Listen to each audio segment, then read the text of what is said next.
Well, hello everyone. Hello again. Hope you all had a great night's rest. We're sitting here in Bahrain where we left the plane last week. Granted, a different plane, A330. And today we're going to jump aboard a plane we haven't flown in a while over here, the A320NEO. And we're going to head about 4 hours east to here to a place called Kathmandu, Nepal. Basically, several destinations in the Himalayas originate out of Kathmandu, as well as Mac Air, who we're flying for today. This is their destination of the month. Folks, if you're looking for a VA, I would look at Mac Air. They offer so much to new and seasoned pilots, those that only fly the flight sim, and those who've had the honor and privilege of flying in the real world. Flights of all kinds, uh, different sets of um, divisions you can be a part of. Everyone comes in open, but from there, it branches out to what you want, and you can still go back to the open. So it's open to you, folks, to fly how you want to fly. Welcome in, Hawker. Thanks for moderating. Hope you and your family, if I don't get a chance to say it, and to all of you out there in the world of Twitch, happy Thanksgiving, because this will be the last stream of the week.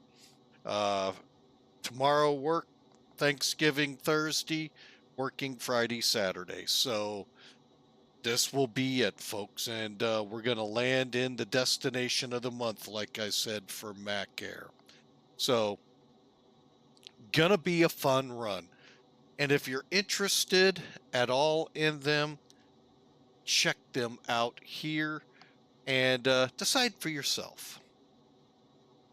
All right, again, like I said, we're going from Bahrain over to Nepal. So let's climb aboard as the caterers and everybody gets things ready to go. Not as automated, although it is automated, as Zebo is, but it's a pretty doggone great aircraft, Toliss. For the price that you pay for it, a fantastic aircraft, along with their A319, their A340. Folks, if it says Toliss, it's like if from those of you that came from Microsoft, it's just like PMDG. All right, so up into the office area we go. And, uh-oh, I may have to restart. This is not good. Yep, we're going to have to restart the sim. Now let me try something here. I sat too long.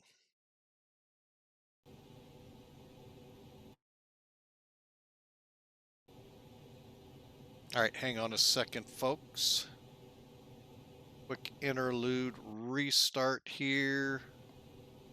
Yeah, when you see the buttons all grayed out like that, either you've sat on the ground too long, or something. So hang on a second, refreshing my sim. And I had a feeling that might happen, and my apologies to y'all.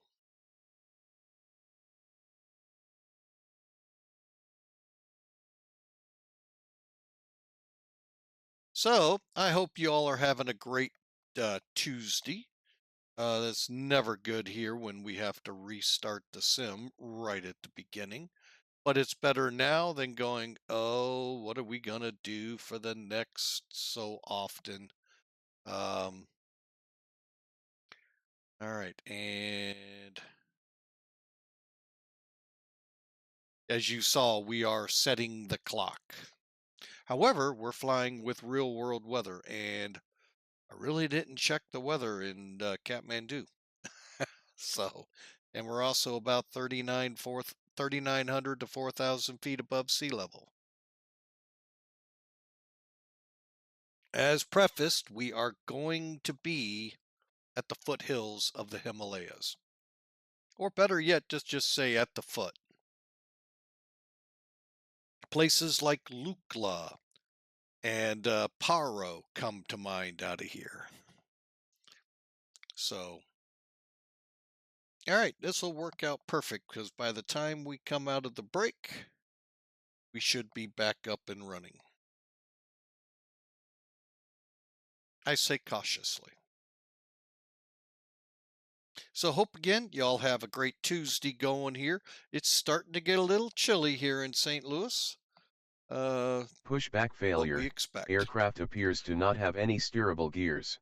Anyone know, is there a setting that we're supposed to do now with 08? Because ever since 08 Beta 1 came out, I've been getting that, and I don't understand where, or is that something within the, heck, you know what? It's with every airplane, so it's, for me, gonna say all of them. All right, so hang on a second. Uh-oh. TCAS isn't up?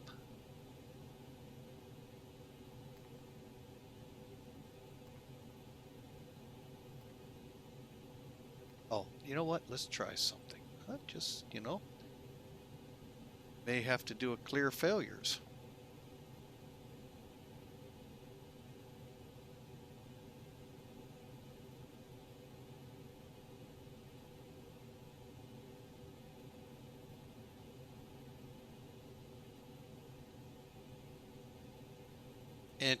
Ooh. All right, there we go. Restored. All right, so we have a TCAS issue, I think. Let's see.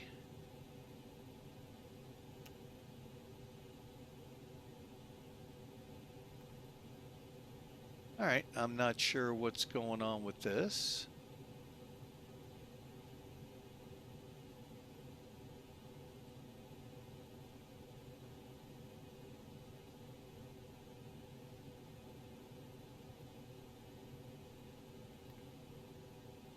Well, we'll find out. I've never had that startup.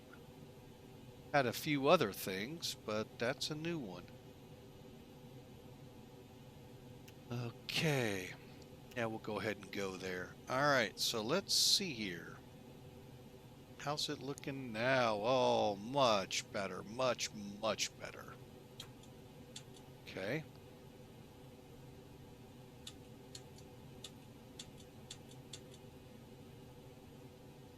Just getting things back to the way I had it.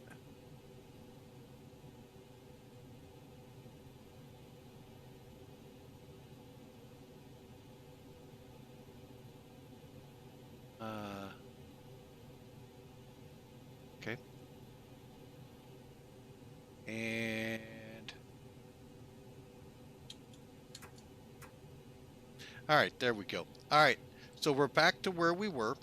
As you saw, we did update the time so that we'll fly daylight. And let's get to work here, getting this bird pre-flighted and ready to fly. All right, so again, sorry for that little delay there. It's been a while since that's happened, and usually it happens and delays the stream starting. Sometimes that's what's going on, folks. Something like that happens, and all right. So there's Sim Toolkit. As I alluded to last flight and every flight, I kind of call it my one-stop shop for flying, for pre-flighting especially, getting my flights ready.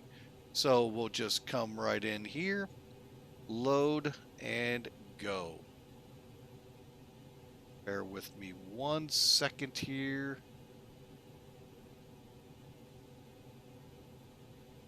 Oh, that's right, I didn't do that. Okay. Perfect. All right.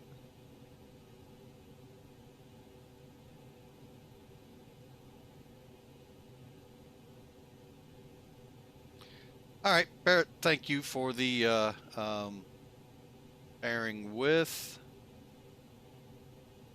How about we just go to flight summary and not make an extra? That would really be cool.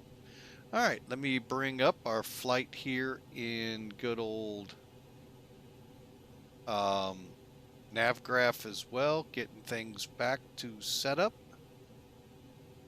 It says very cautiously. There it goes. Finally caught it. I was like, when are you going to catch it? All right, we're all set there. So everything is back up and running. Okay, so let's do this. All right, so the ATIS here in Bahrain. It's right under the S, by the way, where we're at. So we're looking at 030. You can see how that wind's relating to the runway down here. Pretty much unlimited visibility, scattered to 4,100 feet. So we got a few clouds down here in the Middle East. And the temperature, 27 degrees. So it's not too bad today here. So ought to be a nice run out. All right, like I said, have not looked over here to Nepal. Watch it say we're 0 and 0 on the ceiling and visibility. No, it's not. Saying no wind, however, about 7,000 is that meters? That's a lot. That seems like. Anyway, and a few clouds at 1,500 feet and 3,000 above the ground. By the way, folks, we'll explain here in a second. It's 14 degrees there and a 1020 on the altimeter, and the designation no significant weather. So to me and you all, as you've seen in this thing, expect, oh Lord, what the weather will be like. All right, looking it over, we're going to go with a pretty full load, 180 people. 29,547 pounds of fuel and a payload of 39,600. So we got quite the load today, folks. A lot of people wanting to get to Mount Everest before for Christmas. So you can see our initial climb is 35, then at TONVO 37, SASRO 38, MIBOG 37. So there's our altitudes as we're going, and we'll use a cost index of 35. So pretty decent run ahead of us. And in the flight plan, basically we're looking at, this is the American Airlines operating format. And I really like it. That's why I kind of stick with it. But what's neat is it shows you if we have to divert to Dhaka, there's our route to get there. And we're going to get 39,000 out of it. I don't know yet about that, but we'll see as we go down. Here's the ATC flight plan. Here's the actual route. Here's the fuel.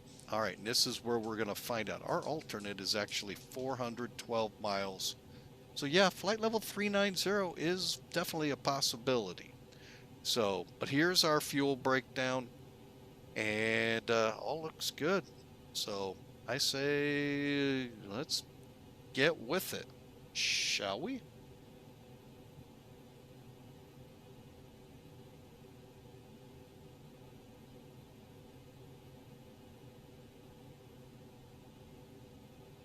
All right, folks, so we're going to start this. All right, so we said 180 people. Let's get to work on that, 180 people. So we got, here, let's just look up top here real quick so you can see. Uh-oh, did I forget something? I think I did.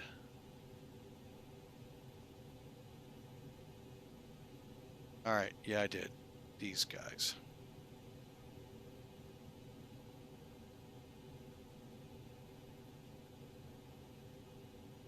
All right, and open, and open, open, open, open.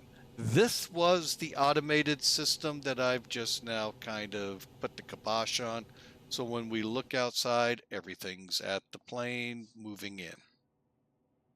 All right.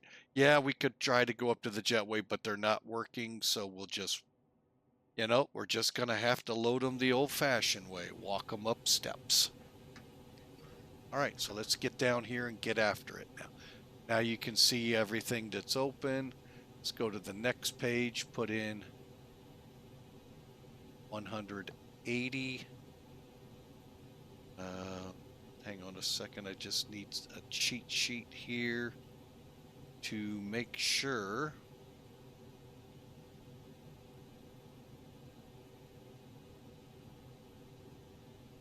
Okay, now it's saying up to 8,100 pounds of cargo. All right, so let's take a look at that, shall we? All right, so first off, reset. We're setting to 137,351.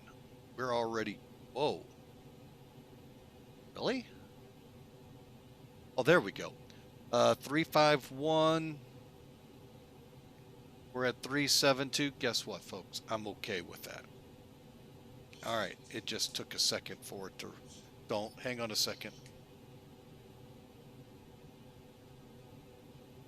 We have a problem here lately. Our dog, who loves to stick his head in the window, now has a Christmas tree that he has been hitting, and he's about to get smacked if he does it again. Hang on a second, folks.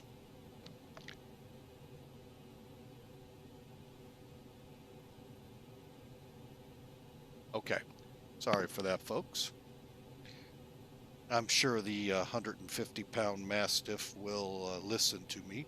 Usually he actually does, so. All right, so fuel is on the mechanic page, MECH, attendant for your people. Next. Estimating block out of here of 29,547. So again, let's just head for it, 29. And we're looking for 500. 97 or 47, let's go with 29.6. Requesting fuel.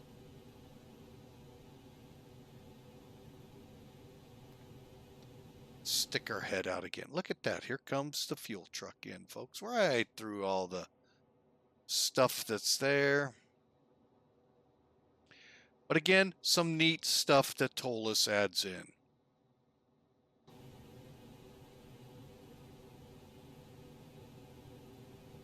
Matter of fact, we're going to say we're done with the caterers.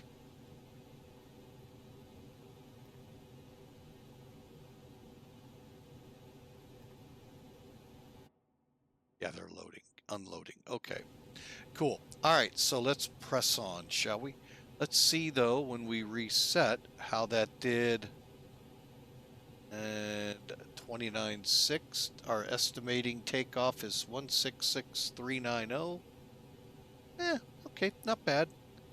95972, so we'll take it. I mean, we're only off by about 600 pounds, right? Yeah, 6-ish hundred pounds-ish.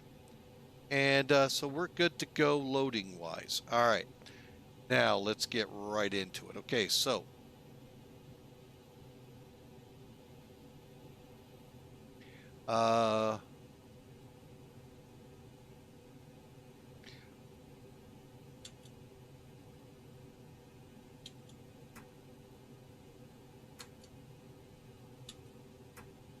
okay, batteries. Not sure why we have a fault. Could be because we're loading. Let's see. Ground patrol, fuel pumps off. Okay, fire alarm checks.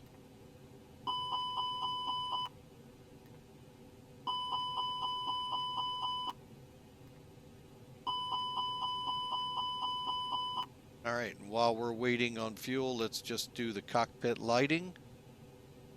Everything looks good here.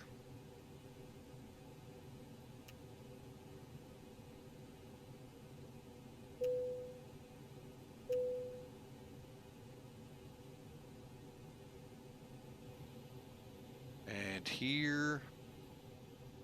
And here. All right, now we got a pesky TCAS. I'm going to figure that one out.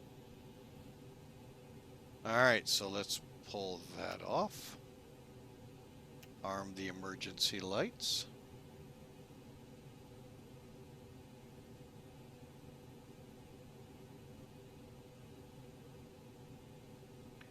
And start working our way down. Probe heat, APU bleed will turn on when the APU comes on. Air conditioning panel currently set where I want it, and ground on the generators, yes, and ventilation and all set up to go. All right, so we are at a point where we're ready to start aligning. I'm going to wait for the battery or for the fuel to be completed. We got a ways to go, I'm noticing. Okay, we may not. All right, nav1. Make sure you get the on bat on each one and that it goes out.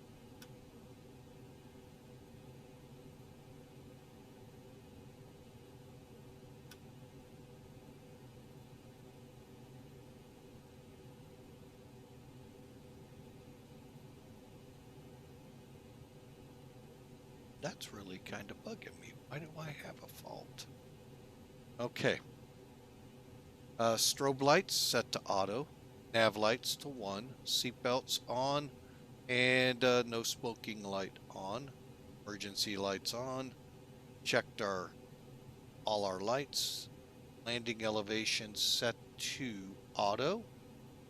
And our pack flow is auto. Fuel pumps are all off at the moment. And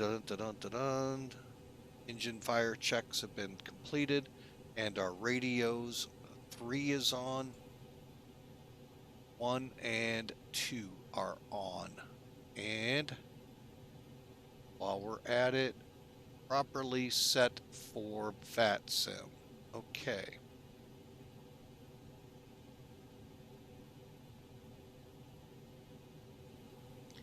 All right, so let's start in on the McDo since we still got good 5,000 pounds to go. We'll get some of this done. I don't like doing the performance data till the plane is fully loaded.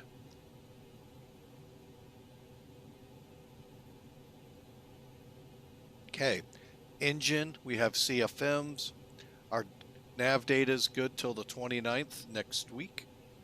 And let's go to the init page. If you use SimBrief, you can go into the Toliss. Here, let me show you.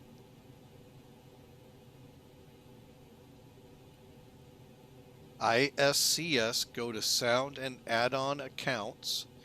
Down here, fill in your SimBrief numeric ID. Follow the instructions that come with you and how to find it and how you want this to be set up. Okay. Then if you want CPDLC ability, it tells you also how to turn this on. Okay. And then, of course, you set your ATIS sortus and all of that. And then save. So that's how this system works. So go to init request, and here's what it's doing. It's doing just like the pilots in the plane do. It's reaching out and getting the latest and greatest information out there. Okay. So we're going to have a cost index of 46, flight level 350 to crank it up. I hope these temperatures and tropo are correct. I really do not know. All right, now the next thing I like doing with this plane, I'm going to bring charts in. We're going to actually set the coordinates for where we're at, hopefully. I haven't really looked to see if they're there. Uh-oh. I thought the coordinates were on this page. I was wrong. INS coord. All right, anyway, we are, I believe, right here. Actually, we're back. Anyway, hang on. Let me go outside the plane, see if we can see.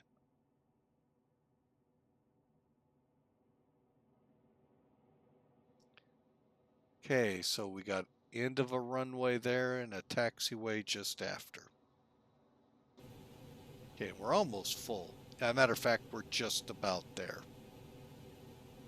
When refueling goes away, the fuel truck goes away.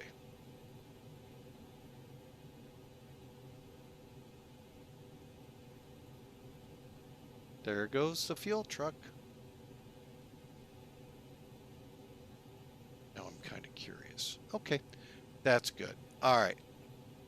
So our coordinates, so we're actually more down to here. You know what? We're not going to do this because I'm not 100% sure of our location relevant to the map here. I don't think X-Plane did this 100% equal here.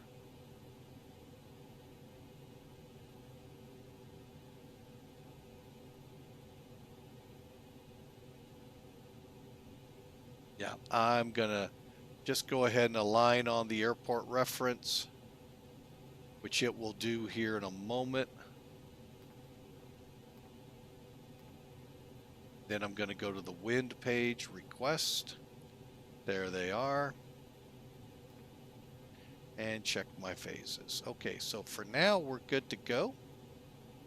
Fueling has completed. 5 minutes to the alignment of the IRS system.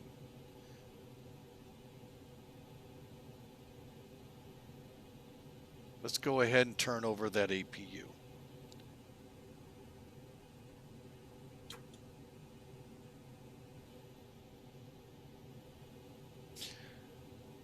Let it do its checks, and then we'll get flap open and fire it up.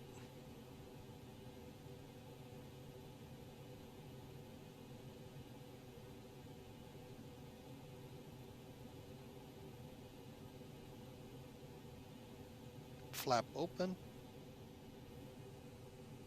Fire it up. And then you can actually watch the N1 and EGT climb. It, to me, appears to be accurate. And I didn't put that up there. Doggone it. Here's that chart, by the way, folks.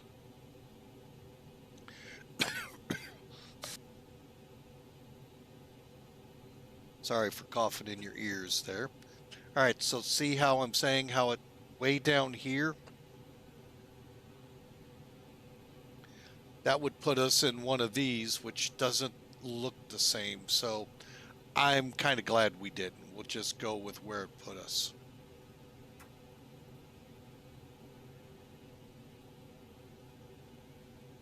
All right, and it's almost fired up. Got the avail.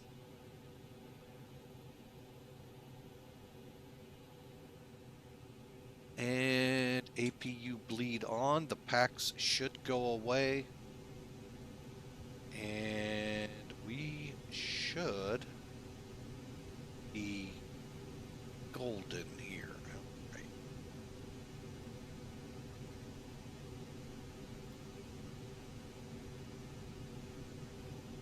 Nope, one too far, sorry. Sorry for all the up and down and changing planes.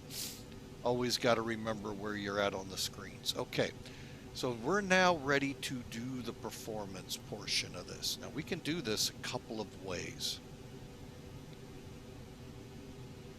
We're going to go in, do the flight plan first. Then we're going to check our rad nav. And then we're going to do the initialization B page. Basically, that's clicking this left arrow or right arrow. See, it'll take you to it.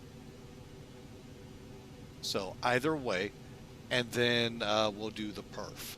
You can also back the perf up here, okay, just so you know that. All right, so first page up is F-plan. F-plan, if you don't remember the route, get ready, folks. You're over in the old country. And granted, yeah, we're about 2,000 miles down the road. You know, about a 2,000 or so mile flight. So yeah, you can expect this. All right, so let's click OBBI.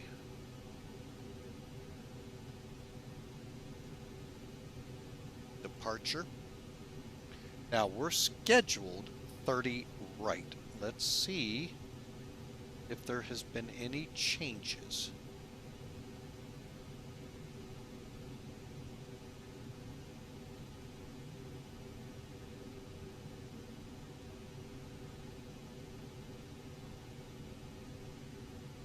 Okay, and bear with me, I'm going to bring charts into play here.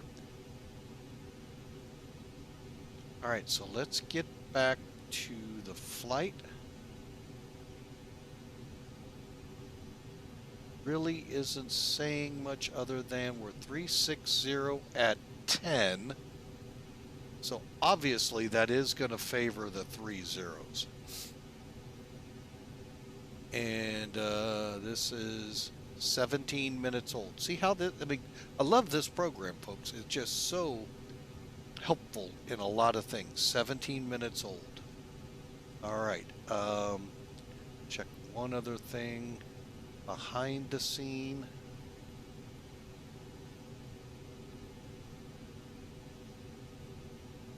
Okay.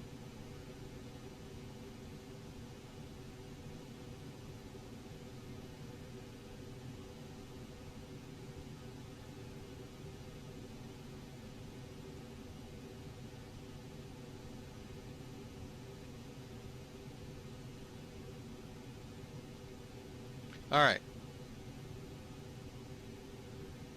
So, with this information, you can see already we do not have any departures. So let's go with 30 right. That is our longest runway, 13,000. No SIDS. Insert. All right, now what it's wanting us to do here, let's just pull something up. There may actually be a SID. Radar departures. So when we depart, we're just going to go out.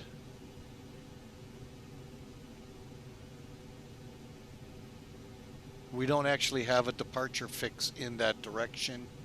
So we're going to come back to BHR and go out. So we'll leave the discontinuity in place and we'll climb heading 300 and hang on a second. If you don't mind, let me look at something here. So we're going to actually join the 685 to TULUB. Let me make sure there is nothing for that. Oh, there is. So we're going to actually make a turn and end up proper helicopter.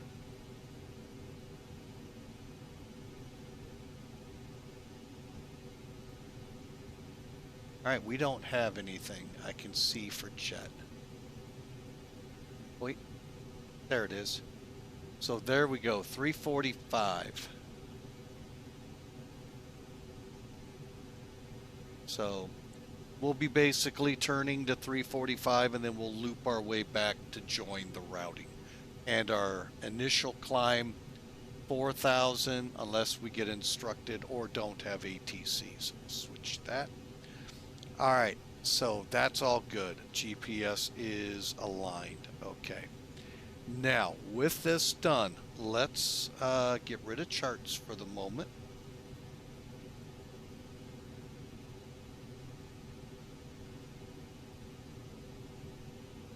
Okay. We're going to switch to plan. And I want to bring this up. I'm going to move it over. Bring charts back.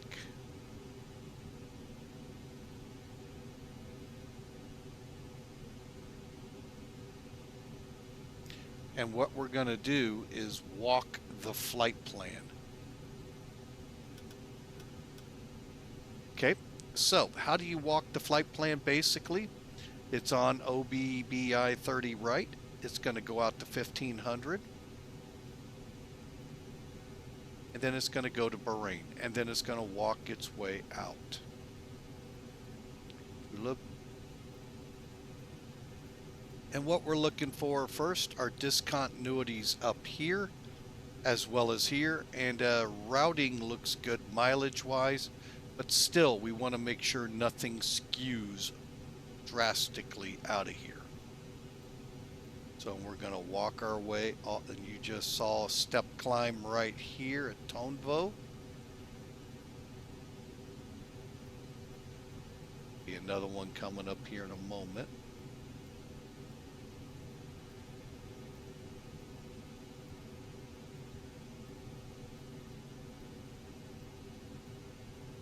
Well, we missed the other one. But anyway, there are 2 step climbs and 1 descent.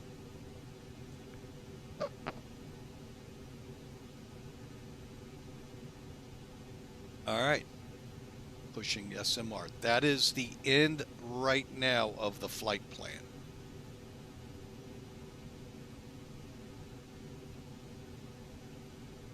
And if we followed it across here, folks, you would have seen all of those fixes. And where we are right now is right here at the front of there, by the way, is the Himalayas. At the front of these, of the approach. And we are going to be shooting the RNAV for runway 20 off of Ratton. All right, so let's go here. Let's go to arrivals. I said the RNAV for runway 20. Did I miss it? There it is. And we got to scroll to find Ratton.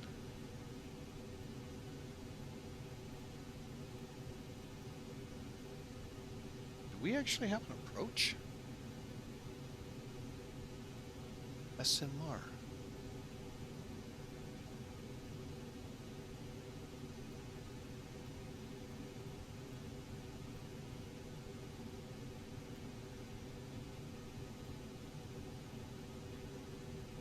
Hang on a second, folks. I did not catch that we actually had an approach.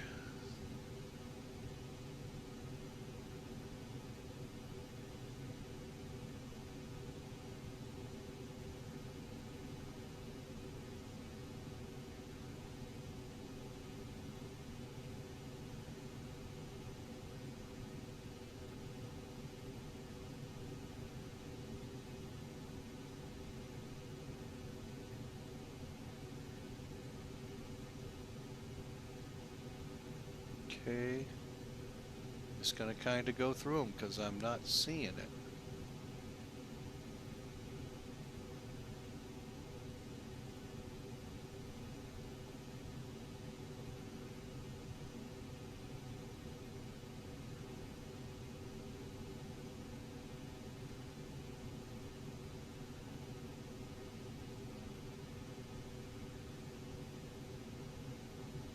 Ah, okay.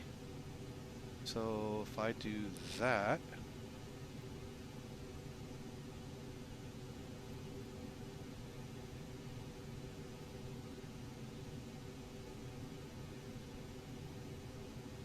okay, so I got star of SMR, Ratton on the RNAV. Let's insert it. Ah, I see. Folks, I learned something here. I did not realize there was an actual star called SMR. That's what we're on. And as you can see, it goes from Samara to Ratton, technically to Guras, which now makes sense up here. And but we're going to come off at Ratton. And then here's how it works for us. Ratton, and we work our way around all of this front range high terrain and work in for the runway. Yeah, y'all, hope you enjoy this at the end of this flight. All right, so wow, I did not know that. So KT-424, where is that? Right there, we need to be 220 and 7,900 feet, and you can see how this works. It's going to be a fun approach. All right, so let's continue it on. So again, let's go back. Wait a minute. I don't know why it didn't save it. Anyway, so there's our approach at 15,000 or by ATC. So this 13-mile leg will be at 15,000 feet. Okay. Ratten. And then switch over to the RNAV. And so Ratten, 450, 448, 446, 444, 442. So let's just kind of watch it. There's 442. All right. Continuing. 442 to BRUP to 424.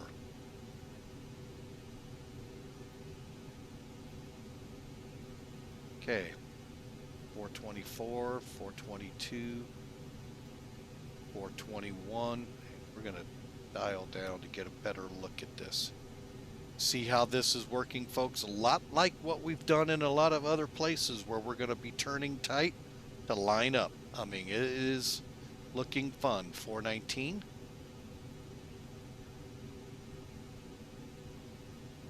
Okay.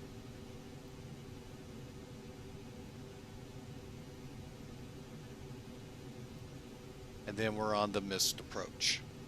And as you can see, we do one of these numbers to 493. And loop around.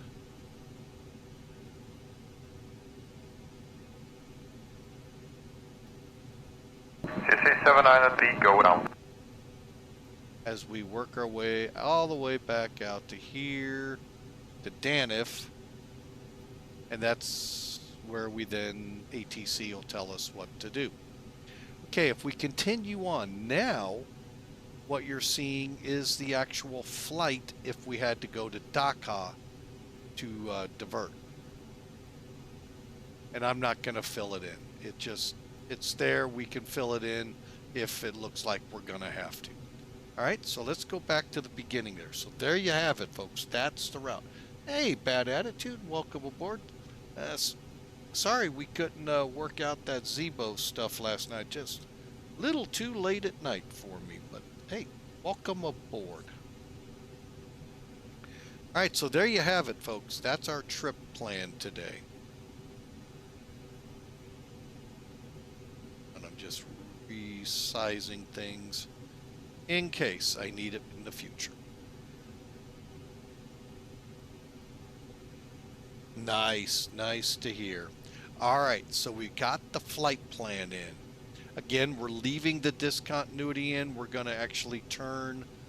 Okay, let's go back so we can refresh our memories. The departure. Oh, what am I on still? Wrong airport.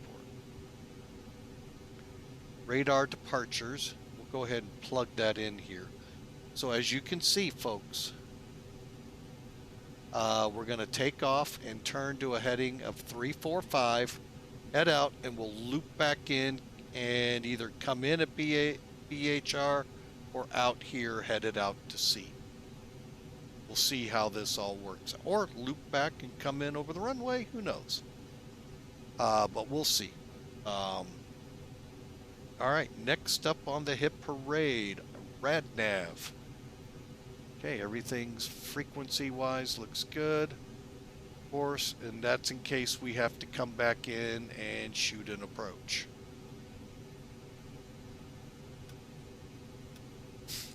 Okay, up next, the initialization beat. Folks, this is an important page. This puts in for the programming nature. We want to make sure our zero fuel weight and our zero fuel weight and our zero fuel weight CG match. Match what? I can hear the question. Match what? Right here. Zero fuel weight rounded up is 137.4. Looks good. 29.4 is our CG. Reset to current.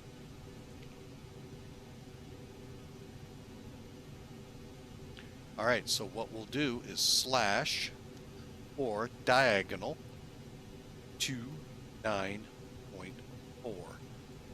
What that does is, okay, it says we'll keep this, appended to there, and there we're good. Next up on the checklist is the perf page. All right, remember I told you we can do this a couple of ways. We're going to do two different ways to make sure we get to the same point in the sky. All right, first off, transition out of here is 13,000. So that was incorrect.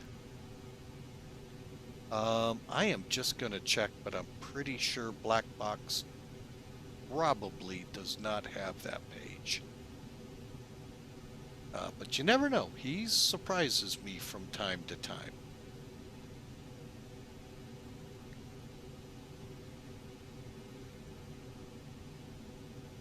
I pretty much thought so. But if you're flying in Europe, folks, Northern Africa, there's a good chance he may have it. I'm just going to see, does he even have, he has them all, but. Oh, that's great. He has Tehran, Lebanon, Beirut, Abu Dhabi, Doha, and Dubai, but he doesn't have Bahrain. Hey, that's fine. And Black Box 711 that I was looking at, folks, he is a streamer, and he's also a real-world pilot in training.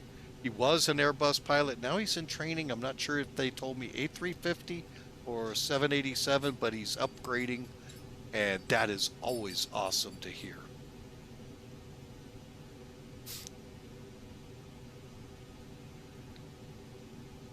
All right, so we're going to get a quick METAR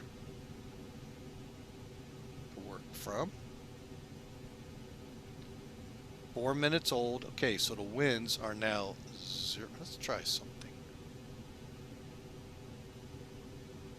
Nope, didn't work. Okay, 090 at 3.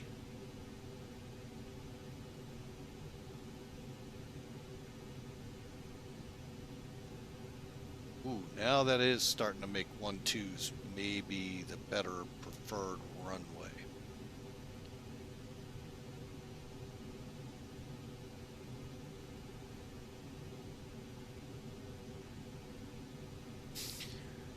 Stick to my guns until told otherwise. Let's see here. Temperature. Whoa, why is this stuff? Am I in the right airport? No, I am not. That is why, dummy. Hey, let's get the right airport up here. 360 at 10.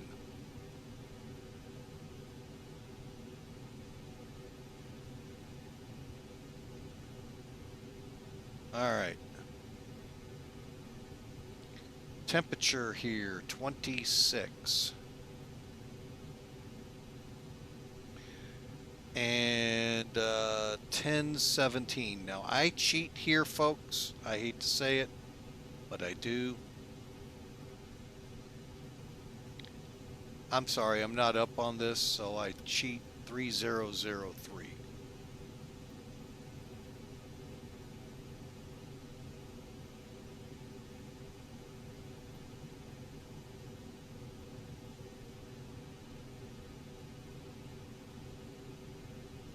Let me try something. Can't remember if it will do it or not. 1017. Runway condition dry, anti-ice. Nope.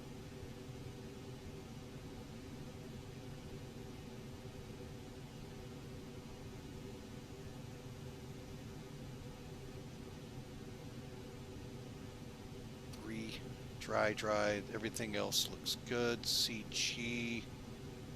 Hang on, we'll bounce over here. 0.2. All right. So why did we put all of this data in? Well, because what we're going to get here, we need to put in here. Like I said, we're going to go a couple of ways here to get hopefully the same information. So we have a 13,000 foot runway. See it? There's our winds. Okay, now we could flex, condition, air conditioning. I'm going to go on. And if we flex, our V1 is going to happen in here. Plenty of runway to stop and everything. This is a possibility. Again, remember, talking about saving engines here. Okay.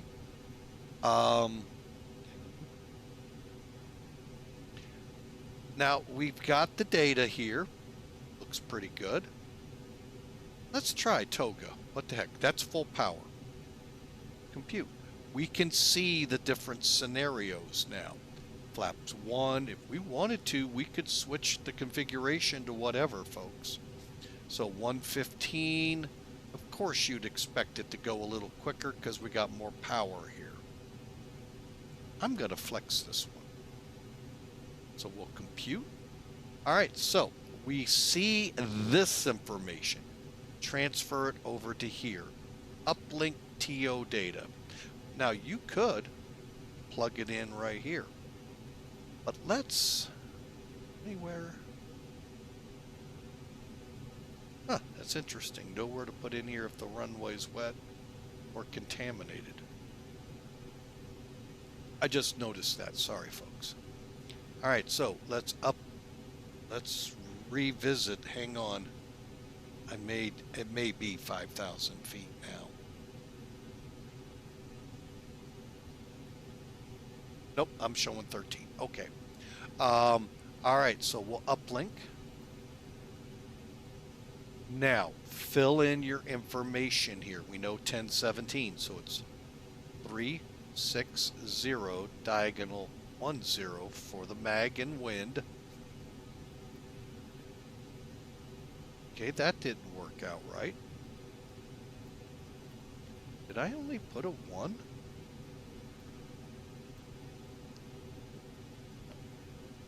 Let's try that again. I guess I did. Now here, you could set it with the up-down arrows to what your runway is. You could also put a limit. Let's say it is temporarily reduced or has been reduced since the last charts. Plug it in. But we know it hasn't been, so we'll go ahead, request takeoff data. Okay. Whoops.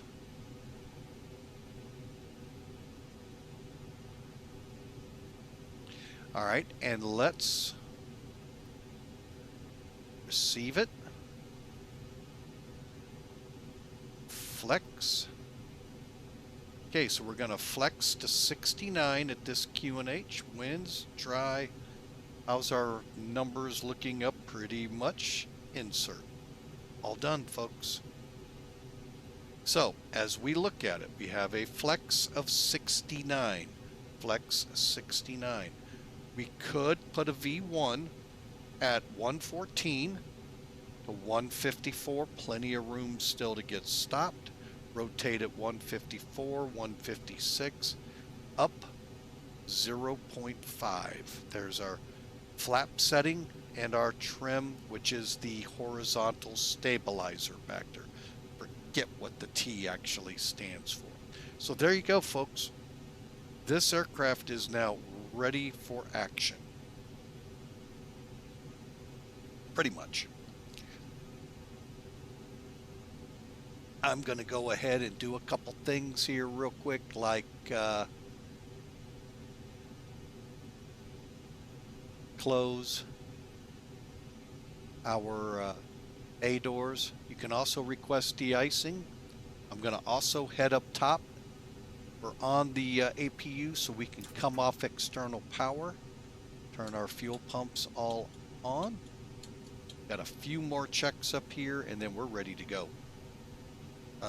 Let's take a look outside at what all's happening. And they just drive away and disappear, folks.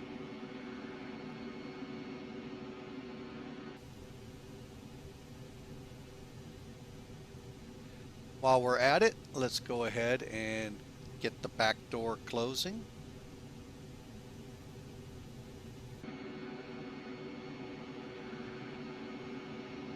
And that little buggy will drive away once it's down and stowed.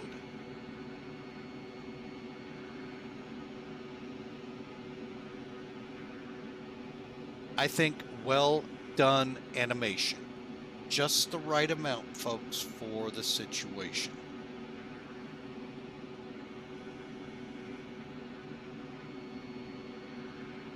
All right. What do you say we go fly with Mike? All right. So there you have it, folks. The Toliss is ready for action.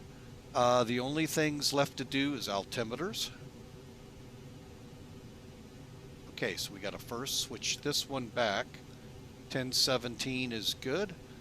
FCU, flight control for middle control unit, flight control unit, depends how you want to read it, Boeing or Airbus.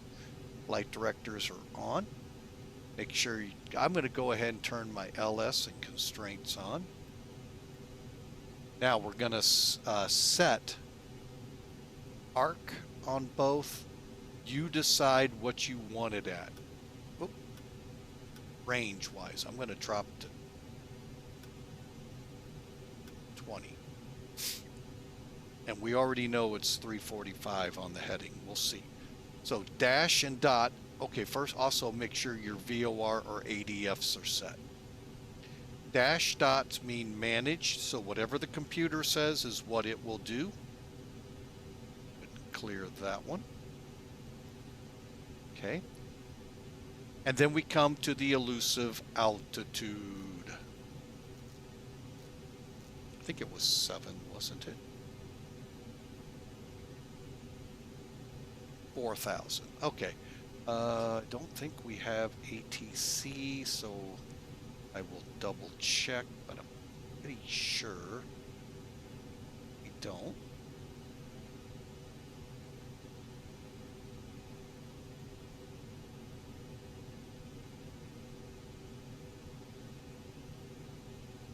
All right, and I'm going to go ahead and connect. After I set up VATSIM. Now we will have ATC during the climb through Dubai, and then it'll be over quickly, hopefully. Departure time, let's make it 18, let's make it just an even 1900. And we've got 4 hours, 11 minutes of flying time. And CFG, C, and file. Connect. And I got that wrong. CGF 98, Gulf Air. A20. Oh, that didn't work. A20. There we go. And we are now on VATSIM. All right, folks. Hope you're all ready to go. I know I am. We'll let that clear up while the main door closes. Auto. And final checks, folks. All right, so anti-skid nose wheel steering switch, that's right here, is on. We need the switching panel all up for normal, and transponder set. Now here's what we're gonna do. Let's see what it does.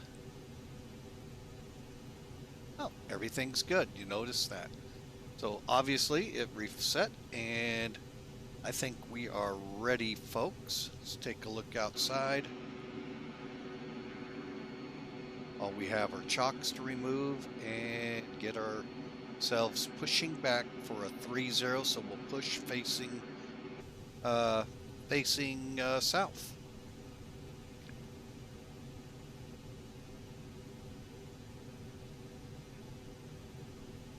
Oh, wait a minute. What am I doing? Not Toliss. Ground to cockpit.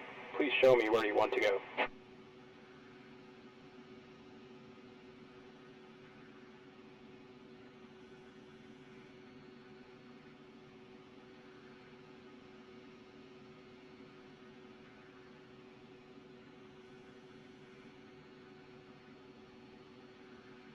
Ground to cockpit. Tow is driving up. All right, get the beacon on. And folks, we are ready to go. And I am getting the ICAR system up and running.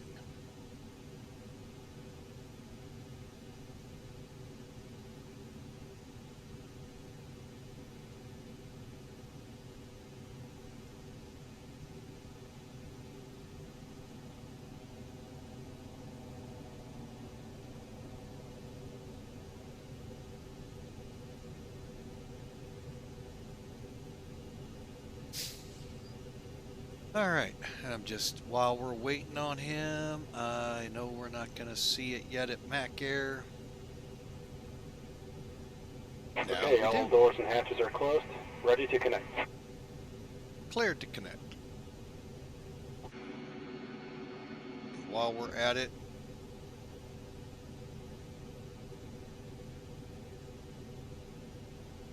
mechanic.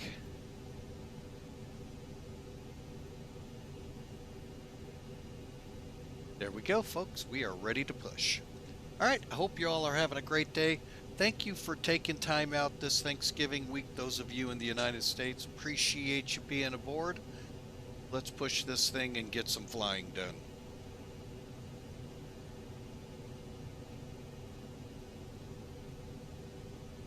Tow connected and bypass pin inserted. Release parking brake.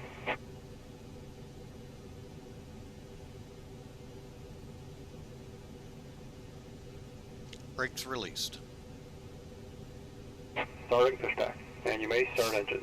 All right, with that, it's very simple to start Airbuses. So long as you don't have problems with the plane where you have to do it manually. Yeah, if you're lucky, you can just go to mode over to start, engine number 2. Guess what? And that's it, folks.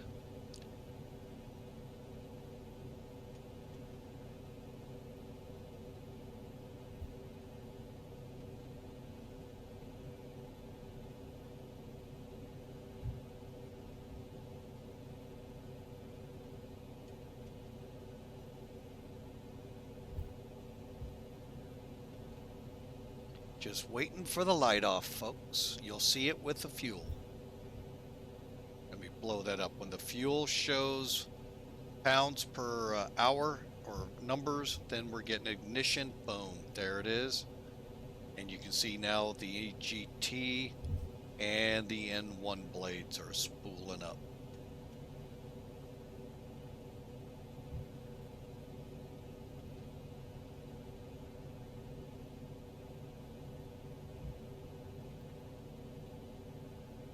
All right, I'm just setting the co-pilots over to F-plan.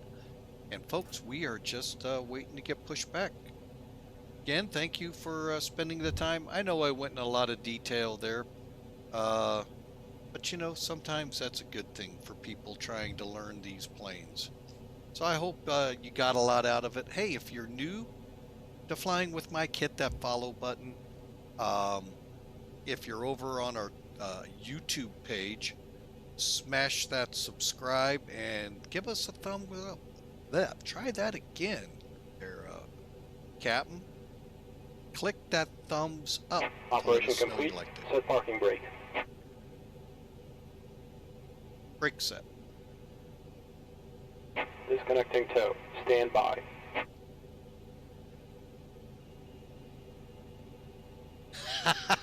X-Plane's almost ready for you. How was Freddy's there? Bad attitude? No, it's been oh, you're probably still there. Never mind. And we'll get number 1 going while they're in the break.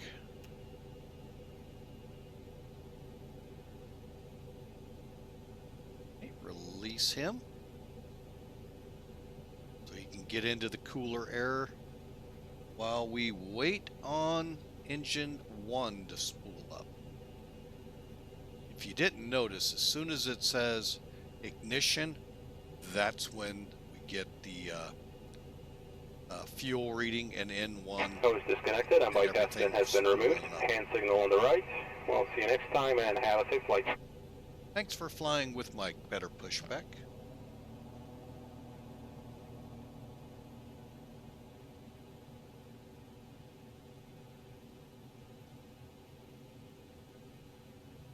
Well, hello, followers and everyone else that's checking out Flying with Mike. Welcome back. Engine 1's spooling up. We've got the pins. Let's let him know we saw him.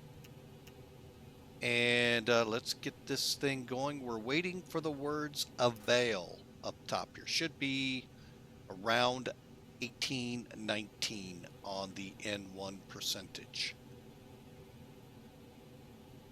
What's that mean? Basically, that means we're up, we're running both engines, we're good to go, and get a 3-minute countdown for warm-up going. Yeah, I know, you're all going, warm-up? It's warm in Bahrain. Yeah, they still need a good warm-up, just like your car. All right, while that 3 minutes is going, we can be doing things, like turning the APU bleed off. Coming down here, arming the ground spoilers, setting the flaps to 1. Moving up just a little bit. Put this on control. And setting our pitch trim to up. I clicked it. Up 0.5. So you see it right here. This is what I talked about yesterday. Makes it so much easier. And then you just come down to the trim wheel. And get it to 0.5. And it says up. I'm going to go a little bit. Now back it off 1. While I'm here, I go ahead, get that flight control check done.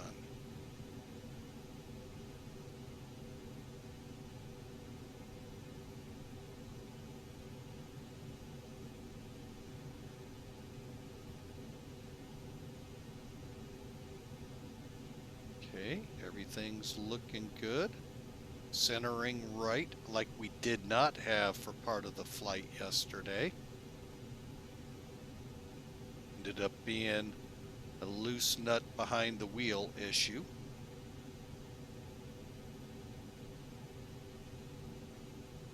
Check the rudder.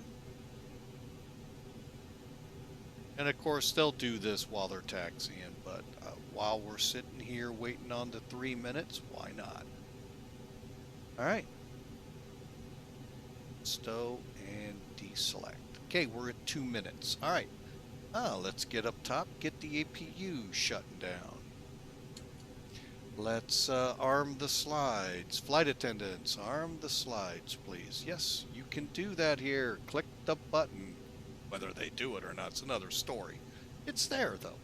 All right, nose wheel, elapsed time.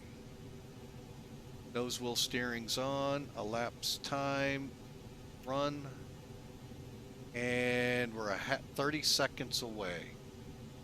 Believe it or not, folks, when the engines aren't at the right levels, guess what happens? It tells you. Delay takeoff. Cabin, check. Now, how do we do that in this plane? Very simple, folks.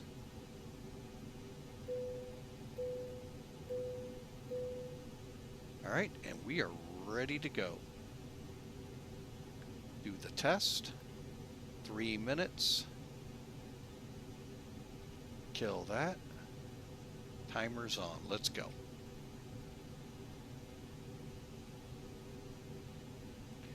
Lights.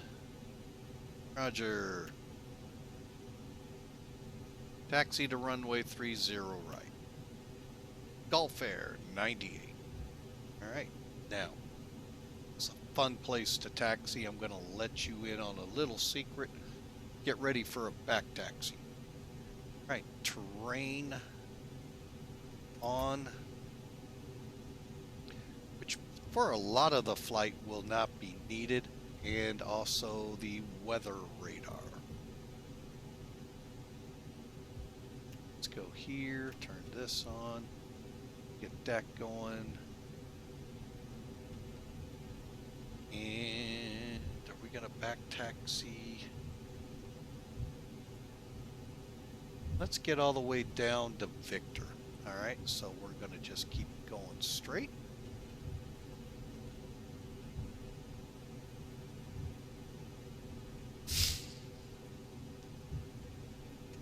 Now, we could back taxi this whole runway, but if they're wanting to land traffic, that's kind of silly.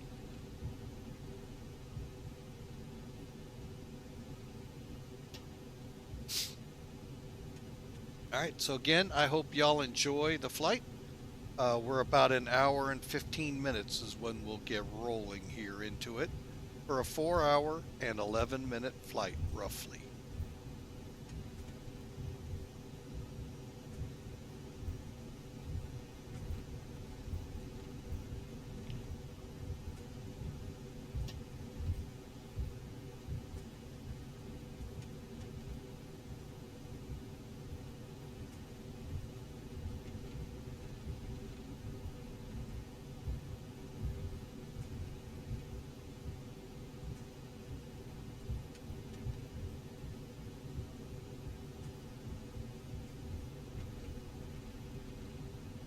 All right, folks, just to give you an idea of what we're doing here, we're gonna taxi to Victor and then back taxi the remainder of 30 left to get to our 30 right departure.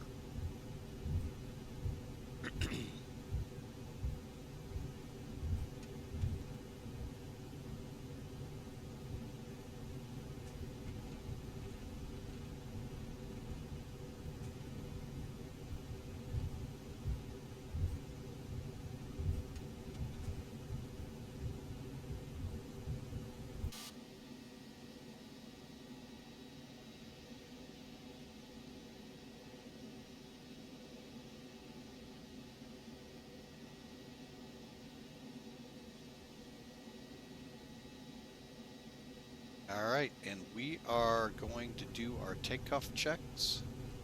All right, transponder. Let's make sure we're TARA before we touch that runway.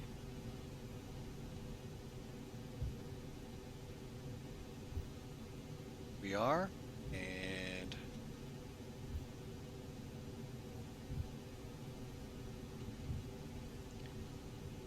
brake temperatures are good, engine mode as required, lights are set, and we're ready to go.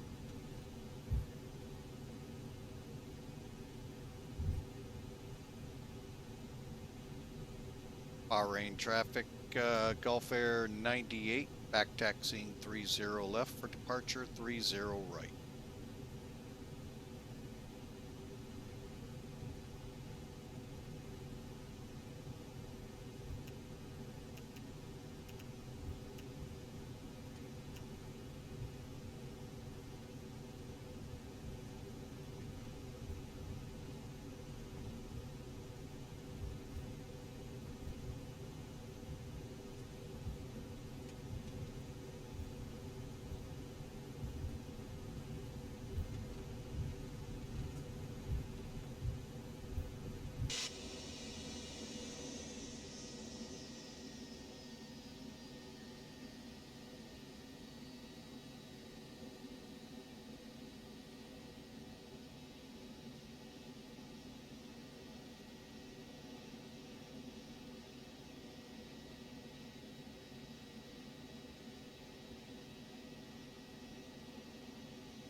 All right, all checks complete. We are ready for takeoff.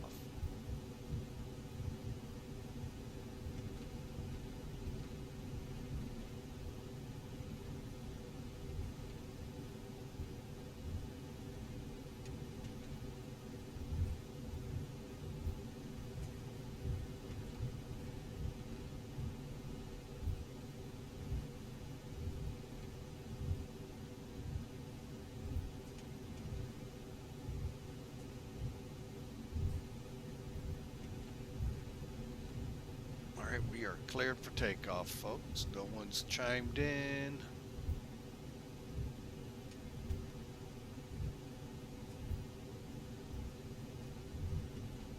And this is a displace threshold, folks.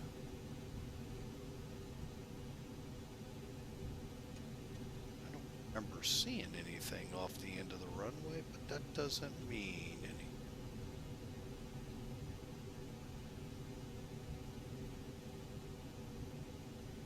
Right, lights on.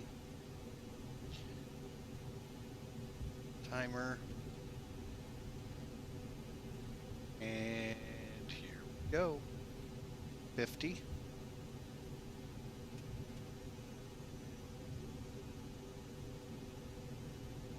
Flex. Go.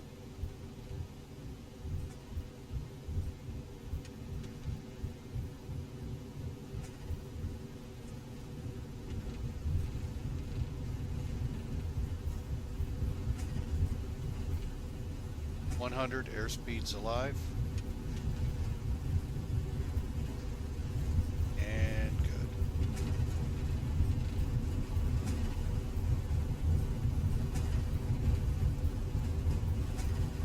V1. Rotate.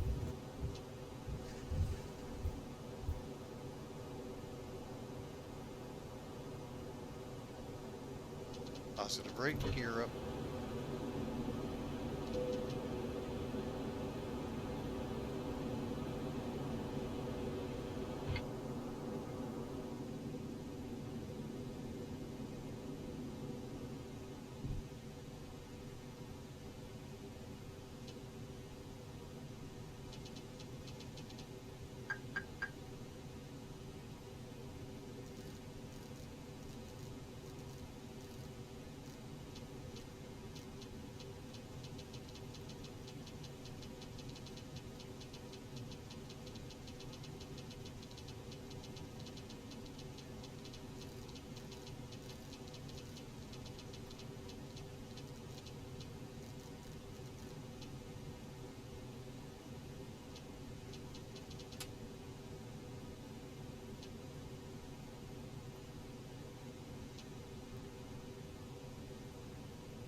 Okay, we are airborne, gears up.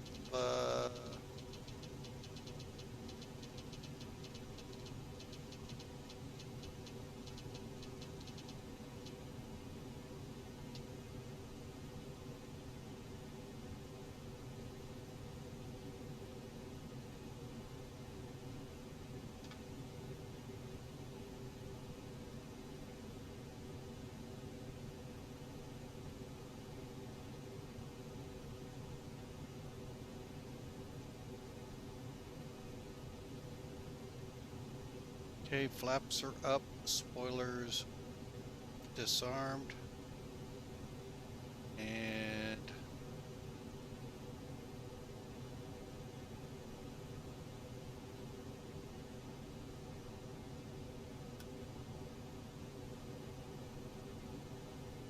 all right, Roger. Right, right turn, 120.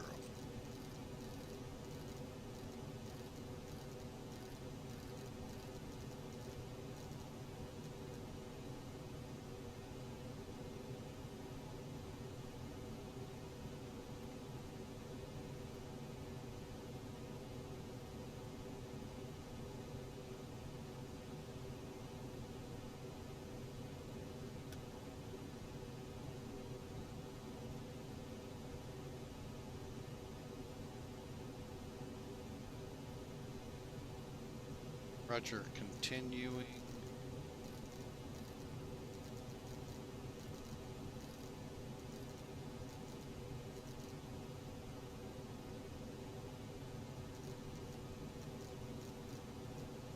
One 190.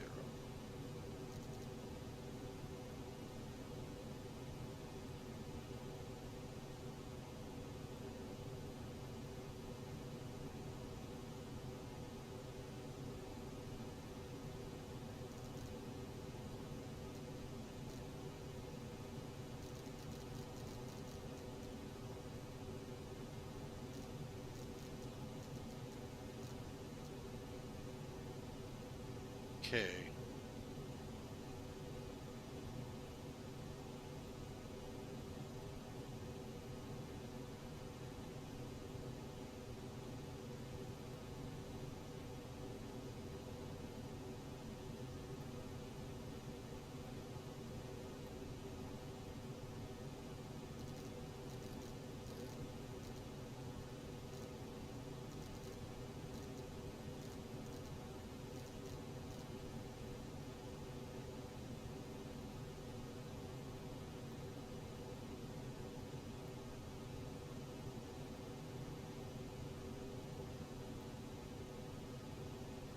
All right, now we're back into a managed climb as of 10,000 feet. Let's go ahead, drop some lights.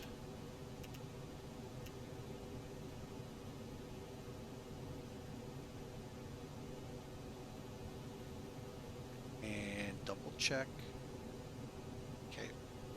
All right, and spoilers are disarmed, flaps are up, and folks, we're on our way.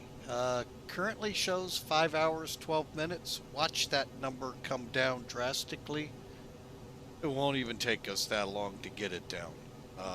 Once we clear up the, get up past 28, 29,000, you'll see the difference immensely.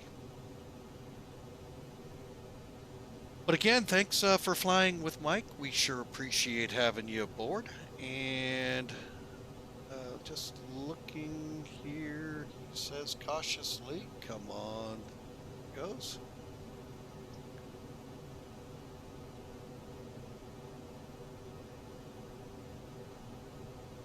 All right, we are on our way climbing out, and should be over Kathmandu in about 4 hours. Like I said, we do have an ATC to deal with. Let's see what we're showing here. RUSCFS, what is that?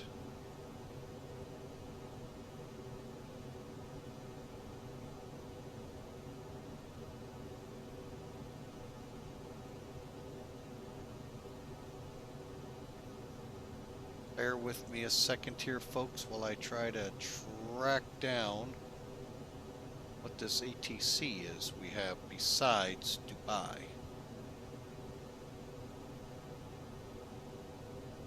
Oh, it's up there. Okay. Russia.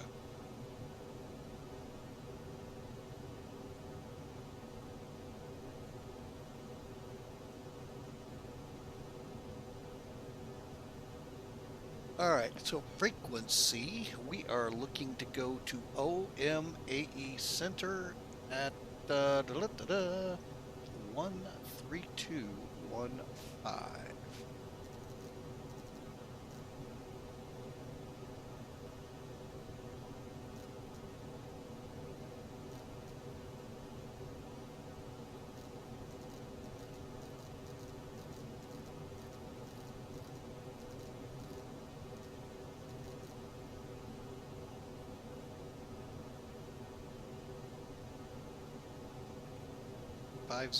Alright, radar is on. And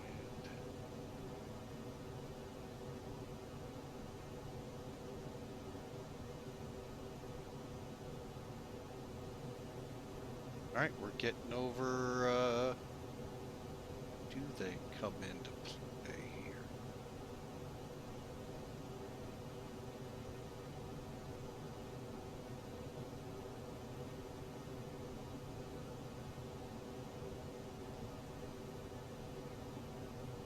We're getting ready to cross Cutter. Okay.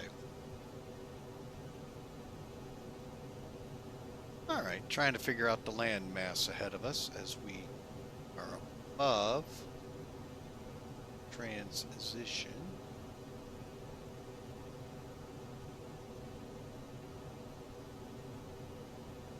All right, folks, let us proceed. Hope you all have a great day.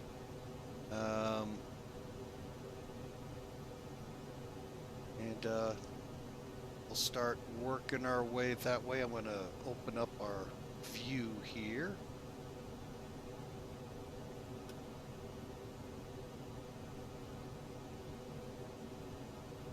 All right, welcome back, followers, and those who have come through to see what's going on here with Flying with Mike. Today, we're flying the destination of the month for Mac Air, and if you're interested in them and you want to check them out,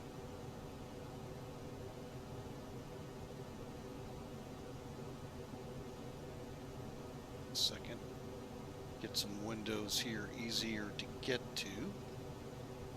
Check Mac Air out at this site. They're really a great bunch of people to be with, and I've enjoyed flying them these 5 years. I think it's been 4 or 5 years with them, and just been just phenomenal. So I really do hope you check them out. We're going to continue our climb on up to 35,000 on the other side here of Qatar. Shortly, we'll be getting pinged from Dubai to talk to them.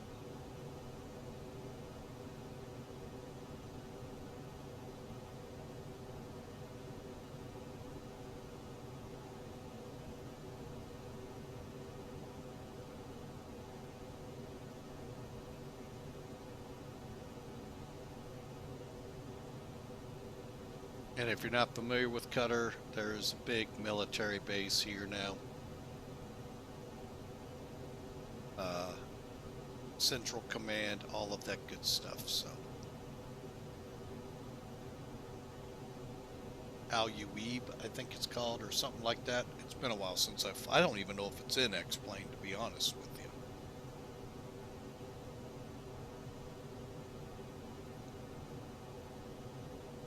you. Another one, I'm not sure if it's in here, folks, is Bagram.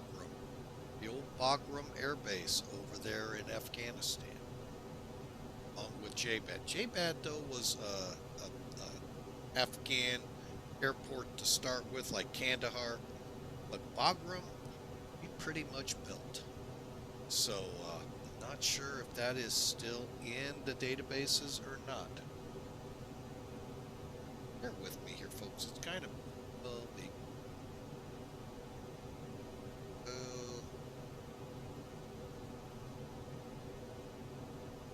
Just kind of bugging me. Hang on a second. This may not be the right time to do this.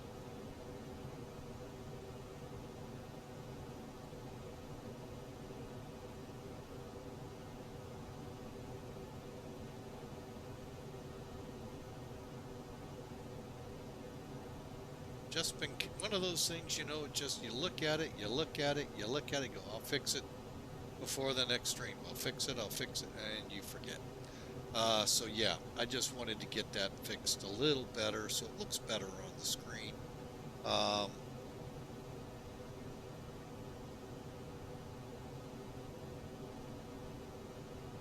right, so we are airborne and on our way. I hope you all got a good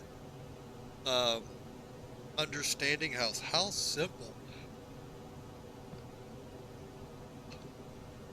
the Toliss aircraft are to get going these days. They really, I mean, the level of automation in these aircraft is getting to be unreal, folks.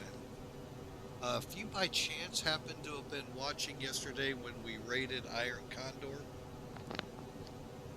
he was flying, I believe it's called the Vision Jet from Cirrus. Oh my gosh, the technology in this plane, just unbelievable. That it can actually fly to an airport if the pilot's incapacitated and the passenger has to push the button. But once done, what that airplane does is just unreal. And we're getting there very close, folks, to where personal planes will replace the automobile. So it's getting close.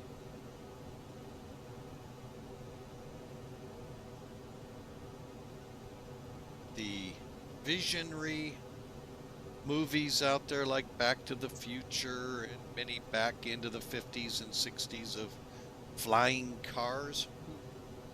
Scariest of scariest thoughts. The interstate highway at 30,000 feet. Woo, that's a scary thought. 25,000 is even scary. Way people drive today and then put them in the air. Oh Lord, have mercy. All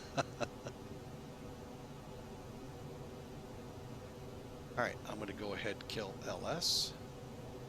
Constraints, move it over to airports just on the outside chance something happens.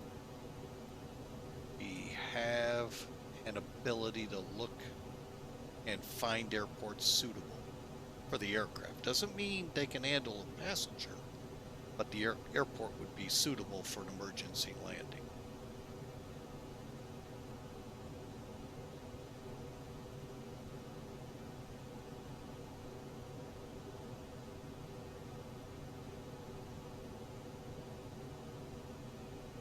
Which, by the way, we have had to do that here a couple times. So, on Flying with Mike, primarily with the 727, but it has reared its ugly eyes every now and then with an engine fire.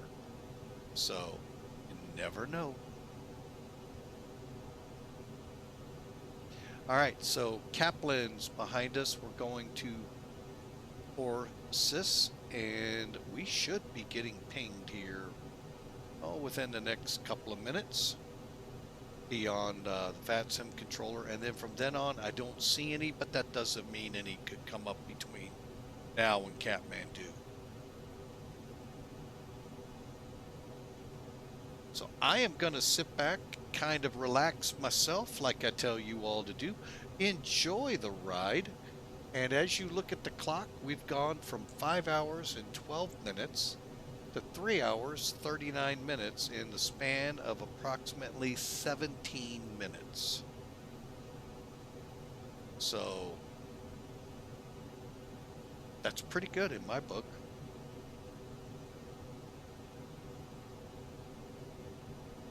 Getting a ground speed of 486 currently out of it with a true airspeed of 440 roughly.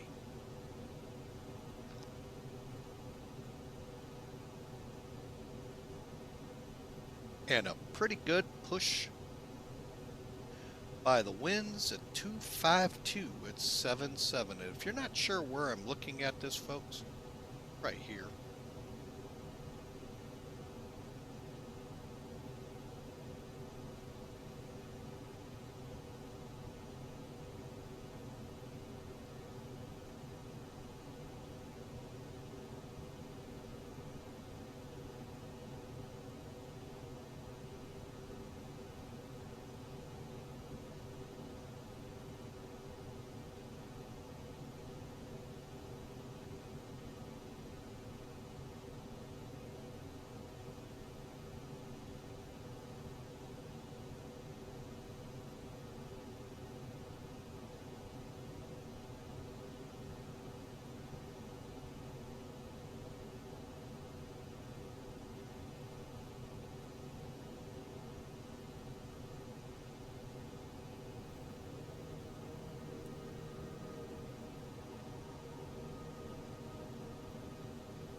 All right, folks, as expected, being requested to contact. Hang on a second.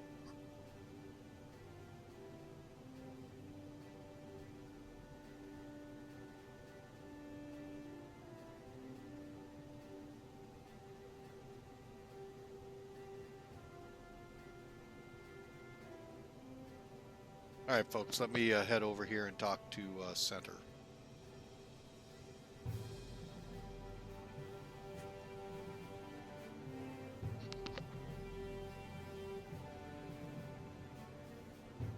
Center, Gulf Air 98 with you. We're flight level 350.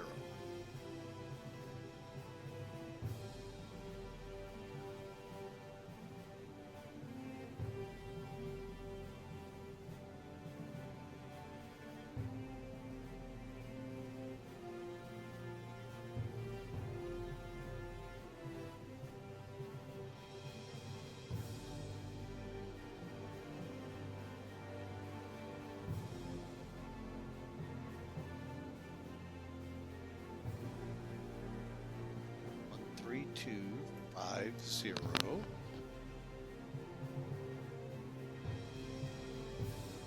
well.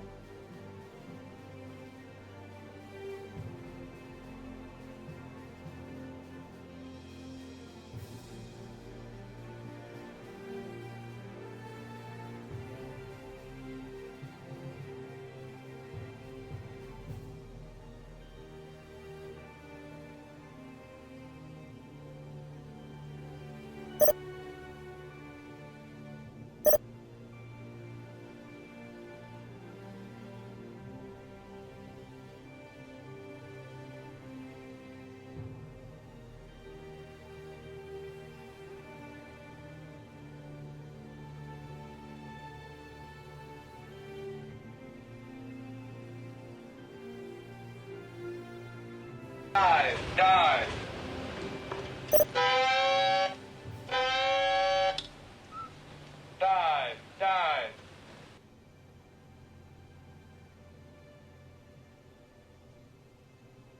Cool. I can take texting. All right, folks. So we're on our way. Welcome back, Bad Attitude. Welcome back.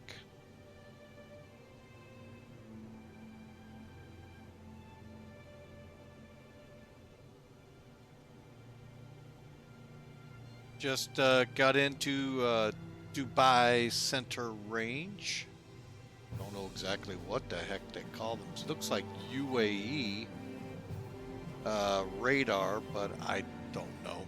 I haven't heard anyone on here, so I'm a little concerned.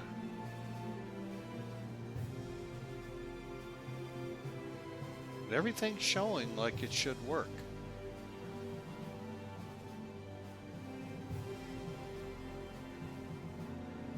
Well, then again, I'm in an area where it's, right now, not very heavily populated.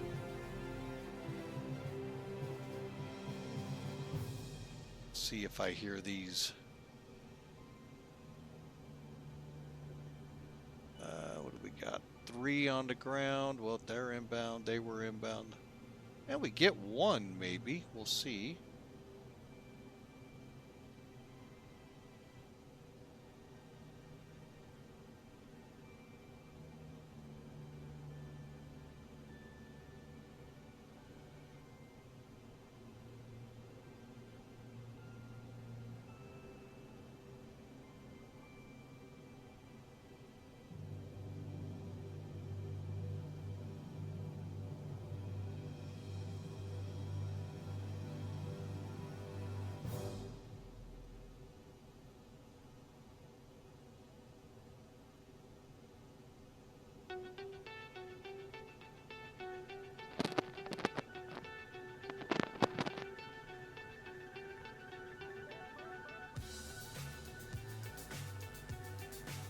You know what? Let me check something.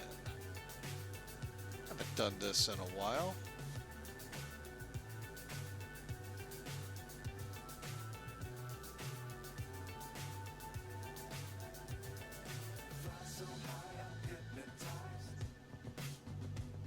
What's up is down, what's left is right. I doubt he is, but you never know. I'm going to check and see if, no, he's not. All right.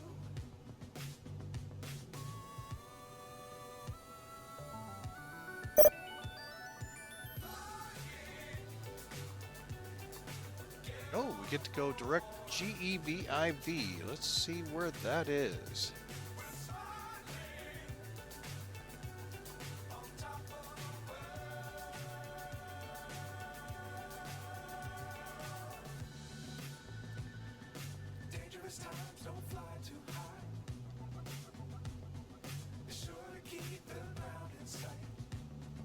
Let's take a look here. Oh, I see where it is. All right, folks, when you get those kind of commands, just go to direct. Next page. GEVIV. GEVIV, correct? GEVIV.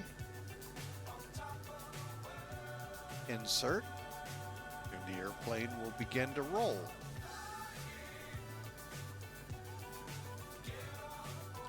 And what that did basically, let's see which one was easiest.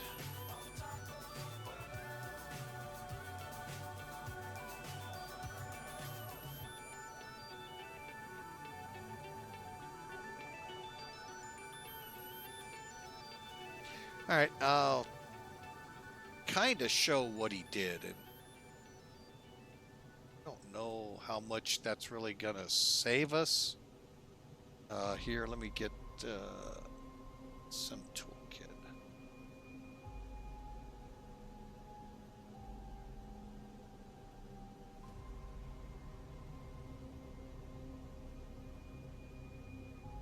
Okay.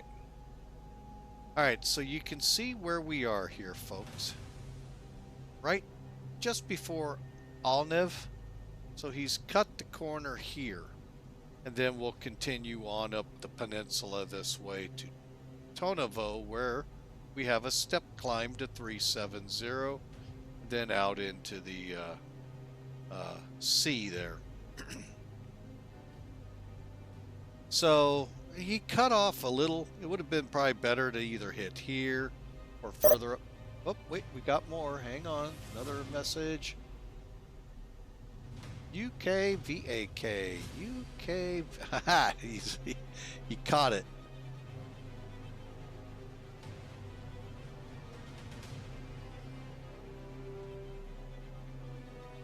UK. Is that Y? VAK. Put that up here. Go direct. UK VAK. Again, we're going to turn. There's the turn.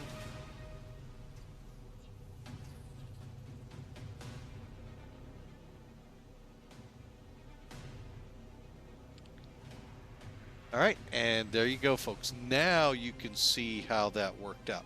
I know you didn't see a lot of it up here, but now we're going from right before Alnev straight up to UK VAK, and I think that cuts off a little sliver. I think we're losing 5 minutes, if even that. So, but hey, every little bit catches up, folks, gets us back on track. And again, TONVO, you look up here, you'll see it, TONVO, and that is a step climb point. Actually, it's not showing. That's weird. Let's go here. Not that one. Sorry, folks. That one. TONVO, we go up to 37. SASRO up to 38. I just wanted to show what he did. There we go. And on we go, folks. We're going to come in now, I believe.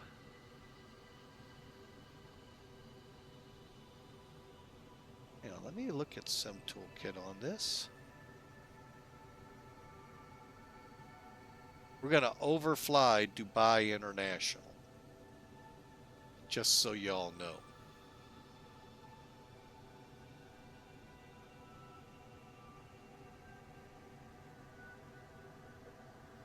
or we're going to be very close to it. Let's put it that way. Because right here, there's Sharjah, there's Dubai, and there's Makim, where a lot of cargo planes now go for Dubai. So there they are, the 3 airports of Dubai.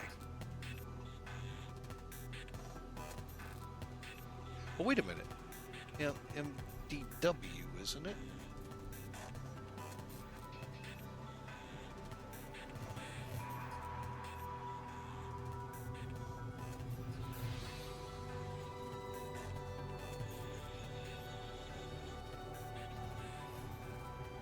Yeah, it is. I'm sorry. It is DW. We're going to actually overfly that one. That's one I need to get back to. I haven't been in there in a long time. It's a fun, newer airport coming into Dubai here, so that way to help pull the cargo. It's kind of like what Hong Kong's done. You still got that major cargo port, but you've seen UPS and FedEx kind of go to different airports because it's just so much traffic into Hong Kong. But if they can go to these outlying airports, they find it easier to get in and out of. Not to say there aren't flights that go into the Hong Kong International. It's just they're pulling the majority of their flights away because they're hubbed, both of them, in that region. So, all right. So there we have the Arab of Emirates Peninsula ahead of us.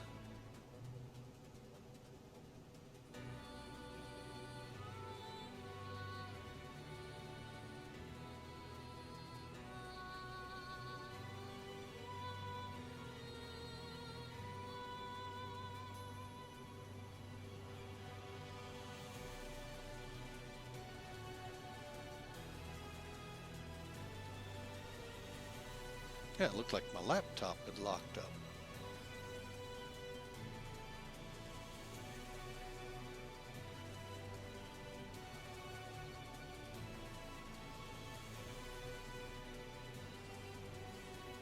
All right, so we are now cruising along, and that gets us through the airspace quicker. And there is, I believe, Dubai. Let's see if we see that amazing construction they've done here with those palms to a lot of people live on.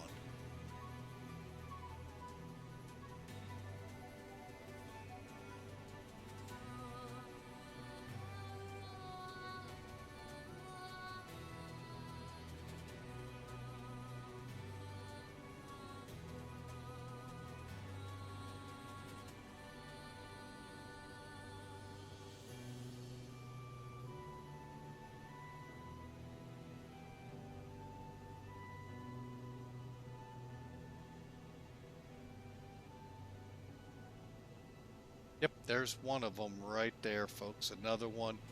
Just incredible. They built this land here, folks, and on it, people are living on it, and a lot. We're talking thousands of people, what I've heard.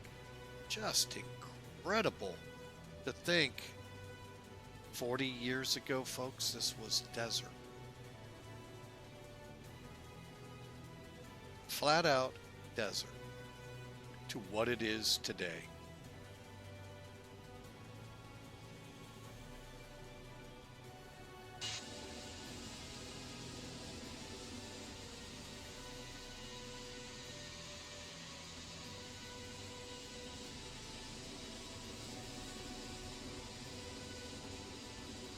Just amazing.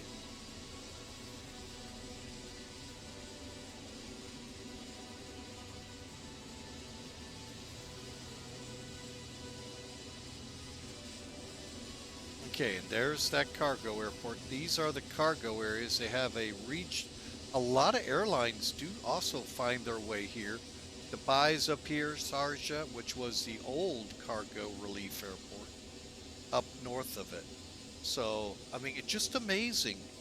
Like I said, in the 60s, mostly desert here, folks.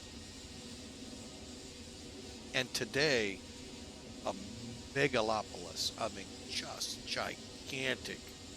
The Dubai area is, with these palm leaves where people are living, to these inside aqueducts, and oh, it's just unreal what the princes, I think they're called princes, have done here. I know I've caused an international incident. I called them wrong. What else is new? But anyway, folks, just amazing what they've done down there. I've watched some shows, Modern Marvels, on Direct MPED. Direct MPED. Okay.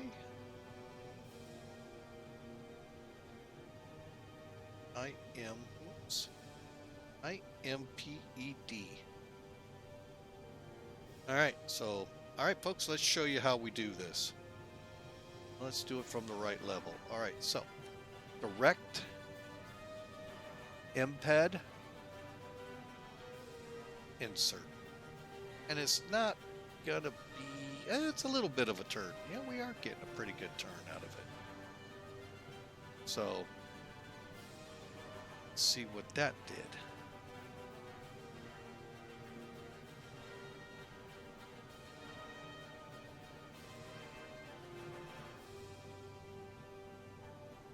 Here, let me bring up Sim Toolkit. All right, so you can see we were headed to here. Now we're headed here. And you can see all of this here, folks. Isn't that amazing? Again, realize 40, 50 years ago, almost all of it desert. What they've come and able to do, amazing. Modern Marvels has some great episodes about the Dubai area, from the buildings to the building of a city in a desert. Just amazing stuff. Always love. I mean, it kind of is a place I'd like to visit, to just see it. Fortunately, I don't have that kind of spare cashling. Now, if we have a generous donation, just kidding, folks. I can think of a lot of better things for people to donate money to than for me to be able to go to Dubai or other places. A lot better places for it. And I would direct you directly to them. St. Jude's, Make-A-Wish, even the Shriners, just amazing work they're doing with the children. I would prefer it there instead of for me to go see Dubai. If it's God's will, God will find a way for me to get there. That's the way I look at it.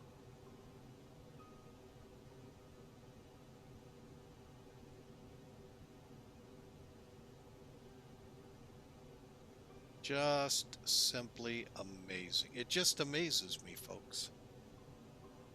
And of course, God's will be, I want you there when it's 150 degrees outside. Oh, gosh. Yep, if that's what God wants, we're on our way. All right, folks, real quick, there's TONVO. Here, let me pull this up. So you see, there's where we're direct. We got Lubot and then TONVO, and that's our step climb right there. That's what that hockey stick is signifying. And then we're on and outside his airspace. Oh, so we think. So, I haven't heard anyone else. Kind of makes me a little nervous. Just check in.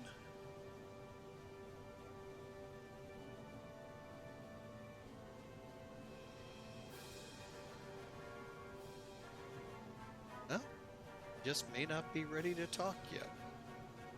Always makes me nervous. But anyway. Alright, so we have a Qatar 983 headed to Doha, I think is how you pronounce it. Of course, I used to pronounce Qatar, and was told I was wrong. So I'm sure I'm pronouncing Doha wrong. It's actually Hamad International Airport.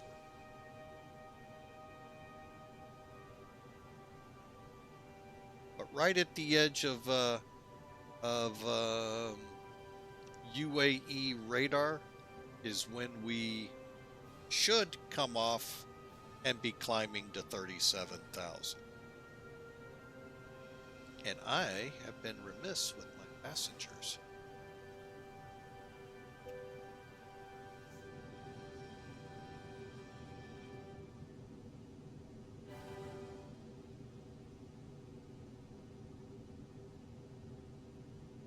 Kind of how I expected the weather to be out in places like this.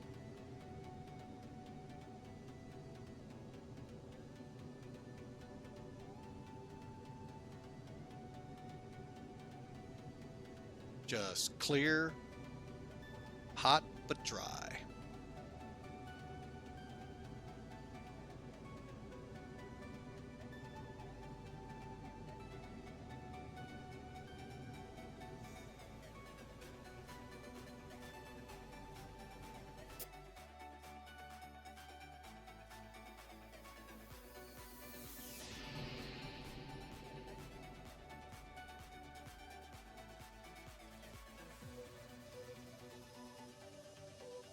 And we must be turning for TONVO.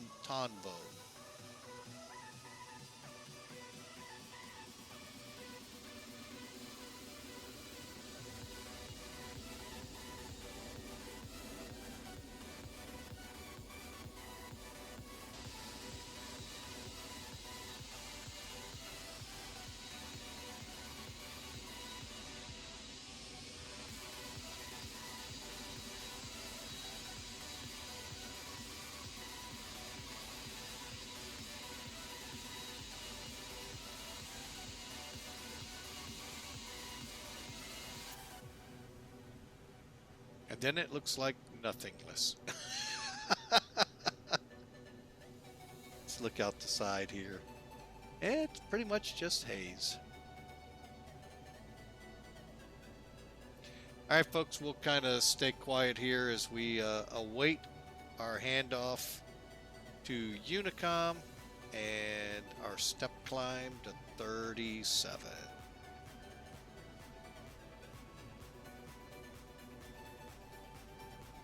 I've done this once. Okay, we're set. Let's see if it automatically does it, or if I have to actually engage it.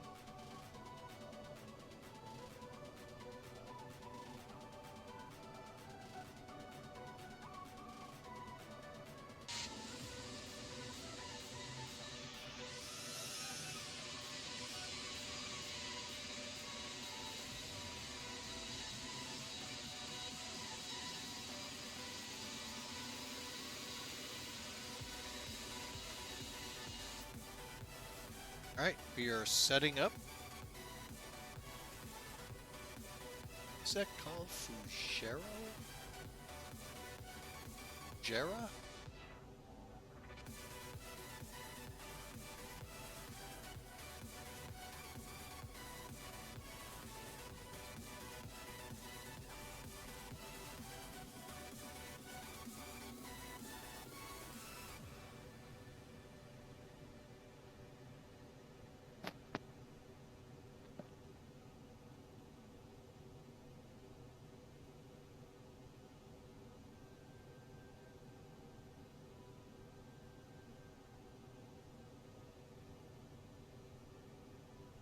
I'm just going to hold the step climb till we clear the airspace.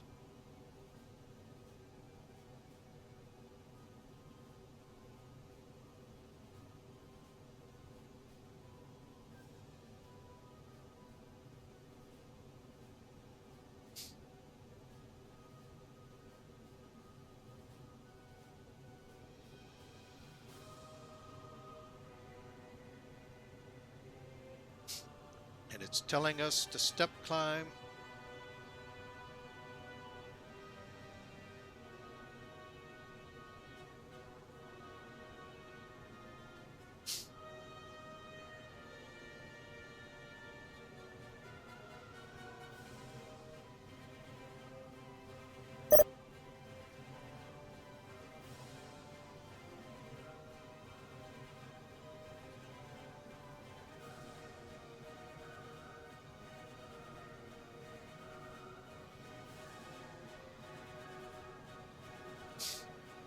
All right, and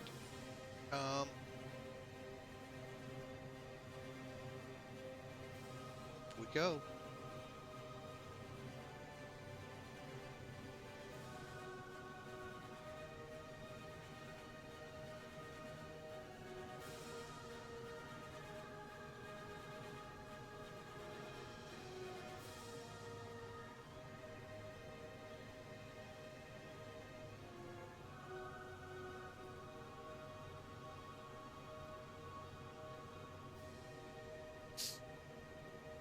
Okay, we are back on Unicom.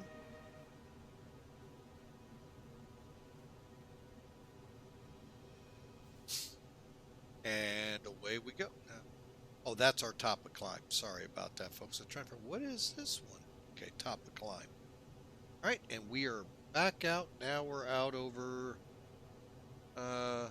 Persian Gulf, Indian Ocean area, headed for India, and then up to Nepal.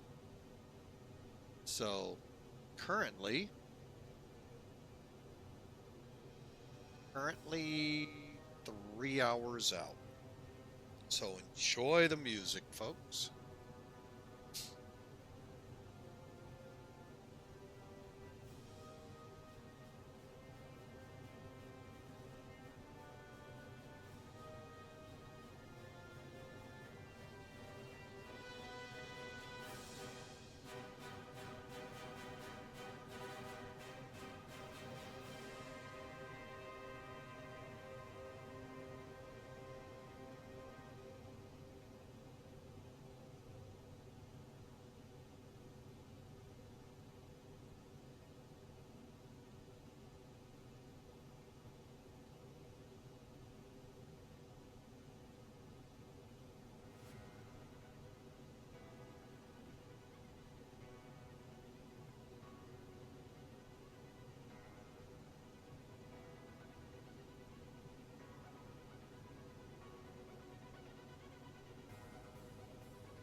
All right, folks, we're still here with you. We're going to try some things out here and see how YouTube takes to it. I hope I don't have to spell out each and every one of them, but if I do, I do. It's just the way sometimes it is.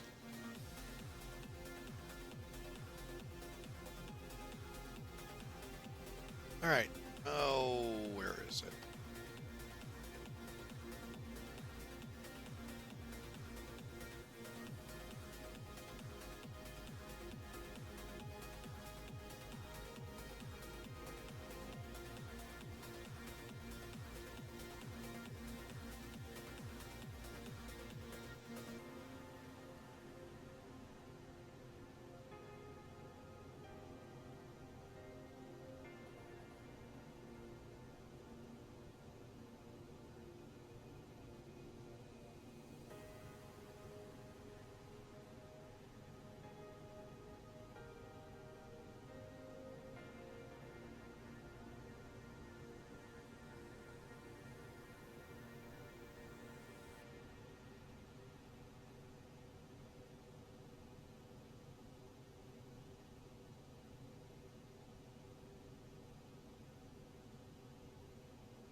Alright, folks. Starting up engine number 2, bad attitude tells us.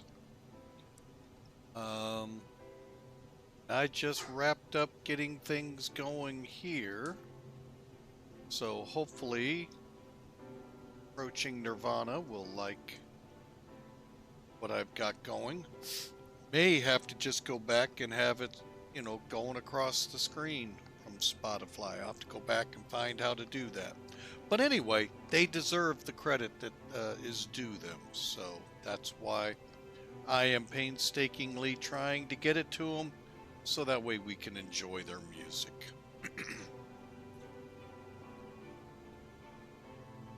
All right, and I do not like that we're down here at 0.75. Let's check my sim brief.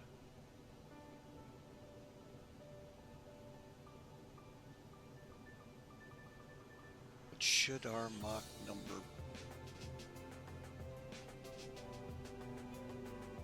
That's what I thought. 7778. Yeah. All right, so we'll take over that.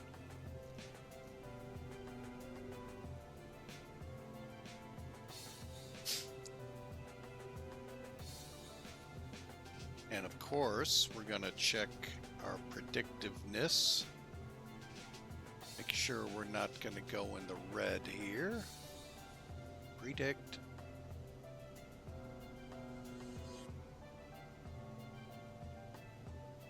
Okay, according to this ain't looking good. Estimating 0 fuel for VGHS. All right, let's try something.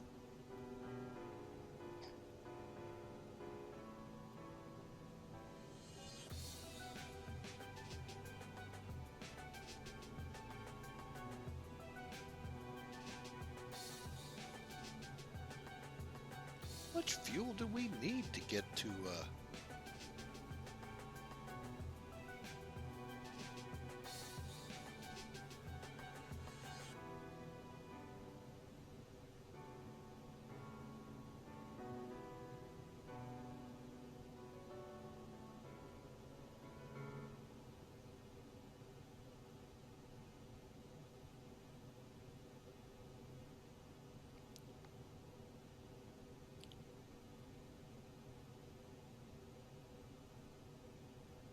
I should have plenty of fuel going up.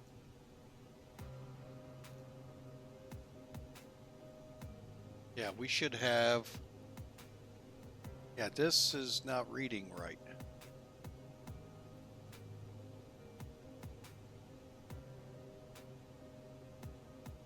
All right, yeah, we should be fine. I just looked at the calculations on both the predictor. What we're showing in our calculations is 7.8. Call it 8.8. Still have 9.7. That includes our reserve, by the way, folks. I don't know why it's not predicting it right. Huh. All right, well.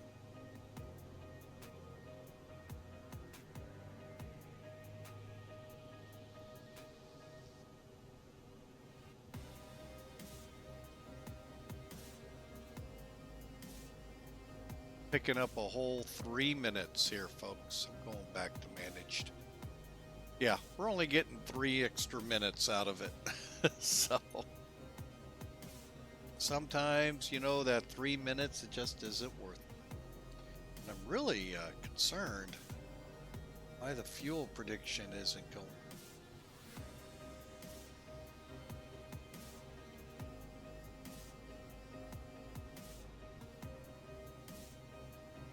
Huh. Unless I'm just not reading it right.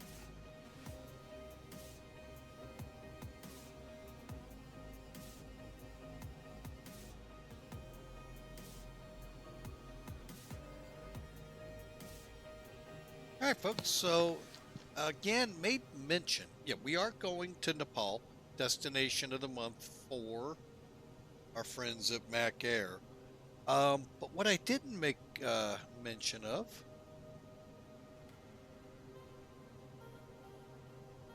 what? I'm going to bring it up.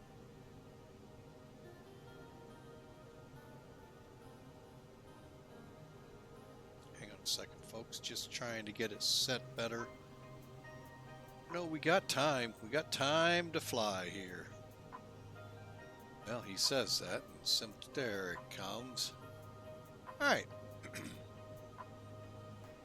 So I really can't show what I want here, nor can I on the live map, which I'm going to go ahead and try. We haven't done that one in a while.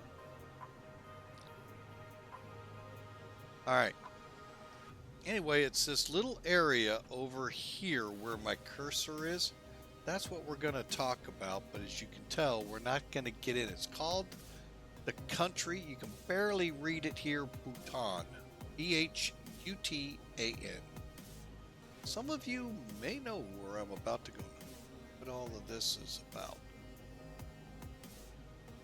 But anyway, let's go to NavGraph, not NavGraph, my bad. SimBrief. Let's pull up our flight plan. All right, so this is what you get on SimBrief. That's not what we're worrying about.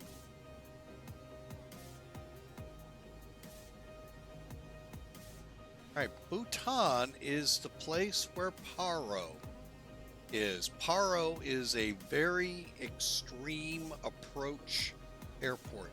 You're flying in the valleys and such of the Himalayas to get to Paro, which is the base for one of the bases to get up to Mount Everest and others, as well as Lukla. Lukla is actually, I think, the closest.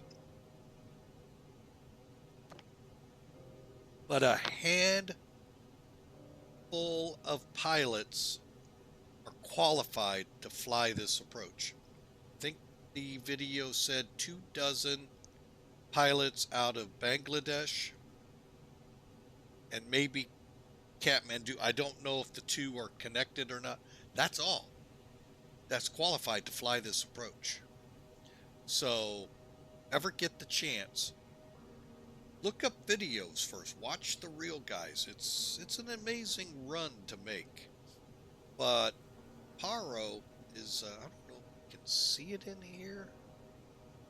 Paro. Right in here. I don't think I have a layer to show it better than what we're seeing. But anyway, folks, you fly in through the mountains. Let me see.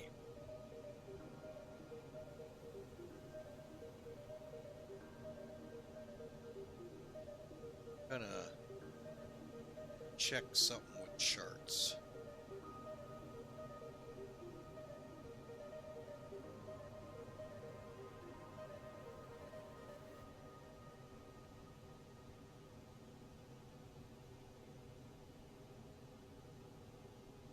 All right, well, this will kind of give you a little bit of a flavor of what you're flying to get into it. Stand by.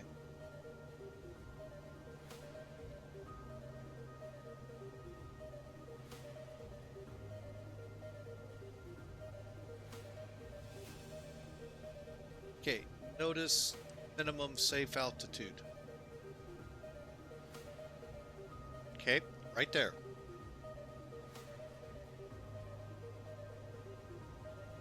Here's Paro.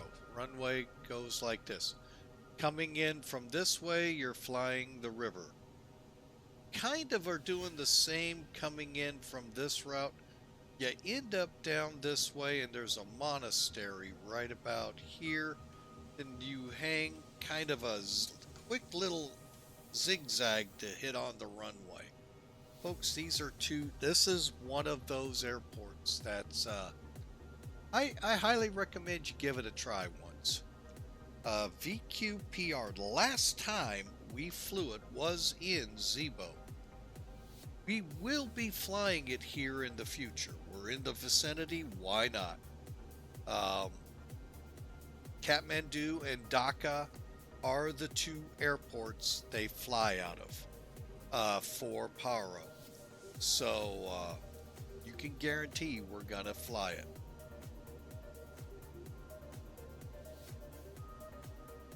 And Lukla, know if that one's very easy to find or not, but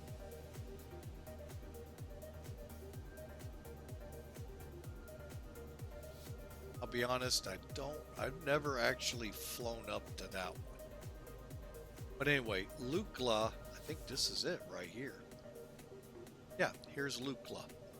It is a one-way in, one-way out. You can only go out this way, and you can only come in that way. Or this way, that way. Reason being, you got a wall you're going to hit this way. And only room for like 6 or 7 STOL aircraft. Heard it's short takeoff, short landings. You're only talking about 1,700 feet of run. See the terrain as I back out? And again, 31,000 feet. Big time Himalaya mountains. Kathmandu is right there. All right. Anyway, folks, that's the kind of stuff you would be up against. And we won't fly Lukla. I don't have the aircraft capable for that aircraft or airport. It's just too short of a runway, folks. We're talking 7. A Caravan might, but I don't know how well it'll work up in the altitudes. We're talking 9,000-10,000 feet up.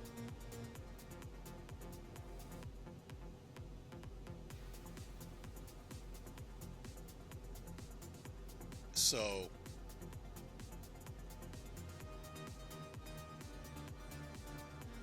very interesting stuff in here, folks. And pretty much you head to Pyro right down in here. So you're looking constantly at the Himalayas.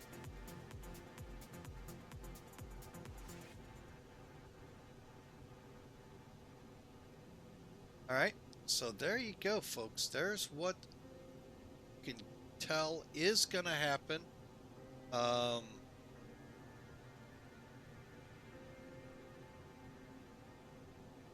It's just the when will it happen. And yes, as we did a couple of years ago, we will stream it, the return. It's one of those very challenging approaches. Hey, that's what we love doing here.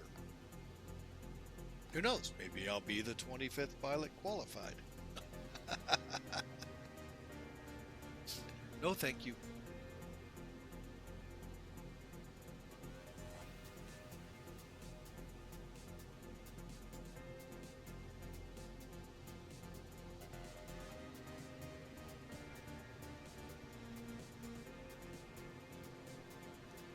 Yeah, I would say you got that altitude made.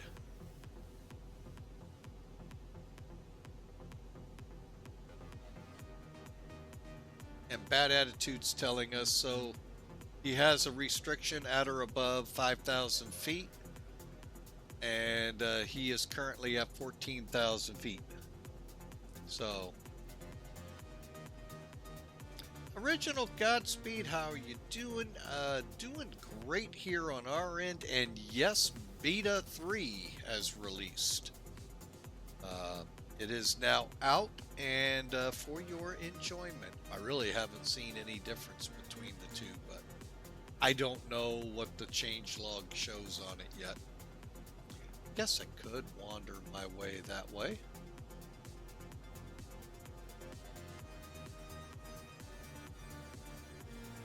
And Bad Attitude says he's climbing at 2,400 feet.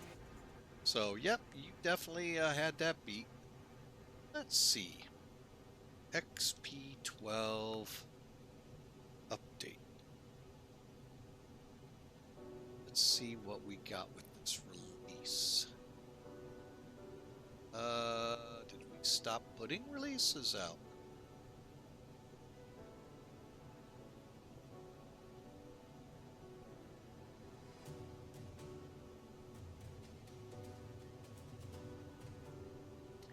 The last update update of what they've done to it is as of 07 release 1.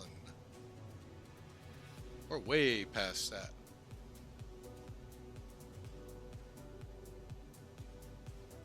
That's weird. So I really can't answer what they've changed, folks. But yes, original Godspeed. We are on Beta 3. Oh, it's on the Discord now? Well, that kind of stinks for people that don't go there. I have it, don't get me wrong, folks. But release notes. Alright, here we go. In fake VR mode. You know, if you read it word for word, folks. The move cursor is behind the windows, can't interact, blah blah. Okay, I don't have VR. Blue bar at the bottom, okay, don't have VR. Lighting.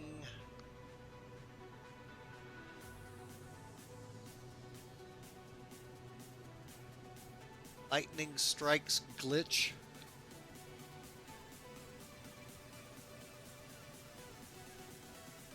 Okay,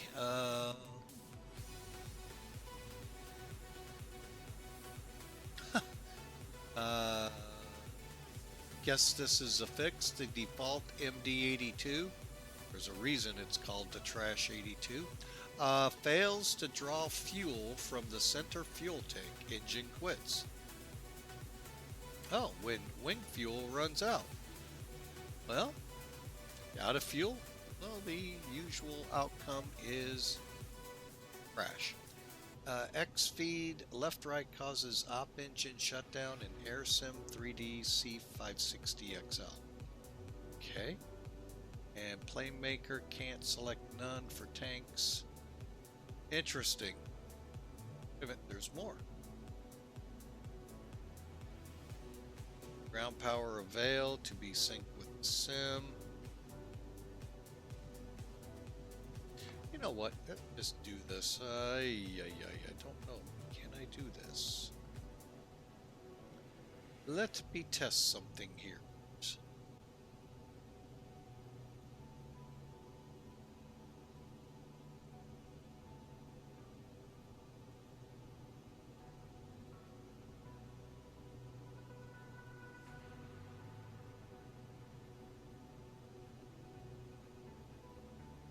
Don't know if I can do what I want.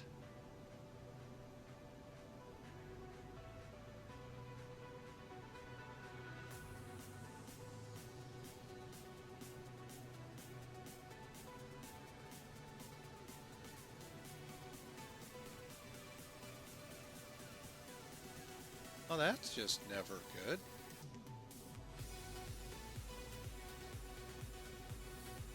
Okay, there we go.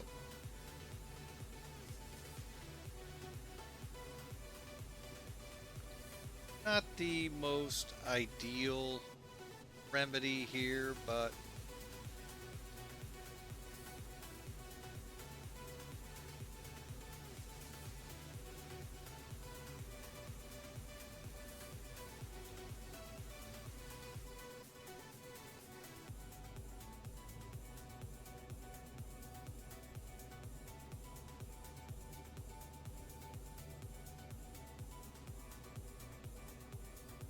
all right, here's my Discord, folks, from X-Plane.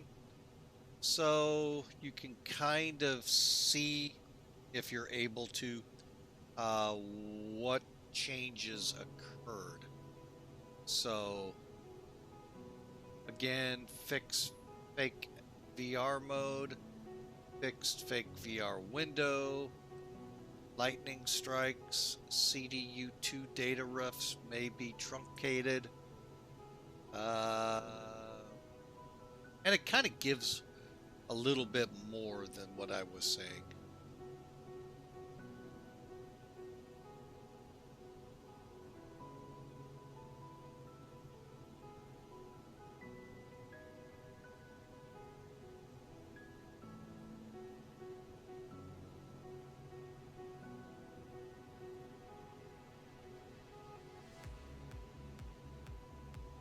All right.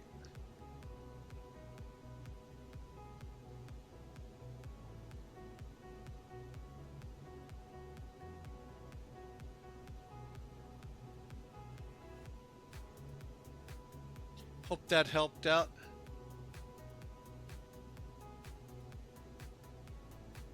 Well, we'll find out as winter goes on how well the fuel interacts.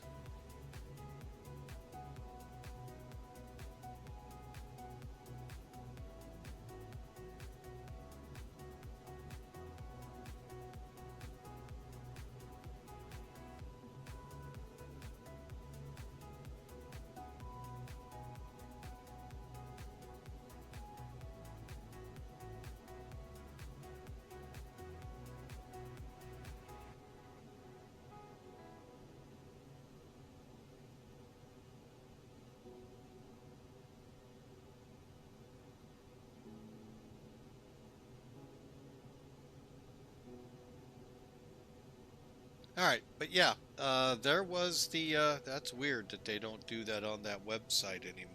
So, really weird indeed. All right, we got 114 miles to NODUT. And we'll just kind of keep rolling it on.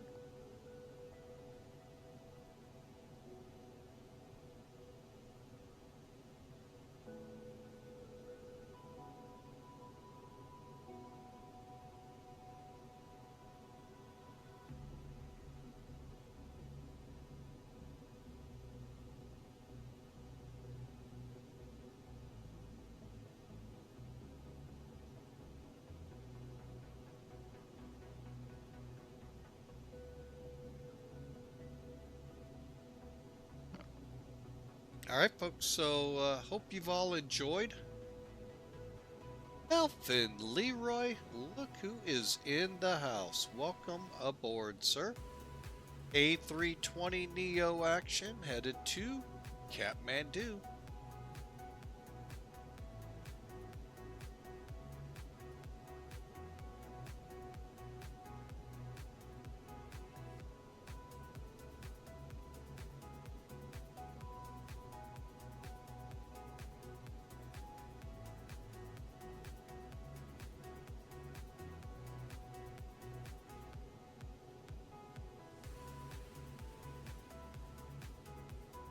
Now, why didn't I find that?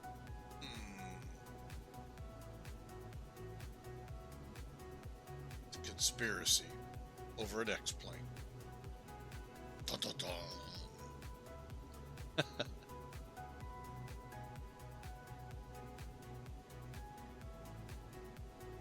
Oh, that's a good link too. I just went to it, folks, so enjoy it. That'll get you up to date with what's going on with X-Plane 12 and the Beta 3, as Sky Matrix likes to call it. I love that. Beta 3. Love it.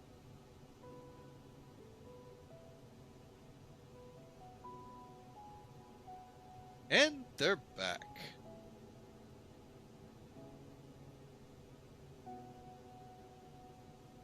All right, folks, just a tip, if you are displeased with the advertising, I can't do anything about it. It's only a minute, but if you do not want it, you know, there's only one way, two ways. I don't like the second way, personally, but the first way is to subscribe. And that's how you get rid of them. You'll be ad-free at that point. That's one of the big perks of subscribing to streamers. Aside from the fact it helps streamers go the next step to try to get stuff to improve the streams. The second way is, I don't really even want to talk about it because it means leaving the stream.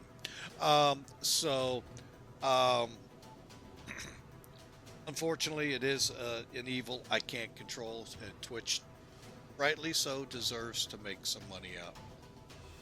But that link did help out, by the way, Bad Attitude. It was a good link. So I'll have to file that one so I can pull it up when needed.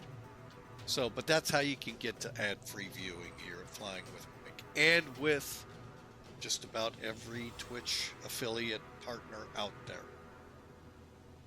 So, and I've got them down to 1 minute and in 3 different times during an hour. So that helps the channel a little. And also, like I said, Twitch is, and I hate to say it, they got to make money or you don't have Twitch or even YouTube for that matter, or your favorite videoing source. All right, so we'll just continue on. We got us about 2.5 hours to go, folks, and in about an hour and a half or so, we'll start talking about the approach in here. We kind of glossed over it in the pre-flight checks and setup of the McDo. Now we're going to get into the nitty-gritty and really understand, this zigzag VNAV approach we have to do into Kathmandu. Everyone, do and Kathmandu. Oh wait, wrong time. Anyway,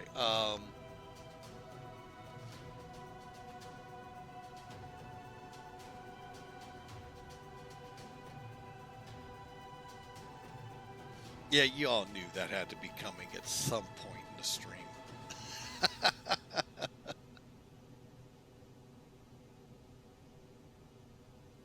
All right, folks, I am going to take a short break here, grab some coffee, get a little grub in the belly, so we're ready to bring this thing home in about 2 hours, and we'll call it 22 minutes. Be right back.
Well, folks, I'm back with you.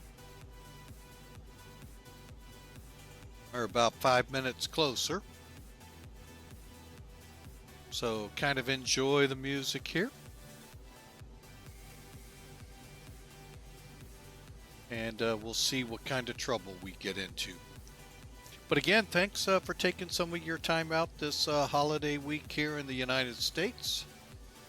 For those of you abroad, it is Thanksgiving week here in the United States. So that's where all of that's coming from. Many of those listening in could be on vacation right now, and many that normally tune in could be traveling. Thursday is the big day. And hang on a second.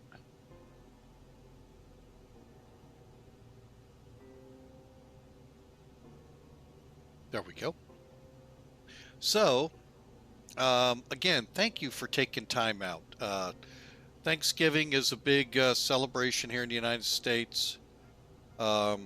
Thanking, basically giving thanks for all God has given us and what we have here. And I know, I hear a lot of people, I don't have much to be thankful for. You have more to be thankful for than you really want to admit. One, the biggest one, the fact that you're alive, even if you're not in full health or in declining health, folks, you're still alive and can still interact with your family. If your family is still here, you have more to be thankful for than many people in the world. It's when we get out of our narrowness of our area and begin to look around you. I mean, there are a lot of people that would love to be able to say food on the plate, that big turkey that, is just, they would love that. So you really do have a lot to be thankful for. So just remember that come Thursday, when you do sit down and all those people, and I'm not just talking in the U.S., folks, I go worldwide with my visions. You look across the world, there are so many people with so much less than we here in the United States. It's been said the poorest American is still rich in many countries throughout the world. So, you do ultimately have a lot to be thankful. So,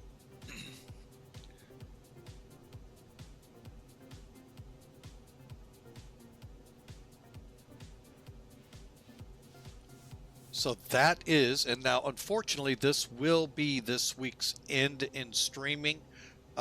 We won't be able to stream tomorrow. We're at work. Thursday, not a chance. Not with Thanksgiving and all the family coming over and all the preparation that may yet to be done in the house. There's no way I could do a stream, folks. And Friday, Saturday, I'm back at work, and then we're back into a new week. So Monday will be the next scheduled stream. So, and boy, I can't wait to dig into that turkey. So, one other blessing of Thanksgiving, when I have to work a 48-hour shift afterwards, there's plenty of food for me to take usually afterwards. If not, hustle away so I have some of it. Actually, I do have other food, so I'll be fine for the 48. But, folks, it's going to be a great year into the year. So I wish you all the best. And if I haven't said it, happy Thanksgiving.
All right, folks. So we got about 2 hours and 10 minutes.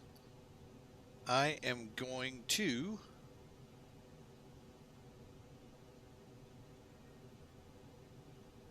keep the music going as we roll on over to Kathmandu.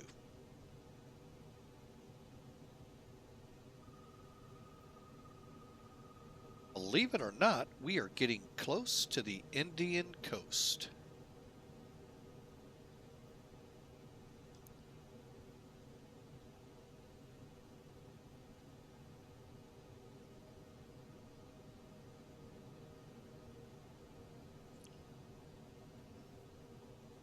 And amazing that, what's he call himself? Emirates?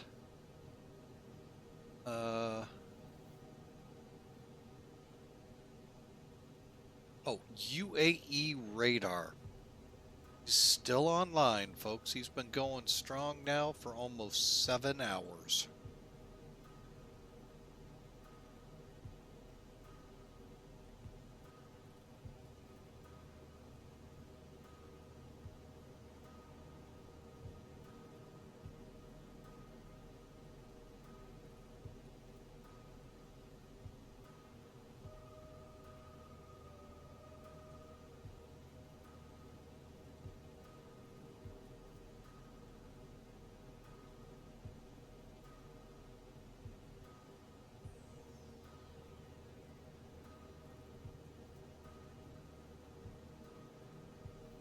All right, so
all right, folks. It looked like Twitch kind of hiccuped a little bit there.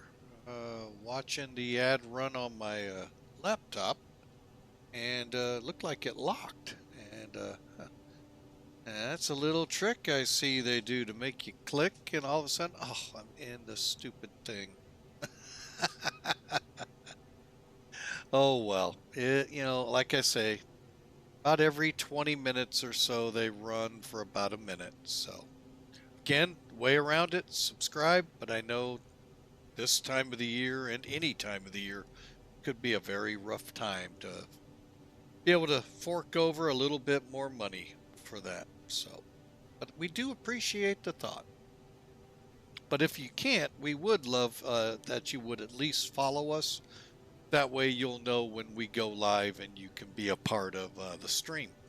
So, but again, welcome in everyone. And again, I can't stress enough, thank you for taking some time out for your busy Thanksgiving holiday weeks. It means a lot.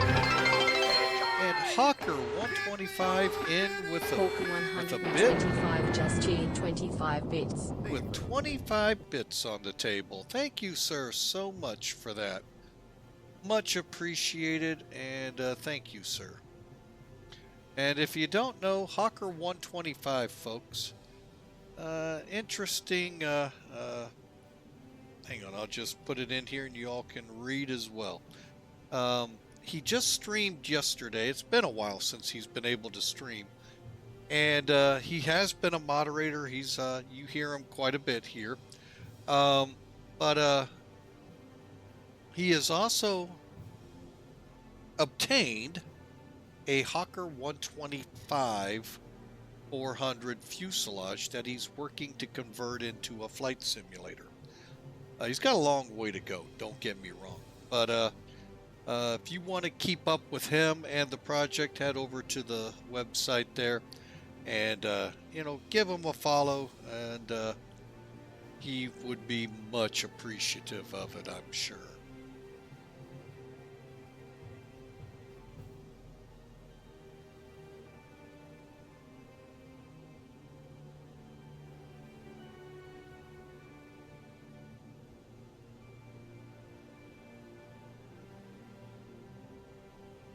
But again, thank you there, Hawker, for the 25 bits. That really is much appreciated. All right, folks, in the distance, you can begin to see as the man back in the midi, or in the years of the great ships, land ho! Straight ahead, folks. As we begin to come into the country of India. Hope work went well for you today, Mr. Hawker.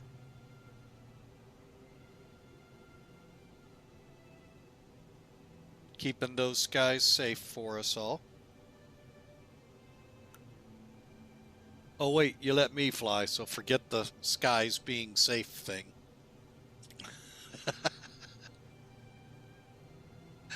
Cracked me up. Anyway, but yeah, thank you so much, sir. All right, interesting icon beginning to show up here on the nav display. ETP stands for equal time point, meaning it's the same distance to get to this point as it is to get to Kathmandu. So we're at that middle point in the flight, folks. Getting there is what it's basically trying to tell you. Oh, excuse me.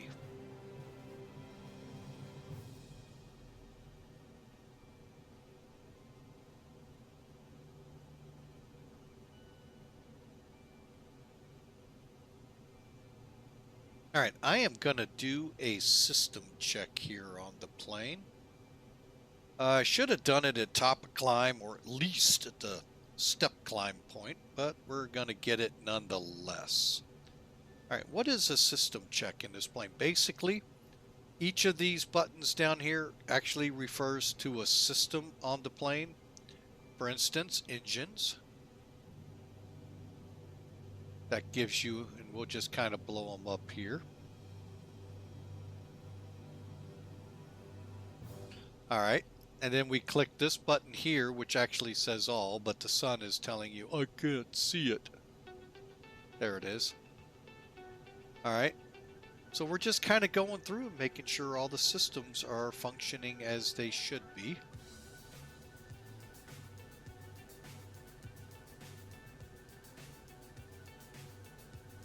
Electrical. Hydraulics look good. I don't see any problems here. All right, now I do see a problem. All right, we got 7,800 pounds of fuel over here, and we have 7,600 here. So we need to balance this out. Okay, to do that, we got to first open the cross-feed valve. Now, what that just did, instead of each engine feeding, or each side's fuel tanks, so the right side or the left side fueling that respective engine out there. So the right side would be filling the right, the left, the left. The crossfeed brings them together. Okay. Then, by turning pumps off, now we're telling it only the right side will do both engines. Even though there is some fuel still in the center. Should be able to balance it out.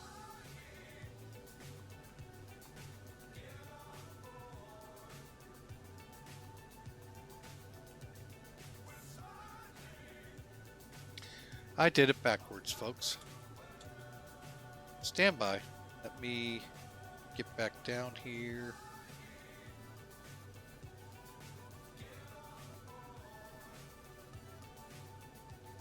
If I turn these off, this one's the one that's going to burn down.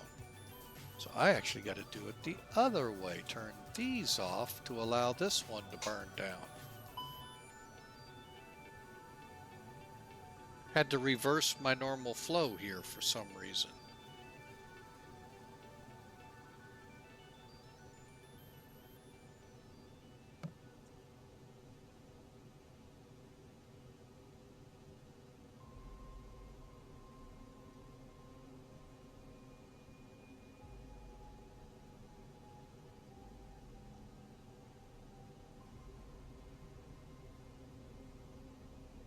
And believe it or not, it does actually go a lot faster than flight factor.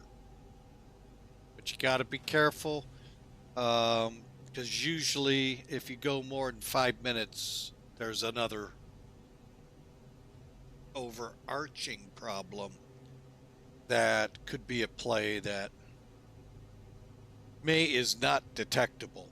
And let me explain that. What happened a few years back, this could be a couple 10 to 20 years back, there was an air transit flight from Canada to Europe. I'm going to say London, just because it always sounds good, but it may have been going south. Anyway,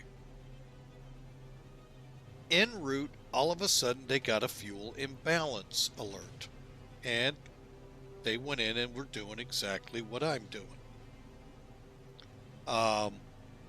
And it took a lot longer than what had happened. Is a fuel line had ruptured in one of the engines. I forget which one.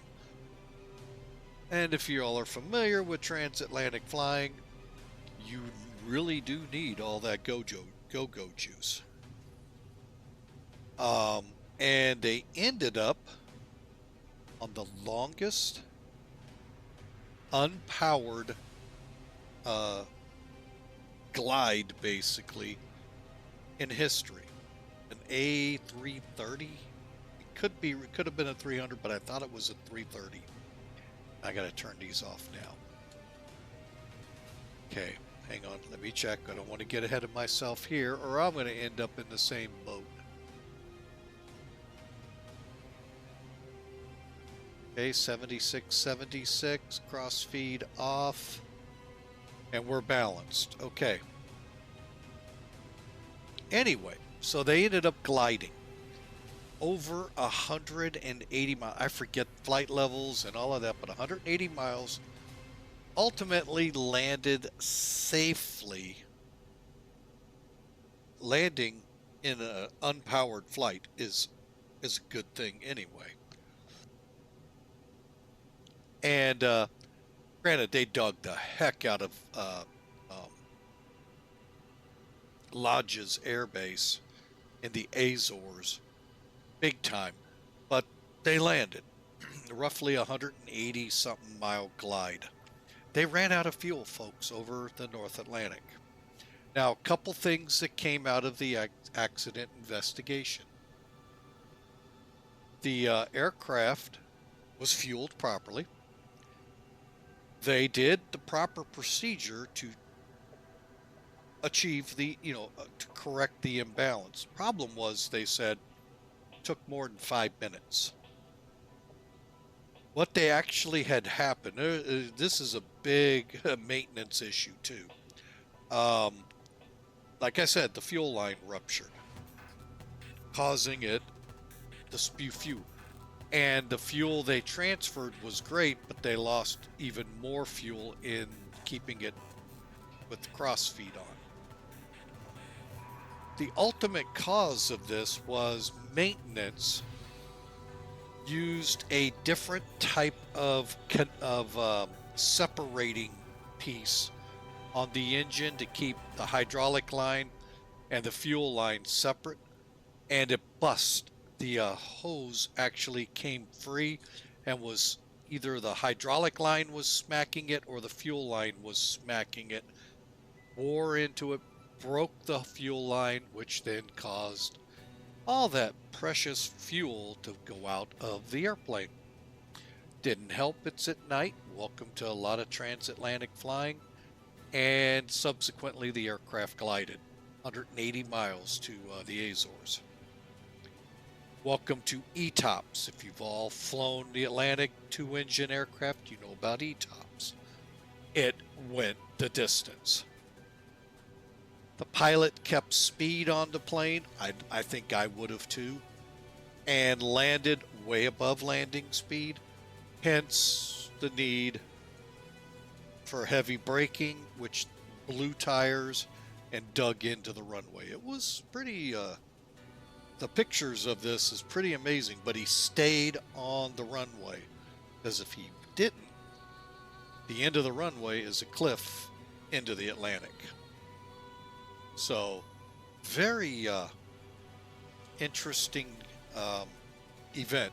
Now, I've seen it replayed on May Day, and they went through all of this. I actually saw this in regards in a whole different type of documentary about it, but it was amazing to watch. The mistakes, yes, the crew had made, but they were already had been done long before they picked the plane up. So, and everybody walked away. And you know what? That's the kind of outcome in a situation like that you always want. So, yeah, it took a little bit to repair the runway. Yeah, it took a little bit to, I don't know if they scrapped it or what they did with the plane. But, again, to walk away, that's the ultimate goal. So, and I'll try to look it up in here as we go. So y'all have a link to at least look at it. Like I said, I know Mayday's been on it. They've been on a couple of incidents in flight where they've glided to landings. I think one was not successful. But, yeah, Air Transit out of Canada. Forget if it was Toronto or Montreal they took off from. But again, I am just guessing if they went to London. Most aircraft I know go to London. I know they go to all of them, but, you know, that's where they end up a lot.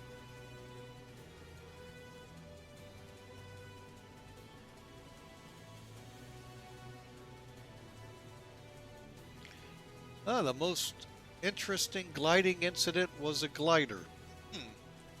Interesting.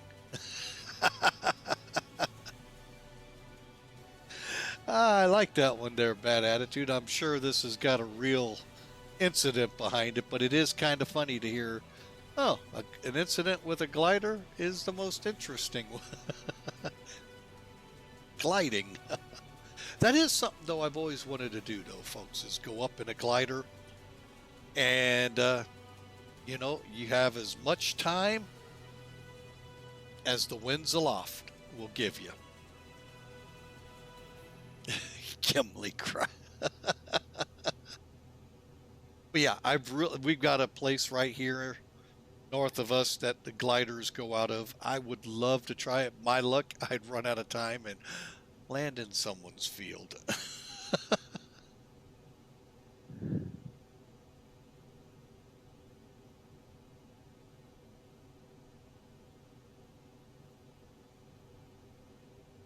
Okay, I've never heard of Gimli Air Force Base, so I gotta look this one up. Sorry, folks.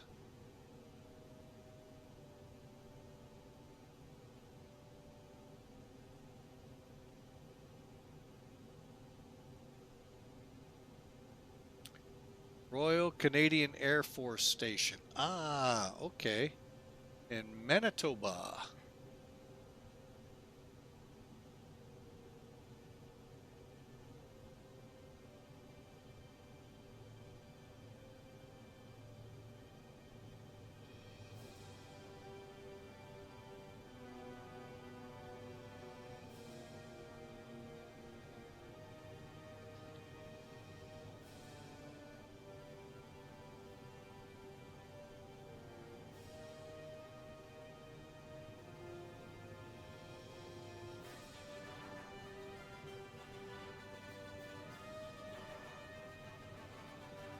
Oh, sorry about that, folks.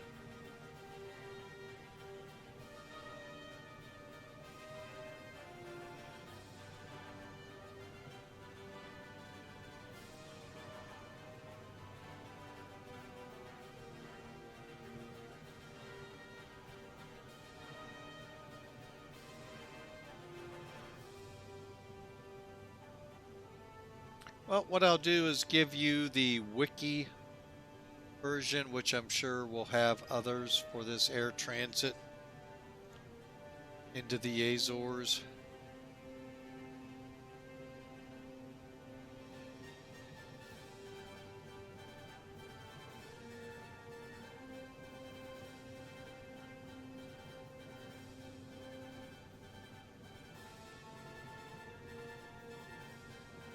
Hope I did it right. Hang on a second. The way it looked, it came up maybe like I had it wrong. Nope, I had it right. Okay. So basically, oh, it's because they, oh,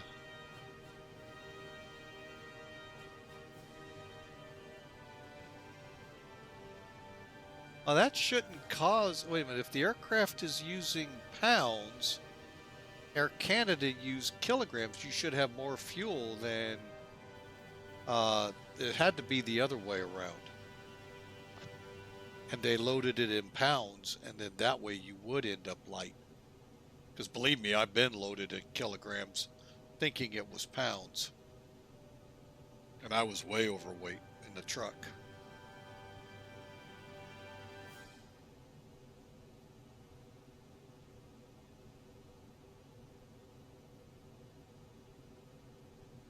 Yeah, if you check out the Air Transit Flight 236, folks, that's the longest glide at that point. I don't know if it still is. So, all right, anyway, we're going to continue on with our system check.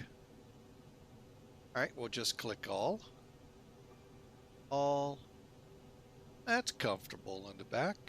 All right, now this one you all might look at, go, well, that's easy. All the doors and slides are closed. You want to focus up here.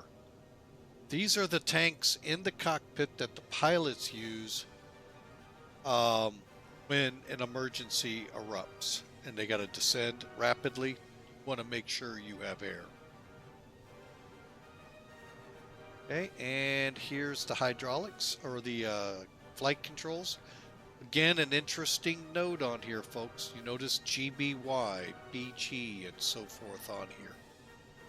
That tells you which hydraulic system powers it.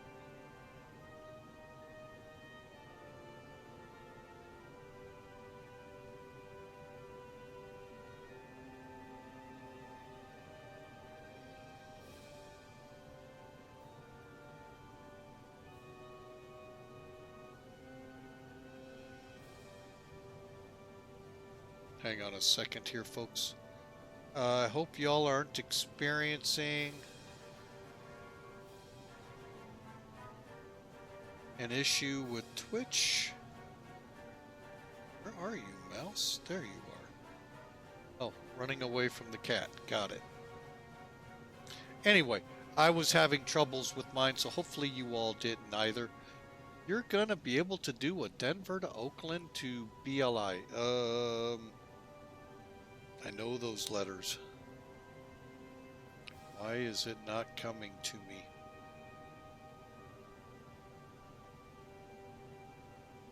me? ELI. Something's telling me that's up in Bellingham.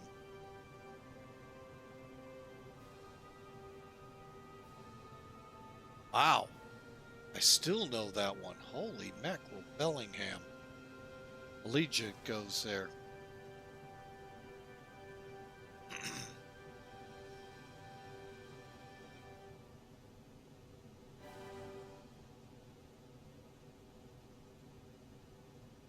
But anyway, folks, yeah, check out that wiki, and you'll, wow. If you get a chance to find the one that behind it is great. Back to what we were talking about here before I noticed trouble on my laptop.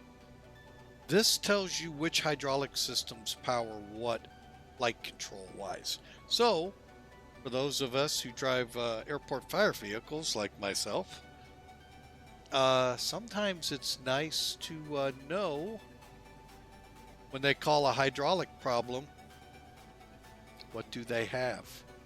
A lot of times that's why they're holding or they're off doing, gallivanting out there in the cornfields here, is they're actually figuring out what all they do have. So, nice screen here with all of this.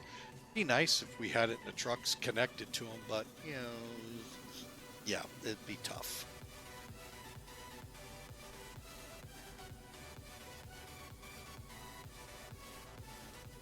All right, and that, folks, brings us to the status page where we have nothing recorded. So, there we go, status quo. Over the country of India.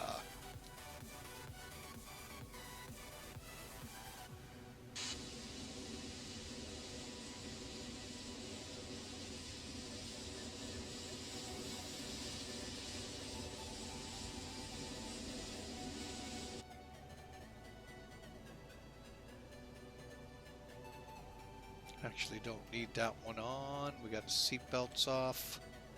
Actually, where is... Oh, there's our step climb coming up. The FMC's yelling at me for it yet? Nope. 3-8.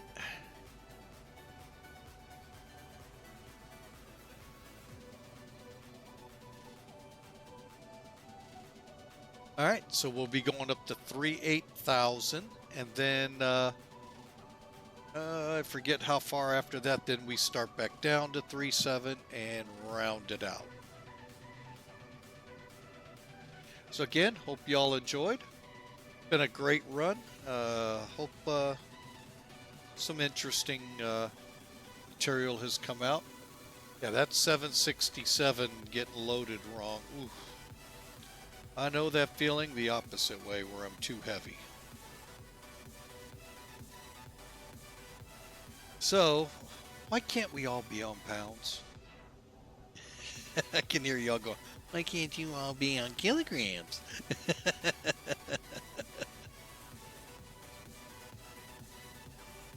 There's more of us on kilograms than you on pounds.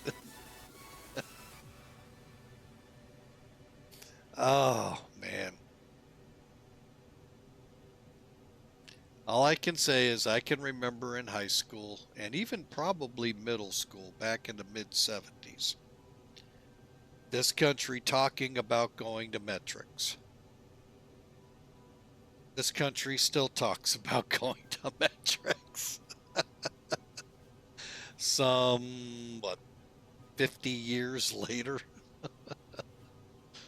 I've had some interesting stuff with metrics that's it would just take us a lot to learn it fully, but we could. And likewise the other way around too.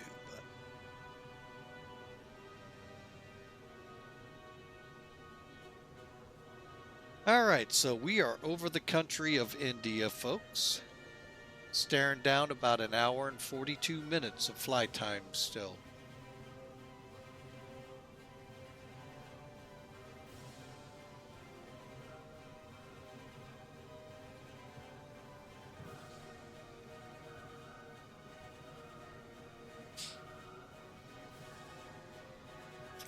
I wonder why the flight plan calls to go to 38,000 here.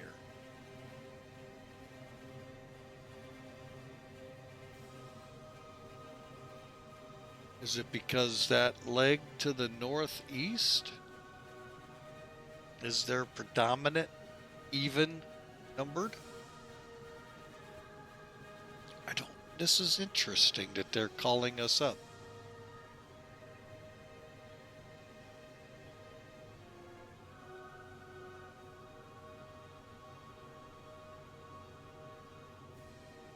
Interesting.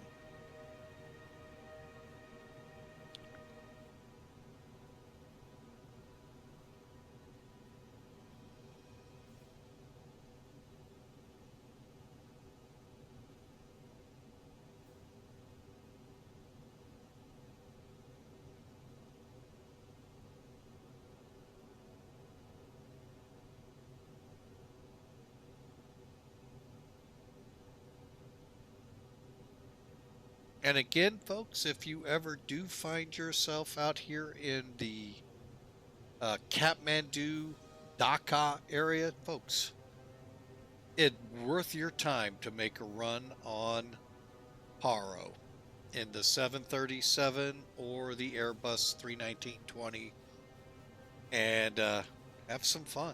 It's a fun approach, especially if you fly the RNAV RNIPs. If you just say the heck with it and fly in there, you haven't learned, you're not getting any of the fun out of it. Going through the caverns to get there. Canyons, I guess I should call them. And if you're from West Virginia, the hollers.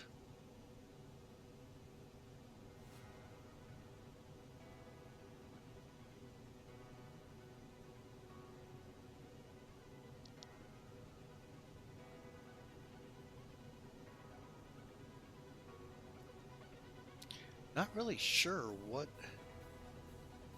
type of land surface is being depicted here.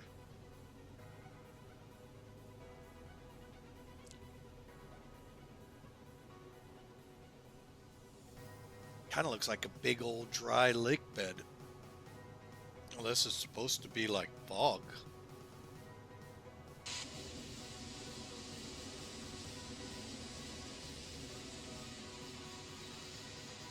Can't imagine that being snow.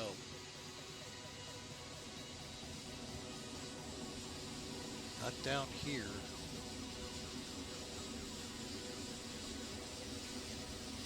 Let's see.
All right, we're headed up to 38.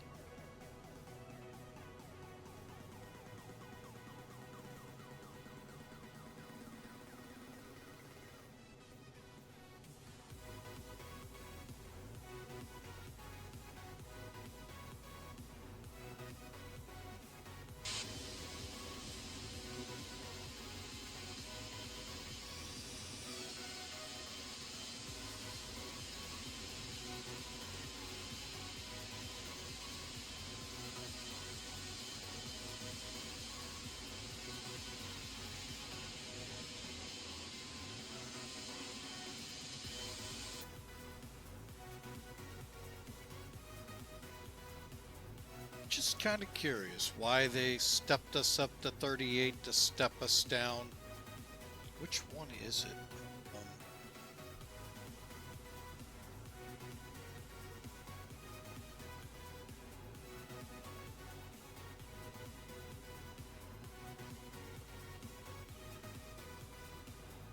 MIBOG.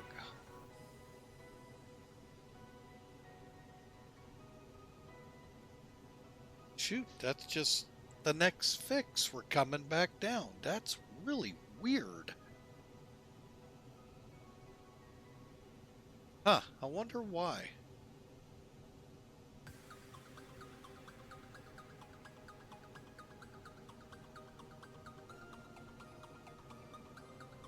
Your traffic is lit up like a Christmas tree. Huh, okay. What was your original altitude? 37,000. I just turned to a more northeasterly direction. The flight planners had us go up to flight level 380, the next fix at 112 miles. We're going to come back down, so I don't know. I may not, just don't really feel like kicking into descent phase yet.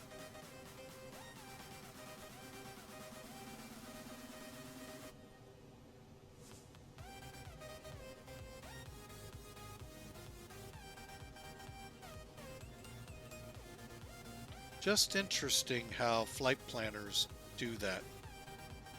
Because, I mean, SimBrief, albeit is not generated by a human, per se. Just weird.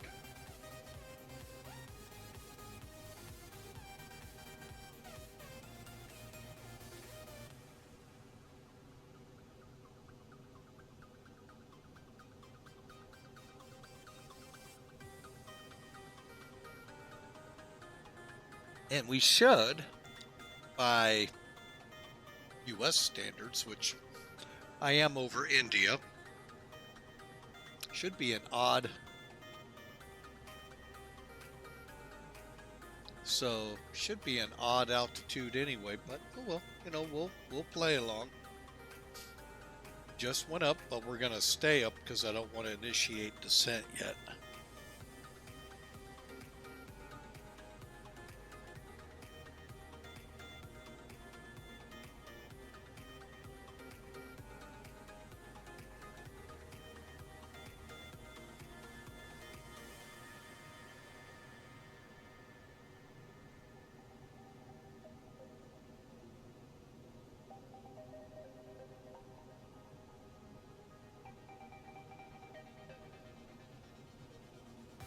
Back with you, sorry, had to blow out the schnoz. Alright, so Bad Attitude's trying to figure it out too. He says most software is automated for flight planning these days. I know SimBrief is, so who knows? Like I said, it isn't going to hurt us, you know, but we're not going to come down from 38 until we're top of descent. Unless ATC also says, oh, you need to be at an odd level, 39 or 37.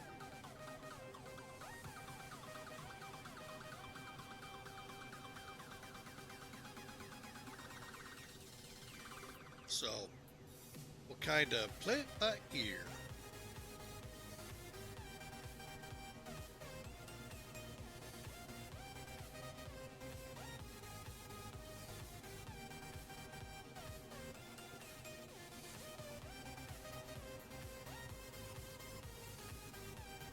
And I brought that back up mainly for Bad Attitude, but yeah, right here it said to go to 38, right here back to 37. Something in here they didn't want me to see 1,000 feet below. That's what I think it is. Because really, ultimately, we should have went back down at minimum here or somewhere along this final run out.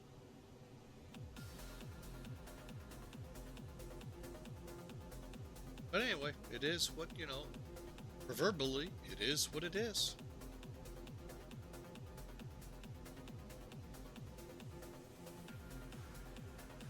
I misspelled VNKT? I sure did. I sure did. It took 3 hours for people to catch that.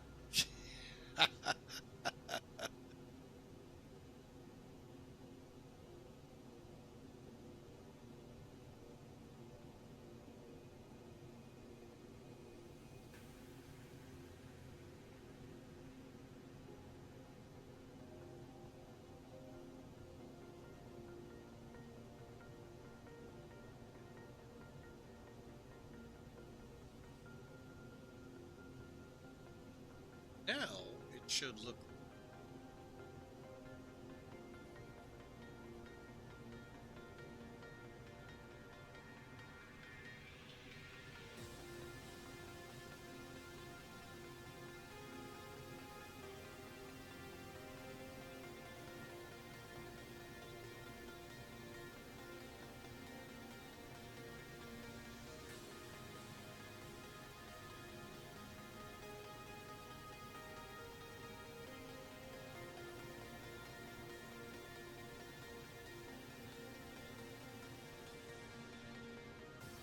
All right. Again, thanks for pointing that out.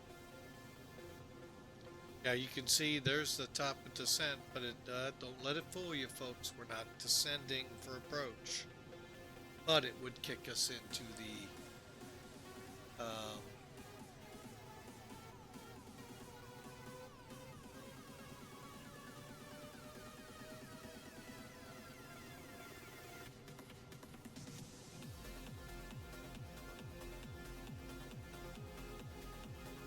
all right. Yours is probably a couple hours. That's always possible. Let's find out here. Sky Vector.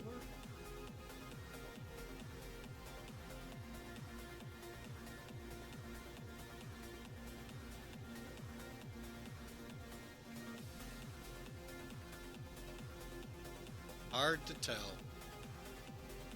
Couple of them along the way there.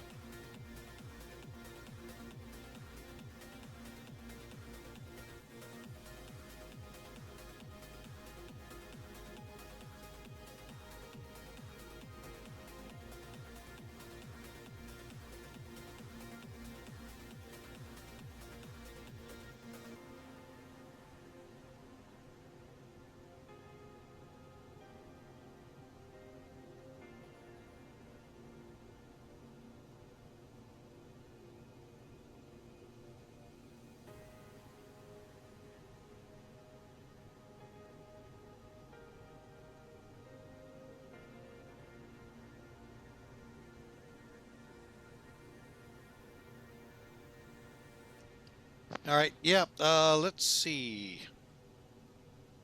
Give me a second here. I'll bring it up again for you. Sim Toolkit Pro. All right, let me bring up SimBrief. And here's the routing I got originally. So close to what you had there, except you can see the SASRO went to 38,000. MIBOG back down to 37. So, you know, chances are, yeah, there is maybe some secret UFO conspiracy going around in between SASRO and MIBOG that we're not allowed to see. I don't know. But anyway, yeah, that's what we had.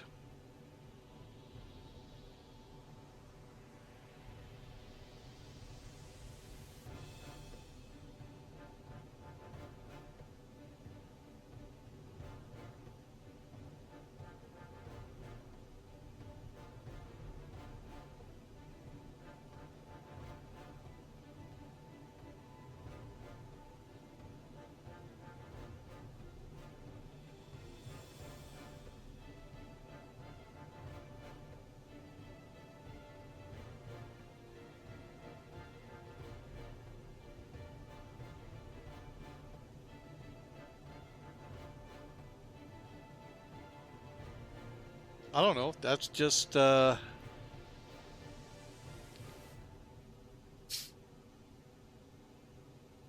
you 60 miles from top of descent, or are you saying someone else? My top of descent.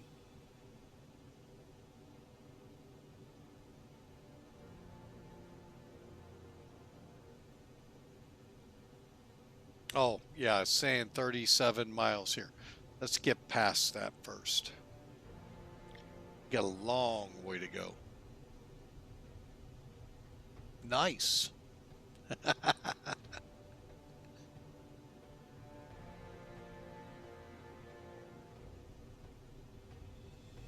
see what's going on in your world. Oh, wrong one. Go to that one.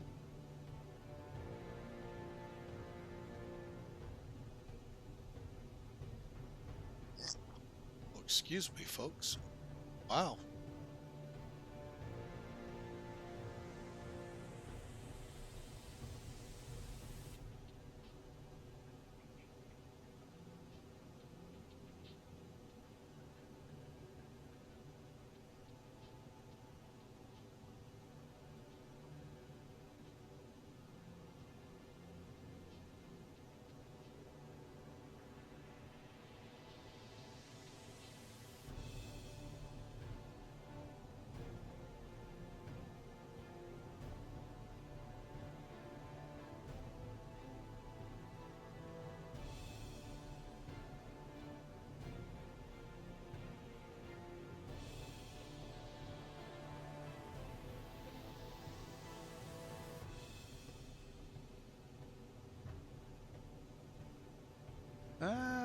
So let me roll that back a little.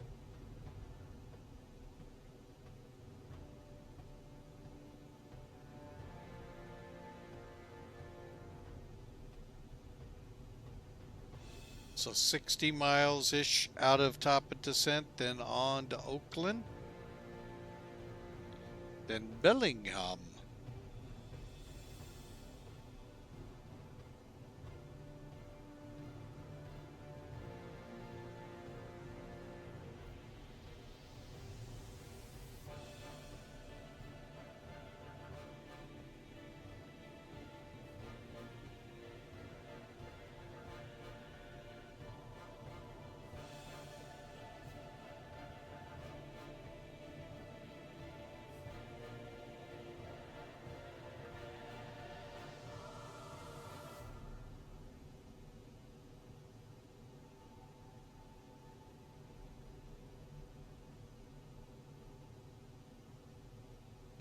Step now. No, we're not going back down.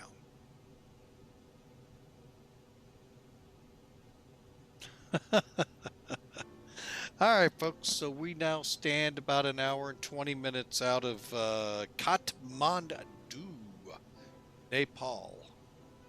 So we'll be getting up there here shortly. Should start seeing some of the Himalayas. Probably an hour, less than an hour from now.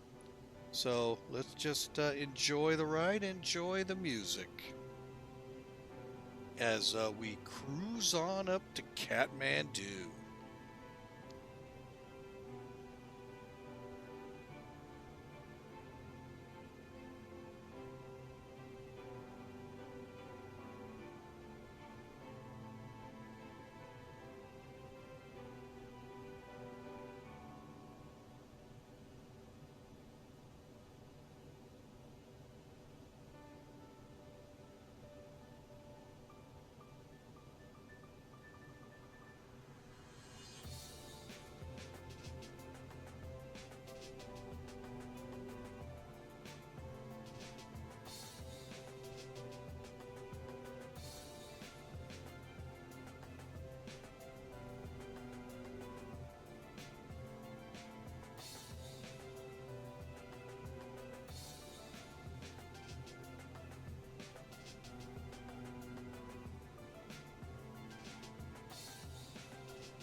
Hey, Matt Air, or Matt 1997, welcome in.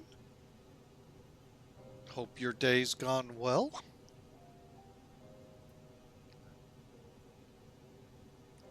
We're about an hour and 20 minutes out of Kathmandu. Well, let's see what our FMC says. 500 mile to go.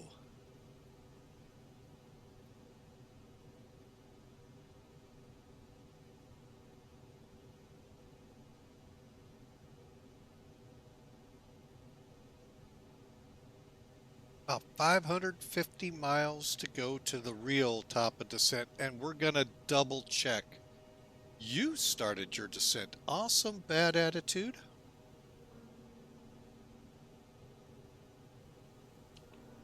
We got about an hour to top of descent.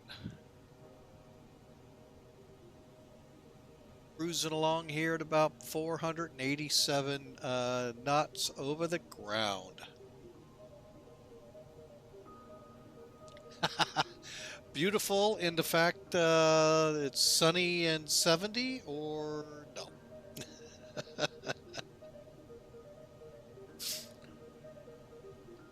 As bad attitude reports, Denver is looking beautiful.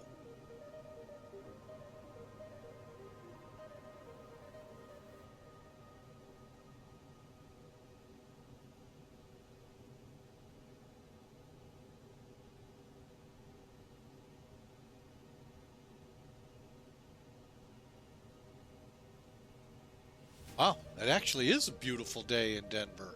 Wow, 12 degrees Celsius. That's like 50s, 60s weather. Wow, we get that here. Threefold over.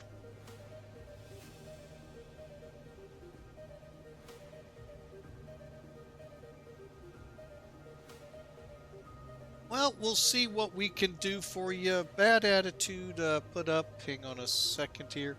Last night, me and Hawker came up. Well, Hawker was streaming last night, our moderator, and wasn't on VATSIM or anything, so it's not like we could both be online at the same time.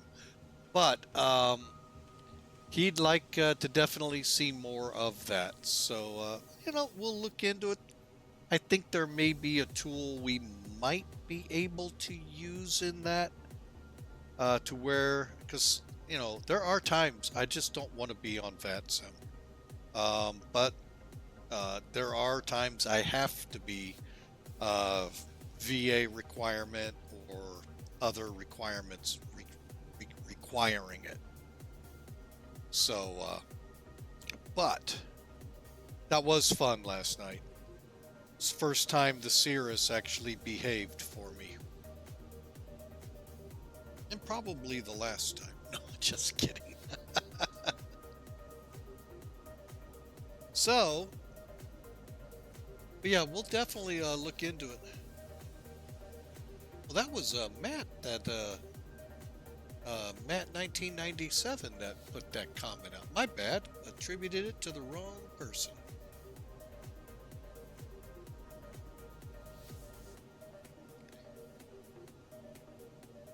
But we'll see what we can pull off here in the future. All right, let me take a look at something here that came in on my phone.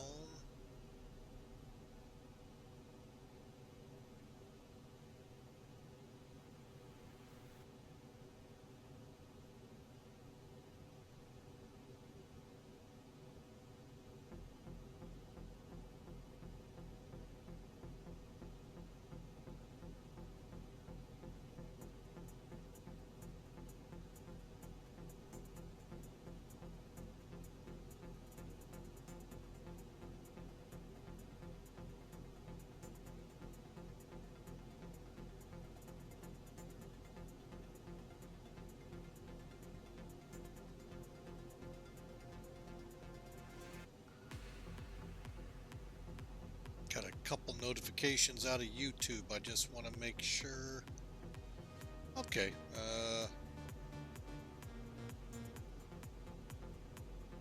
Uh-oh. Release candidate 5.9 is out there for Zebo. I wonder what new little Easter eggs are abounding in it. I'll have to get that for next week.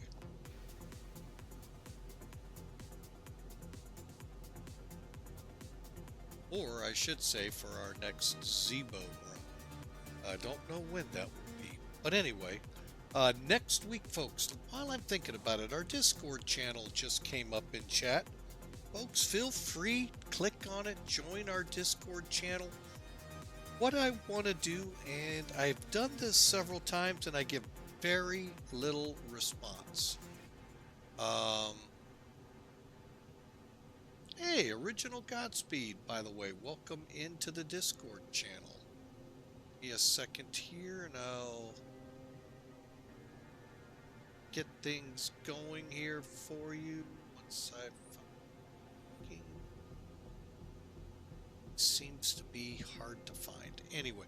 But anyway, folks, we got the rest of the week for me to figure out my schedule for Monday, Wednesday, Thursday, next week. I want you all to guide that. So if you would please be thinking, what would you like to see us flying?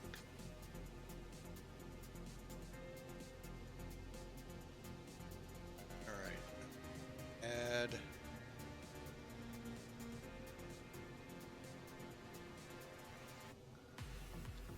go.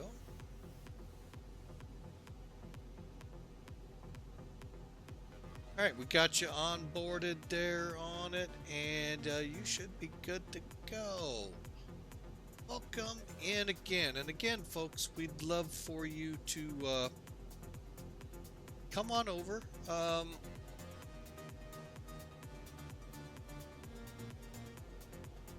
And kind of give me some ideas what you'd like to see me flying to. It's getting kind of tough every now and then. Now, granted, I work within the parameters of some of the VAs and stuff, but help me out. Discord channel or even in the chat, give me some ideas of places to fly. Yes, Paro is on my list.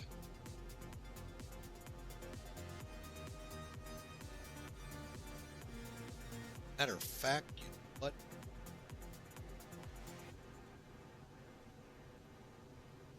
Got an idea here. I hate when I have an idea. Hopefully this won't backfire on me.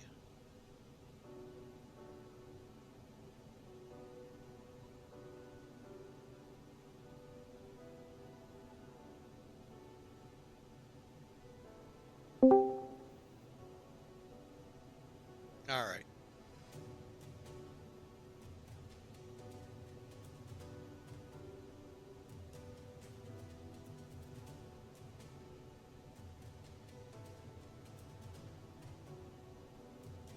All right, folks, we're out of the break. So as we were going in, I was requesting you all give me some ideas.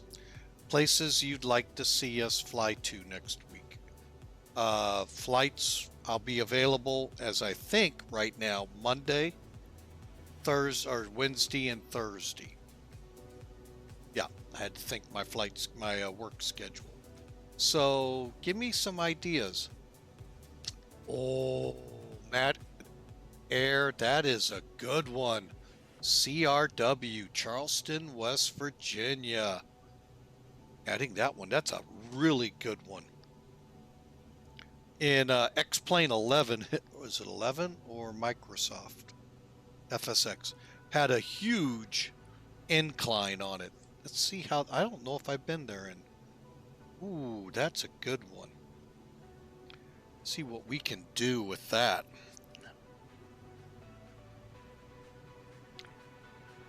That place is evil. How about LC Lynchburg? Is that Lynchburg? LCH. Time to look that one up. Thank you, guys. And by the way, if you didn't hear it, it's possible you may not have. I'm on Discord.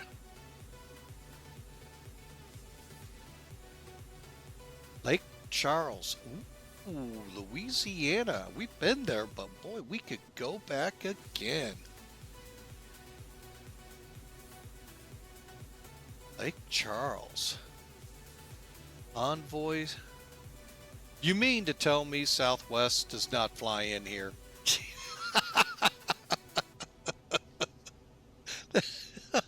All of these places out in the outskirts. Southwest always seems to be on the list, but they're not. Airlines. How big's the runway? 52s. Okay. Ooh, I think I know an airplane that could handle this with no trouble.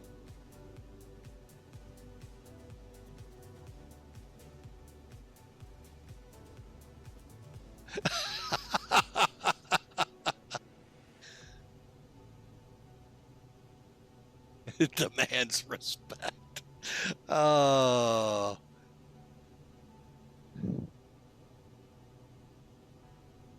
It also depends.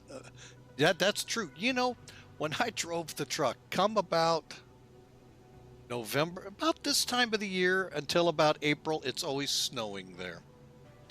Always snowing in the I-64 corridor from Huntington through Charleston down to what the heck's the name of the town where it kicks back out to the east. Oh, anyway, it's always snowing on me there, and it was annoying as all get out.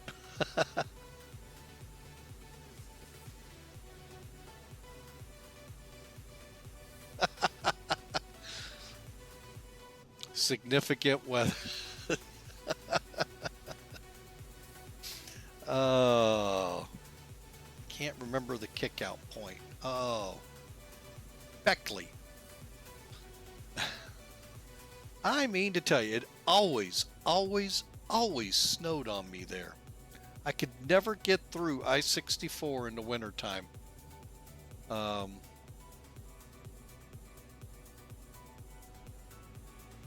that's in the truck, folks. But then I watched the Weather Channel since working at Mid-America and, you know, since being off the road. I wasn't imagining it.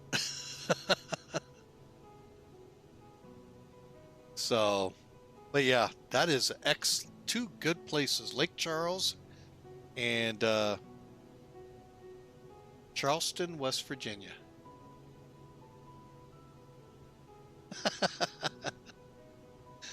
Yep. I think, you know, West Virginia in general is just like Alaska, because the same thing happens in Alaska. Blink an eye and all of a sudden you have 0-0 conditions. And that was just a trip on I-64 all the time.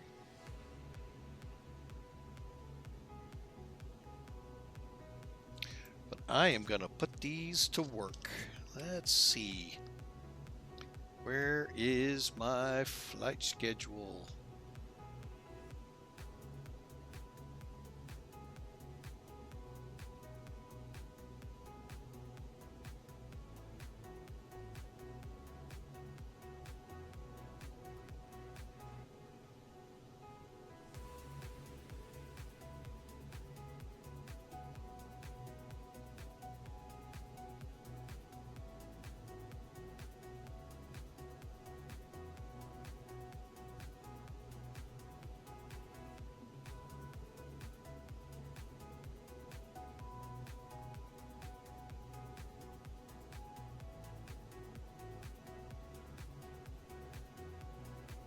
Yeah, Lake Charles, that's actually a real good, let's see here. Just gonna, is it LCH? Is it something else ICAO? Okay, it is. And Charlietown, let's see here.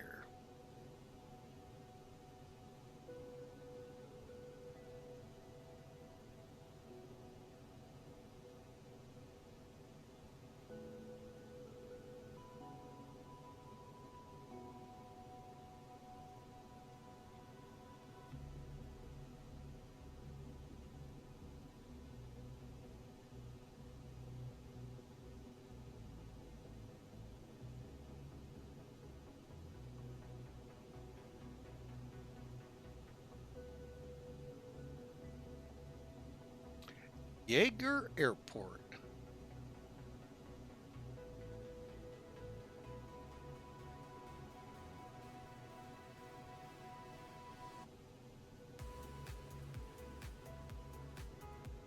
Ooh.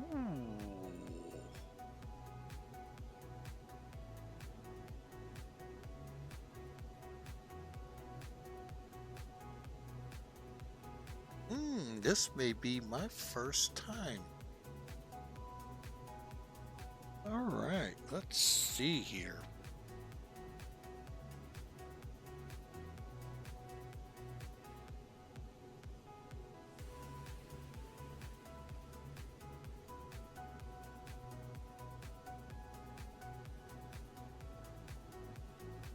Is it Tampa or Tampa St.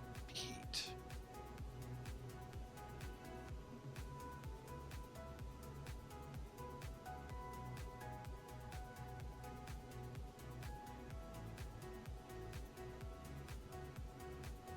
My guess, the airport may.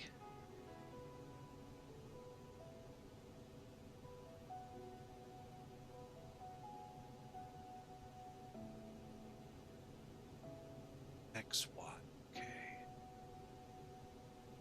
Oh, they're going out of Tampa International. Okay.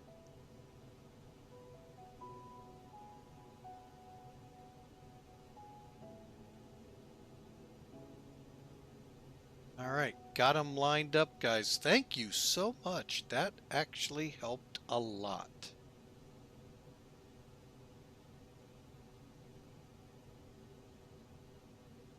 And again, I'm going to work on this, putting something up here in the next couple of days to let y'all know I am actually on Discord voice. So y'all are welcome in. Matter of fact, just for fun, let's see how this goes. Dual stream.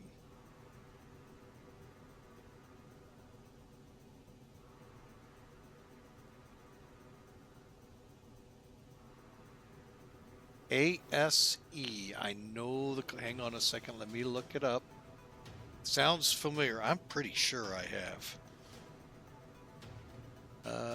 That is not where I'm wanting to go. Airport. Aspen. Yes. Had to think through. We're actually. The flight to Lake Charles may come out of. Well, I'm not going to tell you may. I'm going to tell you where. Telluride.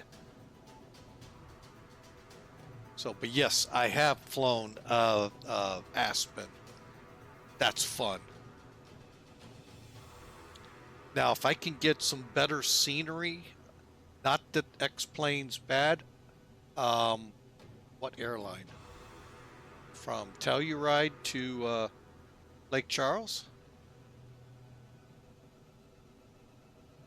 Is that the question?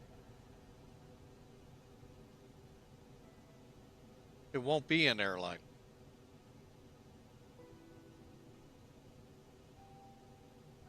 You'll just have to tune in their bad attitude.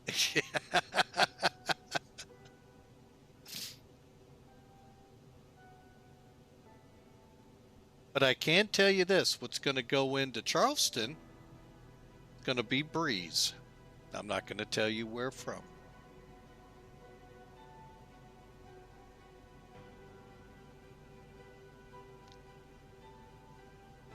Actually, Telluride may not be where I fly it out of. I'm going to do some flight planning and find out. Welcome into Discord. Greetings. Greetings. I'm going to see how the sound is doing here.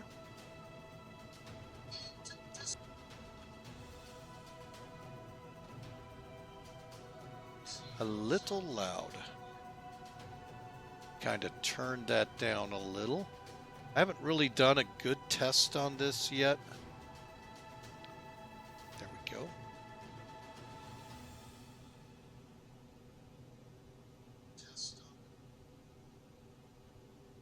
I didn't know it was working with Spaceman, so I couldn't really test.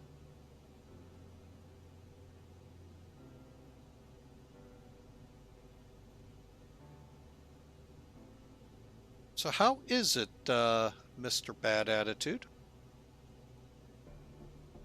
It's going well. On final into Denver.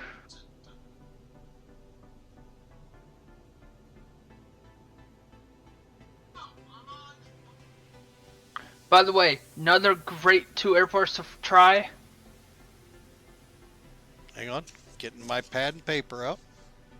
By the way, another. Stand by. Why is Discord so loud?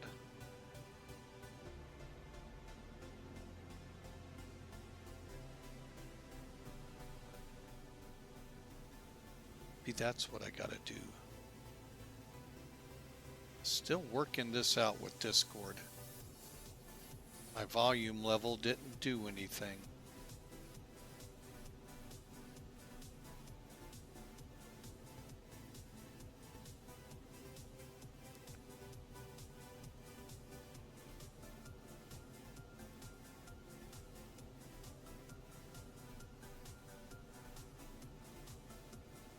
Oh, that's my microphone. Okay.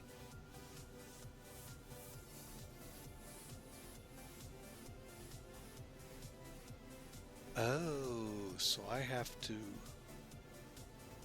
do some more work on this. Okay.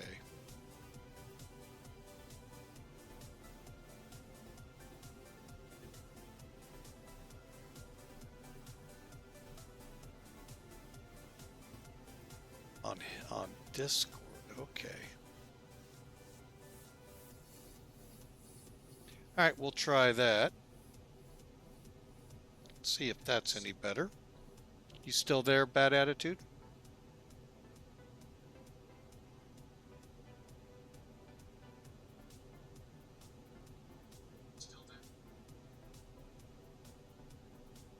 Of course, he took a break to land. Yeah, how dare the runway come up like that?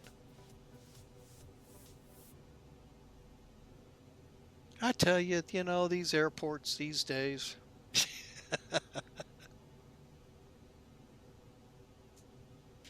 All right, speaking of airports, I better look for mine. What do we got? Oh, we still got 370 miles, and we are under. So you know what? Let's do this. Let's get into our arrival brief, because didn't realize this. I got to work on this Discord so it gets to where I can control both sides of it.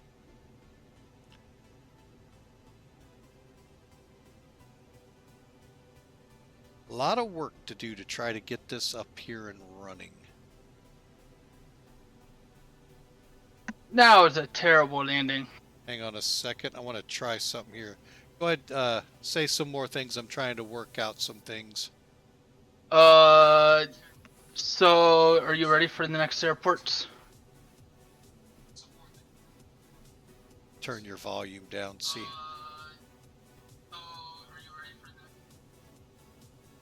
Sure, what are they? Delta Victor Lima and Juliet Sierra Tango.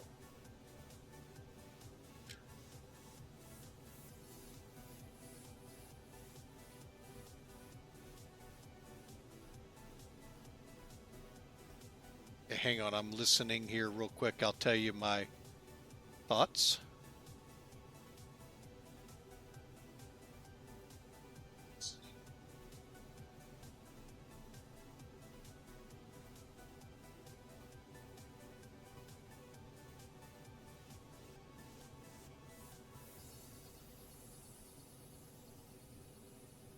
All right, we'll try that levels. I think that's working good.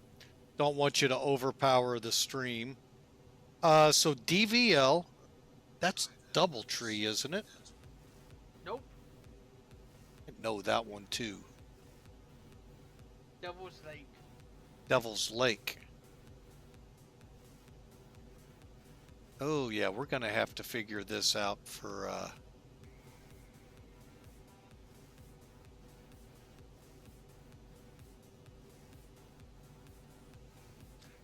streaming. Okay.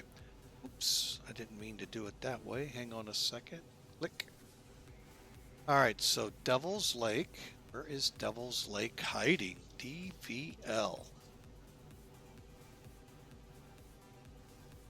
North Dakota. Could be fun. Then JS. That's Johnstown, if I'm not mistaken.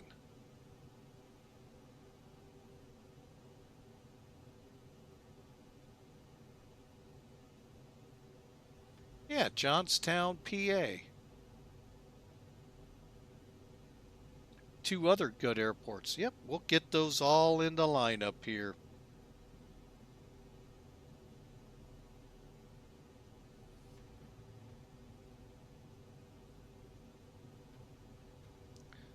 All right, just want to make sure I didn't do something here.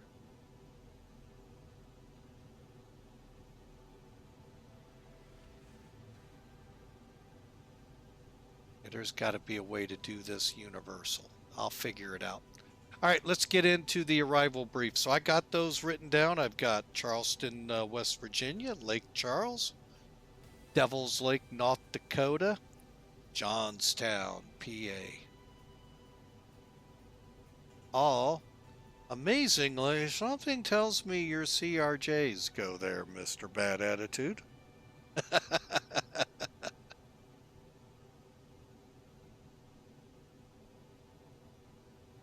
All right, so going into here. Well, I say this, and there it goes. Let's bring in charts real quick, and then we'll get to the landing data. So as you can see where we are in the process, got OMCOP ahead of us. Everything got slow. There we go. Then we're looking for LKN, Luckton, and then on to SMR, which will be already in our descent. So that's what lays ahead of us.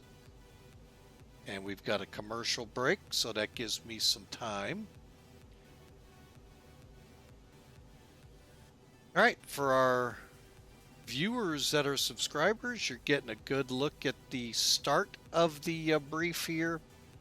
The transition level is 15,000 feet here.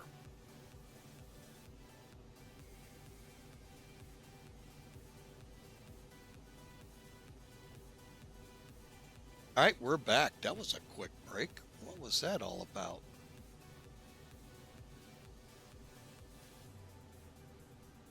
Actually, no, we're not. We got 6 seconds showing on the screen here. We'll take every second. There we go.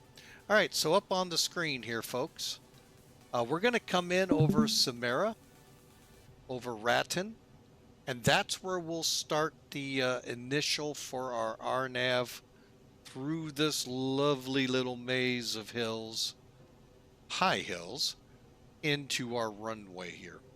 Again, transition levels 15,000 feet. The airport itself is almost 4,400 feet above sea level.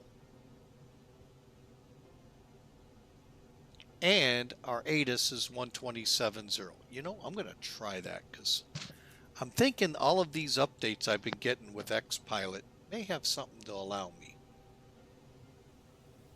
Okay, RNIP. That's what we're going to fly. All right, let me kind of back it out here, folks, because it's quite lengthy. So you can see the route we're going to be flying. Okay, so again, 127.0 for the ATIS. Here's all of the approach, tower, and ground frequencies. Let me try this. All right, RNAV approach. Nothing to set up other than make sure the McDo is ready for it. Our final approach, which really isn't much of a final, is 202 degrees. Now, here's where the meat and potatoes start. If you look at the chart, here's KT 419. This is a mandatory 7,400 foot crossing, descending on our path to make the runway. Notice what we're descending around. Okay, folks, a lot of high terrain. Got a 9,000 foot peak here, 7,000 foot peak here, and a whole bunch in between this little valley Kathmandu sits in. Would have been a heck of a lot easier coming in this way, but you know, this is how we're coming. That's the way the wind is. So 7,400 here. RNIP 0.30. We saw in Boeing how that's real easy to tell here. Not as easy here. You're going to have to actually look in. Is it the flight plan page? No. Or is it the perf page? But there is a way to verify, and right off the top of my head, I don't know in the Airbus. So we're going to do one of those. Yeah, it'll be there. What are you trying to figure out? Where the A and P RNIP, or A and P, is it RNIP the other one? That's on Boeing? RNP, ANP. The required and then the actual navigation precision. I don't know where to find that on Airbus. I'll have to look it up. Finally, our missed approach, which is really bizarre because it's not even painted here, folks, that we're going to actually fly. It basically went like this and around and out this way and out here, I guess rerun in, I don't know. Oh, out to Danfy. I don't see that here. So it's kind of, we'll see how this will work. And again, transition 15,000 feet. Okay, folks, here's the route. We're going to come in at Ratton. Actually, hang on, I'm going to back up a page. Okay, it's 15,000 over Samara. It's at or above 10,500 at Ratton. And then we start in, and it's at 250, folks. Will be maximum, by the way, 250. I may be slower. And then we're going to progress our way through the track here. Here's an 8,800 here. 7,900 here. What's item 4? Wish they would just line them up. From Burrup. Is that this, or is that this hold? I'm thinking that's this hold. I don't get it. Oh, from. So no faster than 220 from here. So then we're going to continue. Max speed 165 at 421. Work our way around. Remember, 7,400. Maximum here. Wrap it around, right in. It's going to be almost turning right onto the runway. Oh, here's the missed approach right here. Okay. So you come off, and then you see how this thing works. Welcome to flying in the Himalayas, to Danfy, and here's Danfy where you would enter to do it again. I missed that the first time. All right, minimums. Hang on a second. You know what? I'm going to kill the music. Sorry, folks.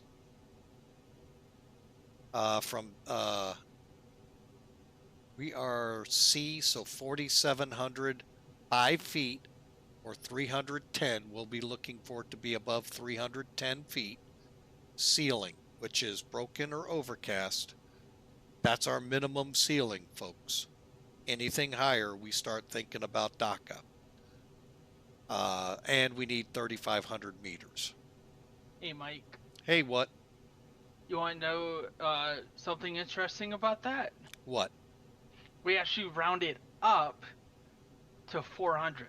Oh, so it'd be 400? Well, 310 won't be on your METAR. Right. So you round up. I figured that makes sense. We would round up to 400. That way, we know we see 400 on the in the METAR, All right. That's about as low as we can go. Yep. Good call. 400 feet, we'll call it. All right, there's the descent profile, folks. 424 is right here. 7,900, call it at or above.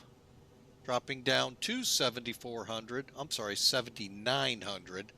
Dropping down to 7,400. And then down our arc, or down the glide slope. 3 degrees, folks.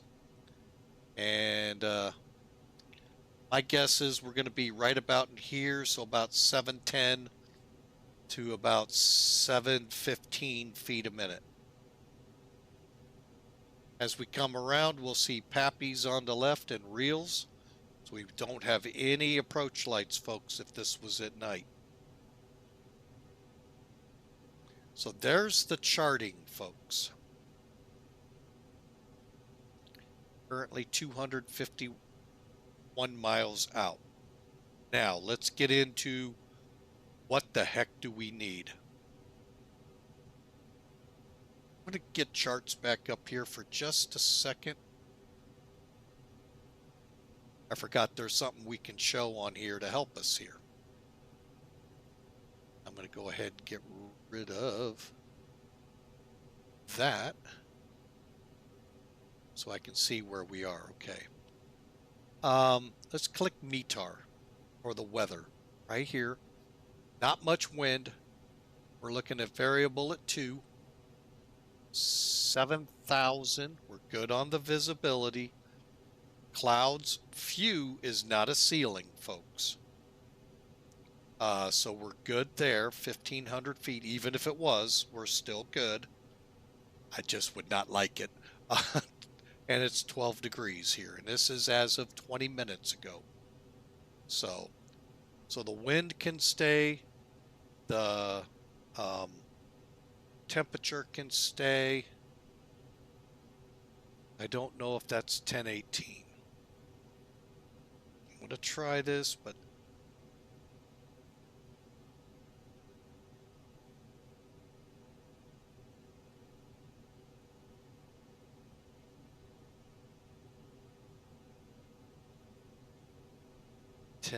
oh crap, I forgot what it said. 07. Okay. By the way, Mike, I'm not sure if you're aware, but you still have charts up on I know. the stream. I was just getting my numbers. And what I did, folks, real simple. Thanks for letting me know there. Oh. I cheat. I go here, click it, dial it up to 1018. There's my inches of mercury to make sure what it puts in is right. Then I put it away. All right, so runway 20, winds could have probably shot runway 2. 3006 will go, let's try it. I always say let's try it. 10.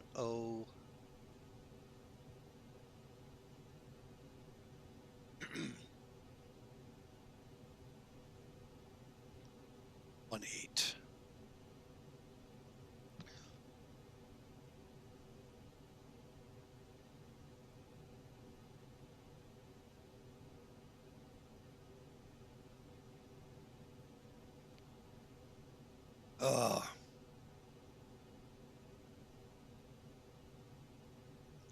All right, close enough. Dry, any ice off.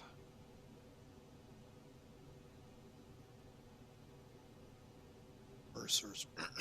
Oh, sorry, folks. Here we go. Overweight. Oh, you gotta love this.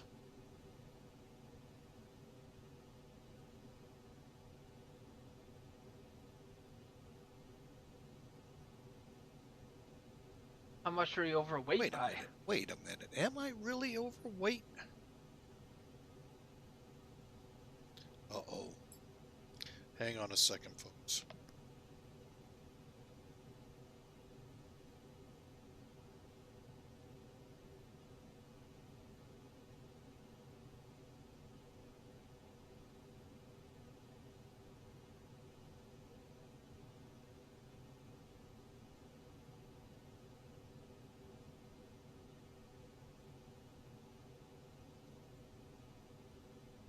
All right. Yeah. Hang on a second. I'm going to look at this. Init. Next.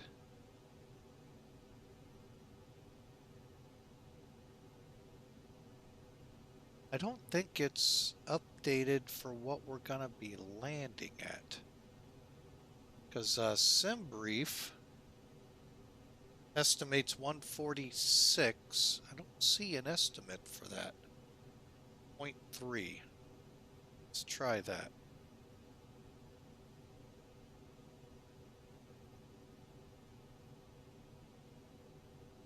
There we go. Because that's what we're showing gross weight now.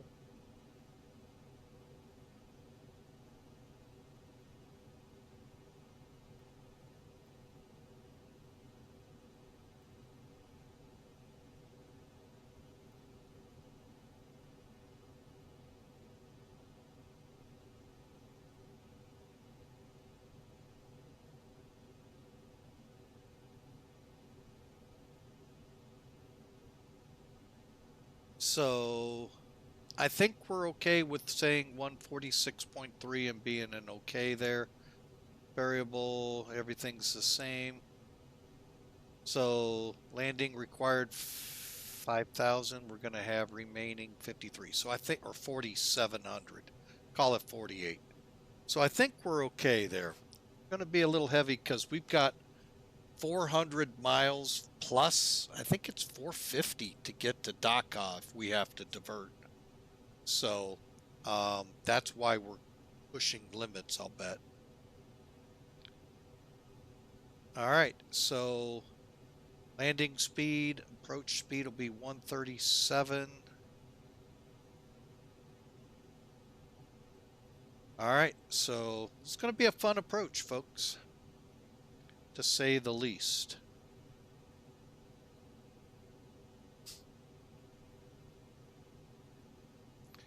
All right, we're coming up to Paxi, LKN, then shortly thereafter our descent. All right, so we're going to hold off for another 90 miles to start plugging in the data here for this page. But I definitely want to look at our gross weight when we get closer.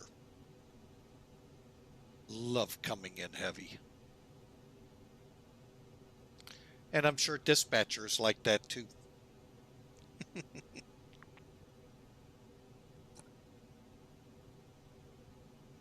So. Not really.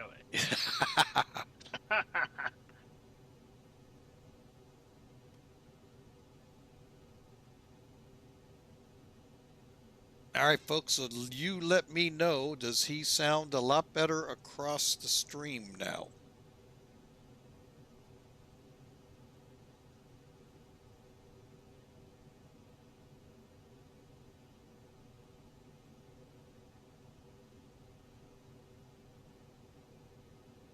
All right.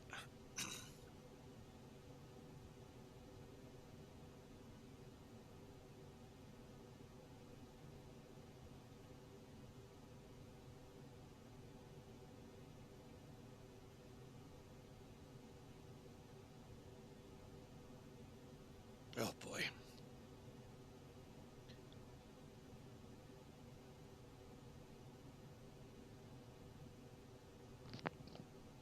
All right, so this ought to be a fun landing, folks. Let's see what we see out the windows.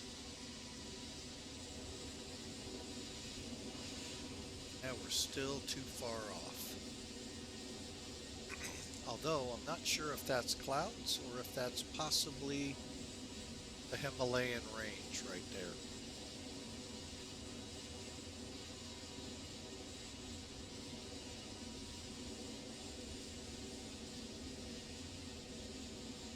Hard to tell. Actually, I think it might be mountains now that I look further ahead as we're getting closer and closer. So, that means things are going to get fun. I do really recommend flying some of these approaches, folks. They are fun. Paro, even though it took me 6 attempts to get in there, 3 of which ended up in crashes, it is still fun to try to succeed at it. Same with Kathmandu, same with a few in the United States that are very similar in nature.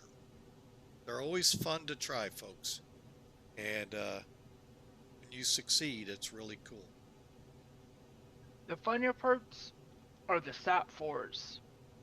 Do what? They're called SAT-4 airports. Those are the most fun. SAP? SAT. Sierra Alpha Alpha Tango 4. India, Roman numeral. India Victor. Basically, they're airports that are up in the mountains. So, Aspen, Eagle, Sun Valley, you've got, oh god, what? Jackson Hole. That's a fun one. They're all considered SAT-4 airports, which means there's very specific things that have to be working on the aircraft for it to even go.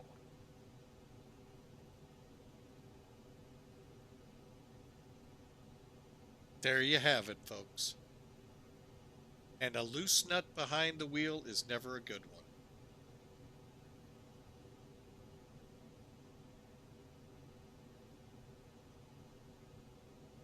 That would be me, by the way, folks. Actually, Kathmandu was fun. I've flown this a couple times, so this was fun.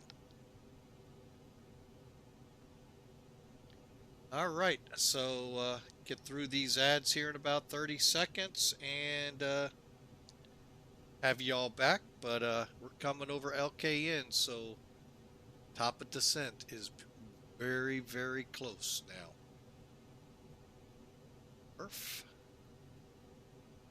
46 miles. Let's see.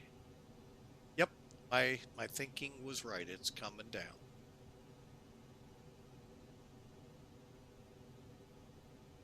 I would be shocked if it wasn't. Well, I didn't know if that was the actual or if that's predictive or what. You know what I'm saying? Oh, yeah. Typically, that's the actual gross weight most of the time. That's what I wasn't sure of. I can't think in what instance it would be predictive.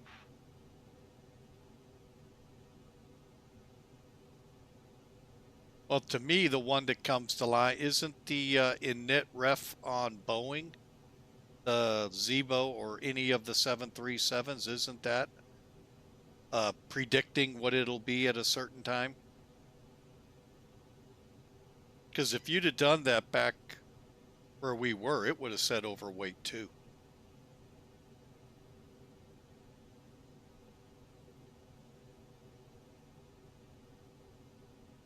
That is a good question. Sorry, folks, don't fly these in real world. So if you're a real world pilot, love to hear from you. Boeing might be predictive. I do know, though, once I do get ready to put my numbers in officially, it's usually where it needs to be.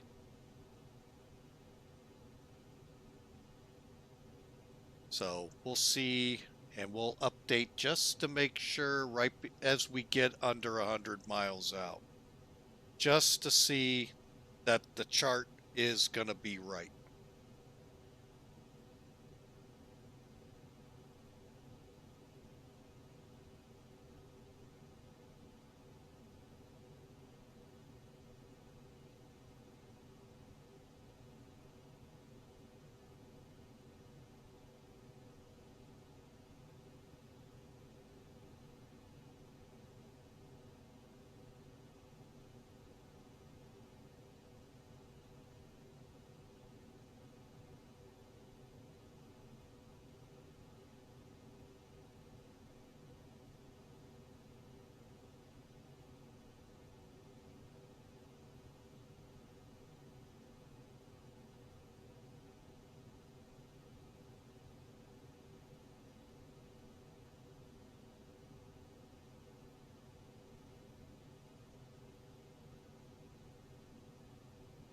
All right, sorry folks, getting blasted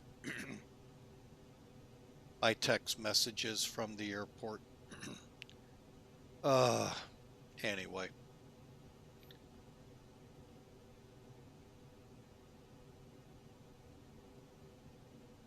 Gotta love it when they do that.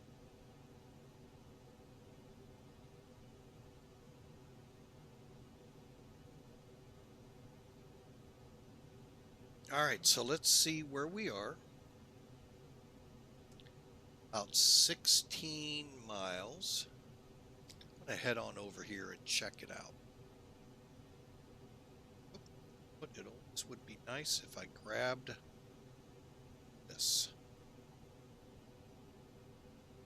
Predict 48. Go 48 right now.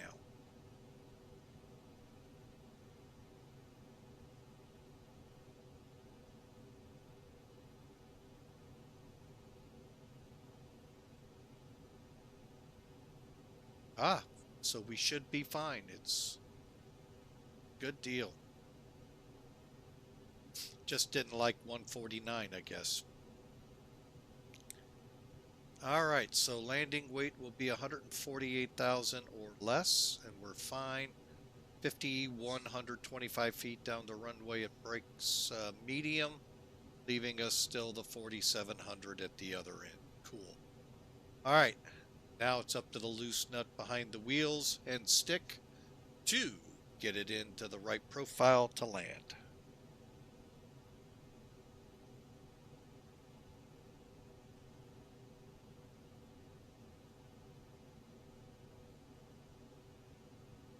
See what we can see while we're out here.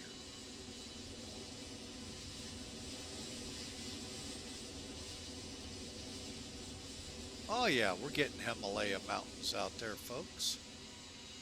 We're gonna have a twilight landing, and really tried not to.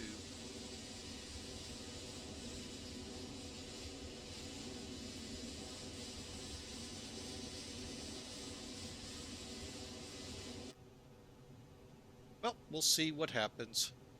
Currently about 20 minutes from landing, according to the overlay at the top. I don't think it's going to be like that, but we'll be pretty close.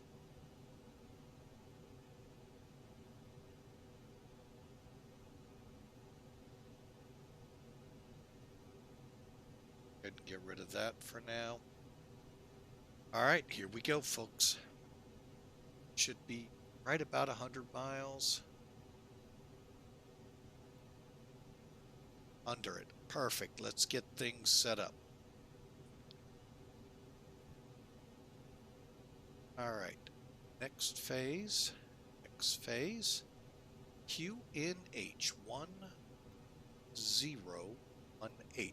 Now, folks, if you were in the U.S. and you wanted to put it in inches of mercury like you see it here, you would physically type it out 30.06 and put it in there, and it would take that.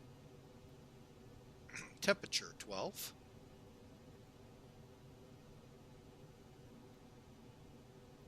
And we're going to go with, yes, 0. Let's see here.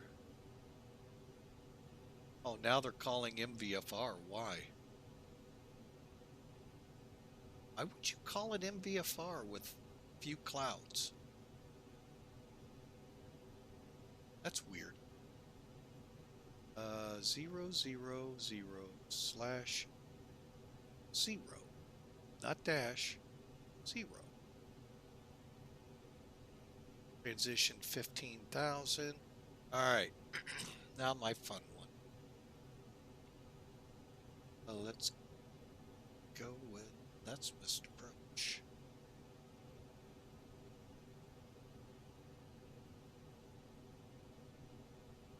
Let's go 400 rating. All right, now the differences here. Barrow, okay, let me pull up charts real quick. Okay, when you're putting these numbers in, the barrow, all right, when you look down here, zoom in. Okay, you see Cat C for our minimums? This right here is that number for barrow. That's what it'll look like on your actual altimeter, okay?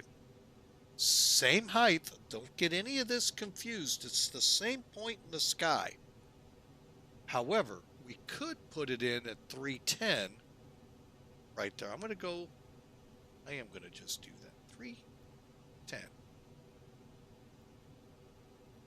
And that's our minimum we can come down to. We should see the runway. You know that part. But again, realize, folks, both numbers, one is just read from sea level, one is read from ground level, but you're at the same imaginary point in the sky. All right? And our RNP has to be 0.30. Again, I'm not seeing that super easy.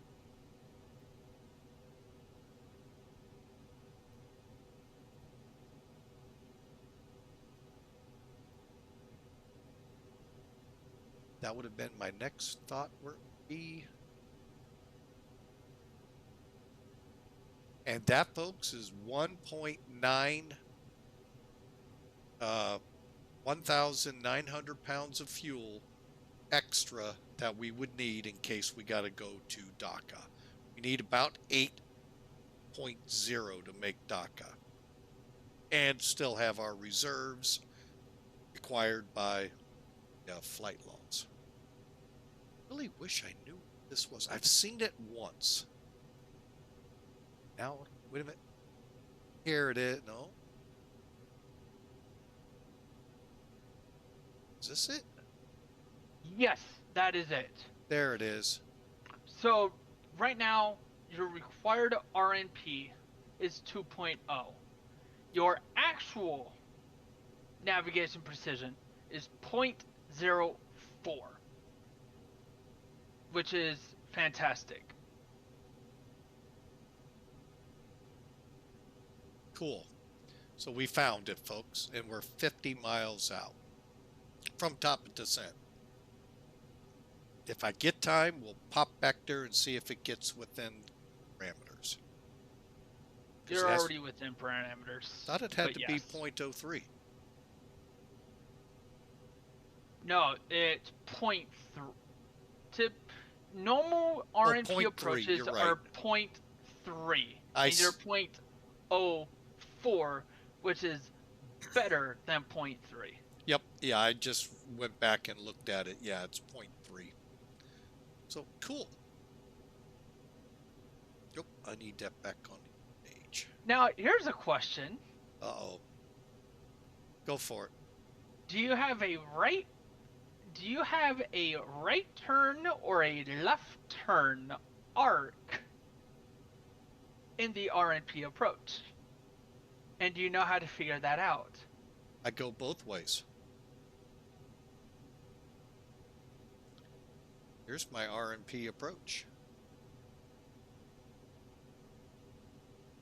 I start in on a left arc.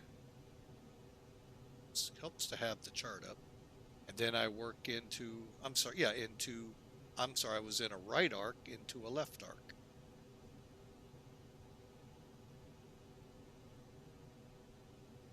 So I don't hit all these little hills in here.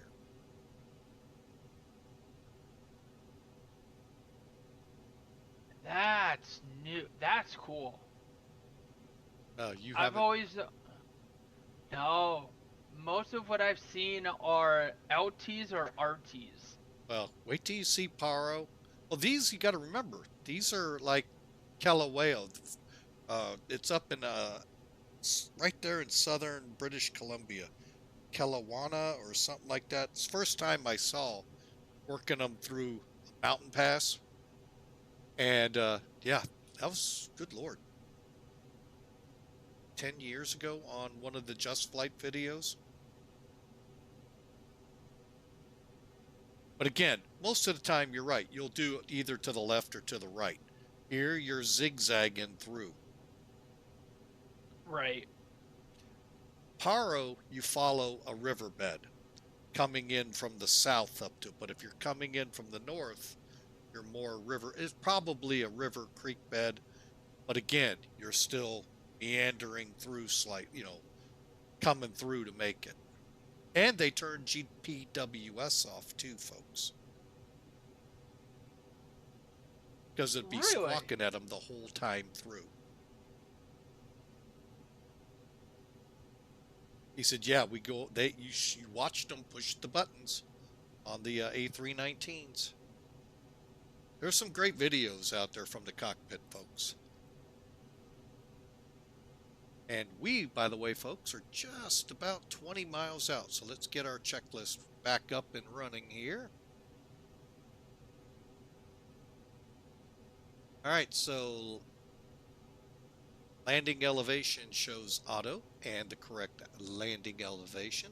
MCDU is set. Performance. Oh, let's do something we don't normally get to do. Update the winds. And how you get there, first off, click data, but this is one way. ACARS print, click function. Click it the second time, and then click request. Data has updated your winds. This now occurs in the ZEBO, by the way, folks. But you have to go into it to find it, but you can update your winds before descending. So that way it's more precise. Okay, let's set our first altitude. Here we go. What did I say? 15,000 is our first one. Over SMR. And being within 20 miles, folks, we can actually begin the descent. Manage descent, and the green dot will start coming down. This little squiggly line here right by my cursor, that's the estimated point where we'll meet up with the optimum descent level to make it to 15,000 feet by SMR. At SMR, we'll then descend to 10,500, slowing to 250 maximum, probably 220. And I'm going to begin to think about configuring the aircraft because a lot's going to happen real quick on this approach. Real world pilots, they're used to it, so they know, they know their rhythm. Me, it's been a long time since I've flown into Kathmandu.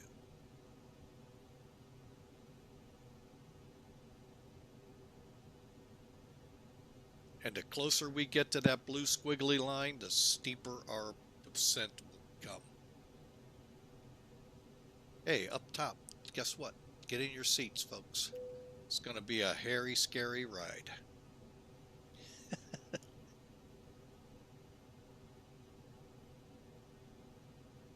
And finally, okay, constraints on ND set up. Constraints on, LS on. Drop to 40. Wait to see this light up like a Christmas tree here in a second, folks, as we get closer to the Himalayas.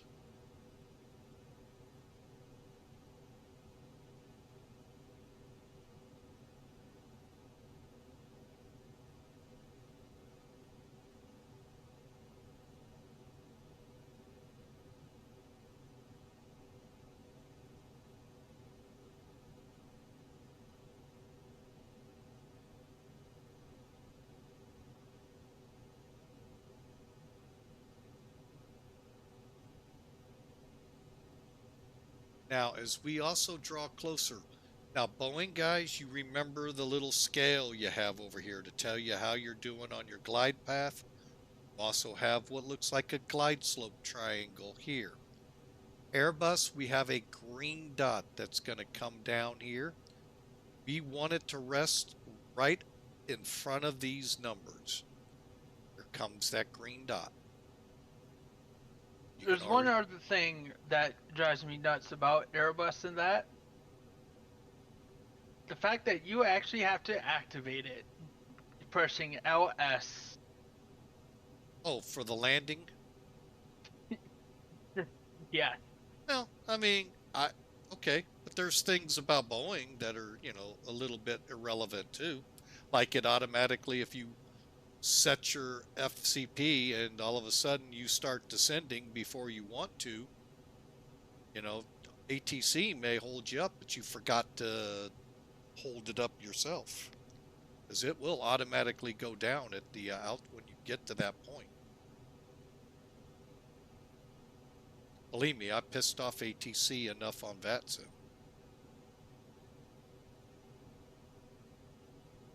In a lot of ways, but that's one that really gets. That's All right. why when I'm flying on VATSIM, I don't reset my altitude until they tell me, "Hey, start descent." Okay, we're not going to have anything in here. That's why I'm checking. All right, we're coming down. Now we're at a bigger descent rate, folks. One thing you can think about on this approach, at SMR, which is, I think, 2 fixes away from us, when we get to 15,000, begin slowing her down to 250. Believe me, on this approach, you don't want to be behind the 8 ball on getting the plane slowed down. You want to be way ahead of it, getting slowed.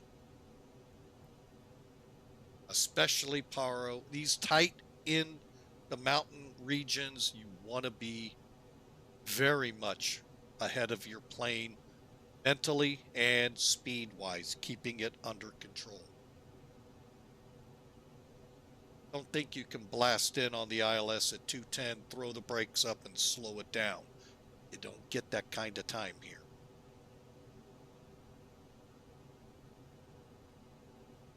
Never seen that here on Flying with Mike. Heck, sometimes we land at 10 or 20 above the speed requirements.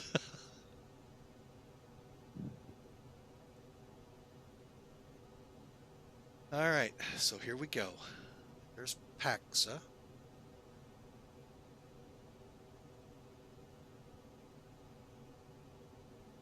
Or Parsa, my bad. Just hard to read. Then SMR at 15,000.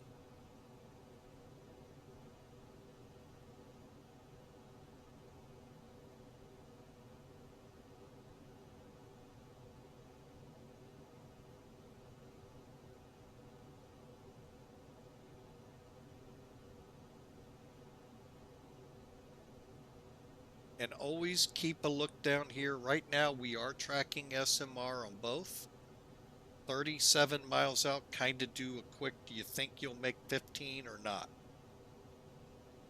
If so, great. If not, go into what's called an open descent. Make sure you got both dots there, click on it, and then set a steeper descent with the brakes up. Try to be as much on profile as early as possible and stay on it.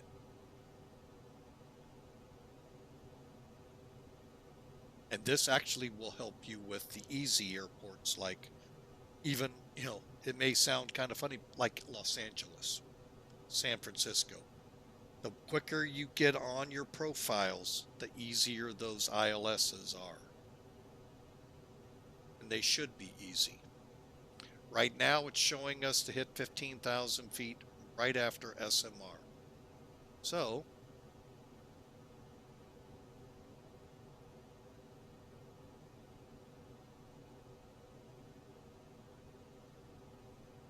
and then I want 10,500 and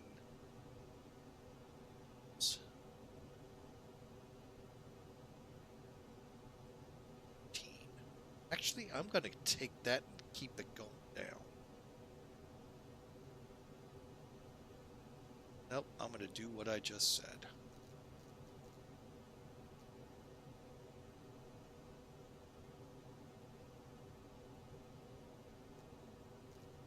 Right there.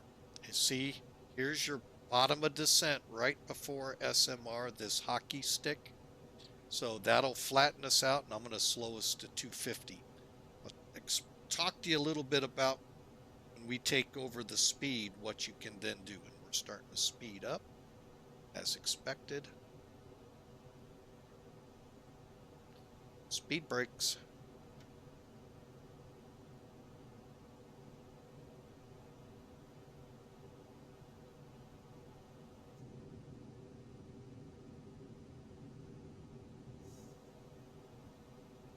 Okay, we're almost back to 300 here.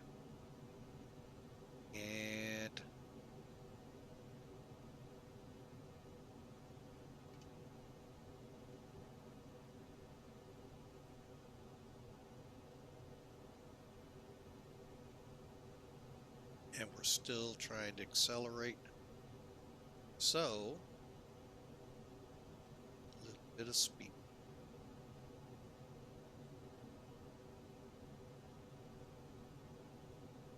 Again, 15,000 also, folks, is our transition level.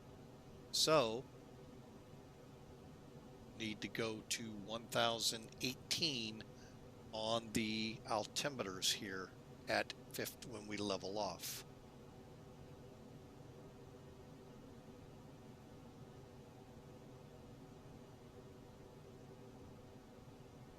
All right, as you can tell, a lot of things beginning to ramp up in the plane. So now's a good chance. Start your approach procedure. Speed brakes are on. At 230, folks, 230 knots, you can actually introduce flaps 1. Okay? Keep that always in the back of your mind to help in slowing the aircraft. Okay, it looks like it's doing good. Go ahead and retract them.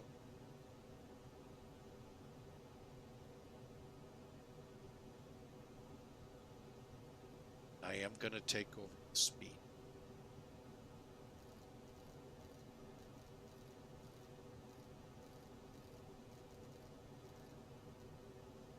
Okay, we're coming into 15,000 feet just before. I'm going to go ahead and start slowing the aircraft.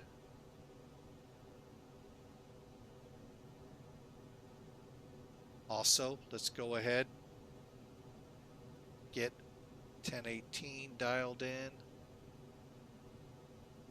Okay.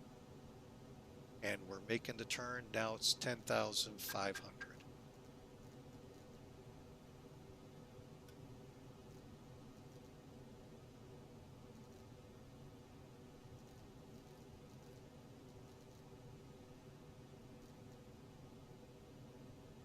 And then the fun begins, folks. All right, now I made mention of that. Once you take over the speed, you're controlling it. You can then activate the approach phase. Not until then. Reason being, and I'm going to go ahead and activate it. If not, you're going to slow to 151 knots. And you're going to drag that all the way in a managed condition. If you've got speed controlled, you're not going to do that. I'm going to actually slow to 240. Okay. You can see that's right at the top end of our minimum airspeed here, the yellow. Okay. So we got to be careful here. I'm going to go ahead and dump the spoilers. Them back in. Welcome to the Himalayas, folks. I actually have not flown this in X-Plane 12, so this ought to be fun. How would you like to see that out your windshield?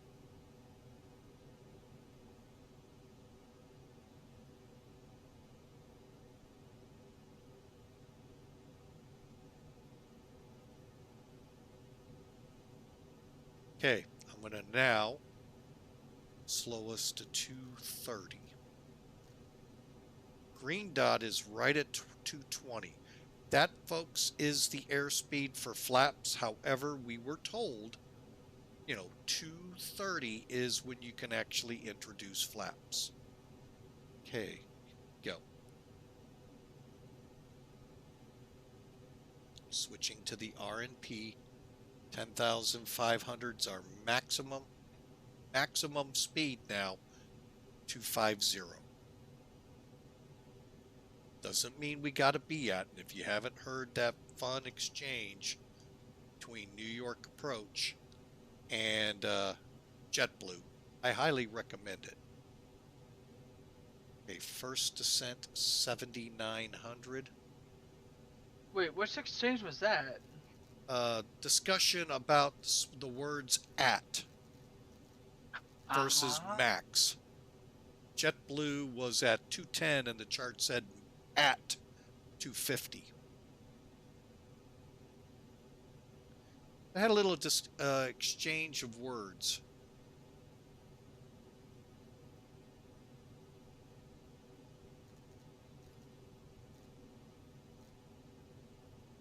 I'm going to push this up closer. First notch of flaps coming in. Slowing to... It was an interesting listen on YouTube. There was another good one in San Francisco about how air crews should brief both runways for departure. It's actually now in the ATIS. Is that because of the incident between ATC and Delta? It's either Delta or United, obviously. No, it was United. United's hub there, or actually based there, I think. No, I guess they're based at O'Hare. All right, speed brakes in. Another good one is British Airways versus I saw. Yeah, something with British Airways too. But yeah, folks, you can't make some of this stuff up. We think it's VATSIM. Oh, this is real world.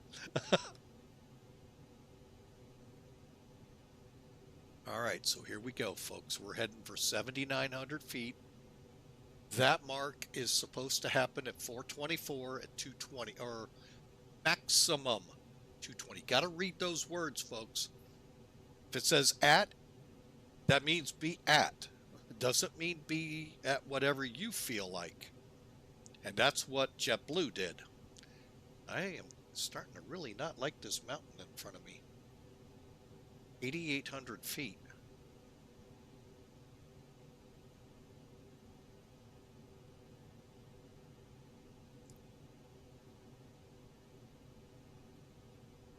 So really, it was really fun to, the San Francisco one was worse. She got pissed at him. Oh yeah. So, and I think that was wrong of her. So, does that happen routinely? There was another incident that happened in San Francisco. Oh, I'm sure tons happened there. There's one where they kept sending an airline around and around and around. Oh, that was me. Couldn't. Okay.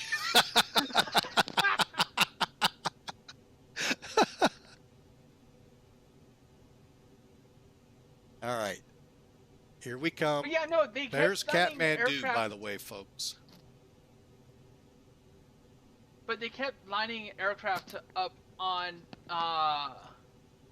the runway, and they kept telling the airliner who was trying to land to go around. Oh, jeez. And the airliner was just like, "What the fuck? Why are you watch your telling language us?" here. Oh yeah, sorry. No problem. They're just like, what are you doing? You're telling us we can land, but then right before we're about to touch down, you line up another aircraft on the runway?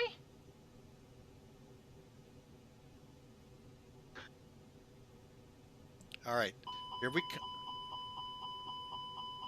Yep. We're going to need maintenance to meet us. We oversped a flap.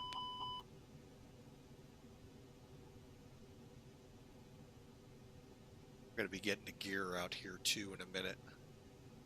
By the way, folks, if you didn't see it, it's right now behind the frame here. Oh, there's the airport right there.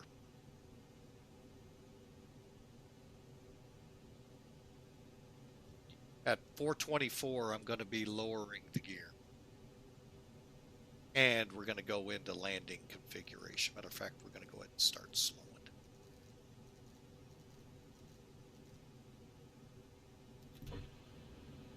Gear down. Okay, brakes are set at medium. Spoilers, are we armed yet? Now we are. And go, folks. Next altitude restriction, 419, 7,400 feet. Flaps 3.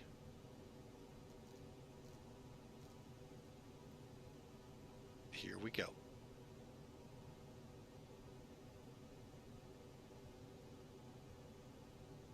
All right, folks. Here we go. Let's give this our best. Gears down, flaps at 3, minimum speed for them. And we need 138. 2,500. Flaps going full. Okay, we are fully configured.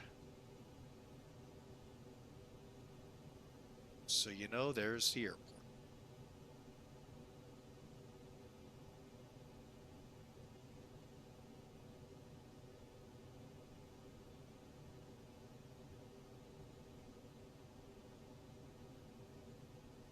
Okay, 7,400. 2,500. And bring it down to 4,650 here in a second. I'm going to drop this to 10. And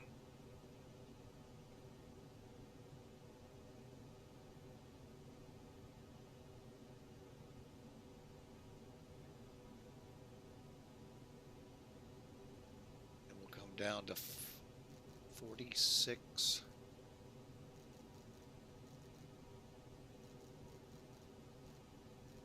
Let's do that. 4,700. 414, we should be lined up for the run.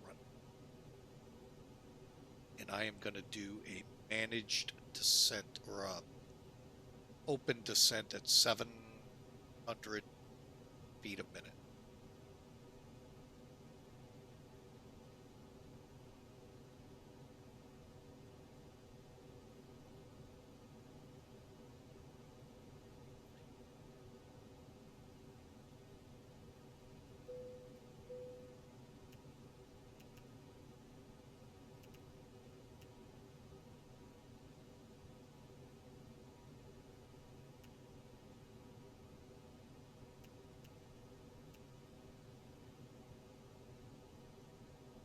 And here we go.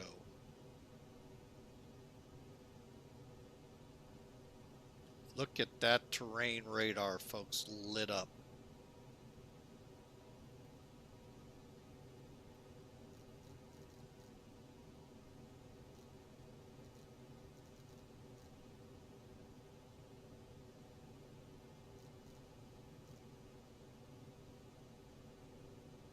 All right, and here we go around. Can we see the airport from here?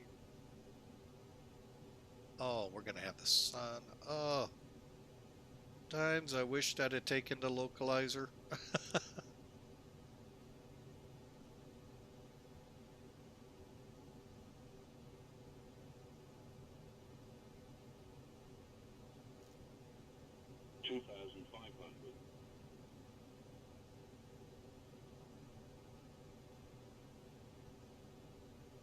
And what I'll do, folks, I'll try to find the power row approach that I watched with a coworker at the airport, and that put it up on Discord so you all can see how they shoot that approach. All right, here we come. Can we see the airport? Is the sun gonna be killing us?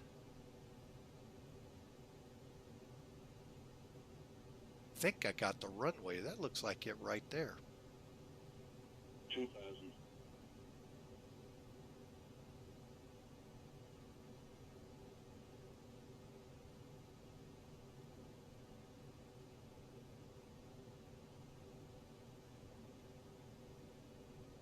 little high. How I can tell, see the dot?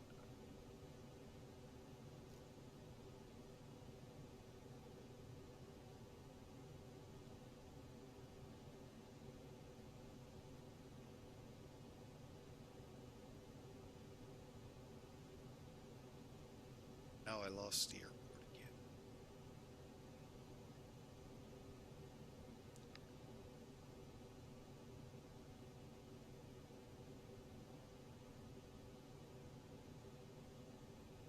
And folks, that's how you fly these RNIPs. You got to fly them at the parameters. Even if you fly the Rivers approach, the LDA for it, you got to fly them at the parameters. Otherwise, you will not make that turn.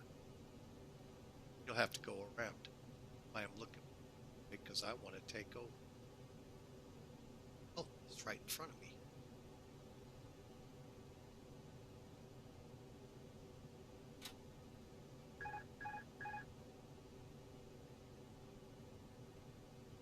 Let's see how badly we can screw it. Hey, there's the runway. Oh, look at that roly-poly runway.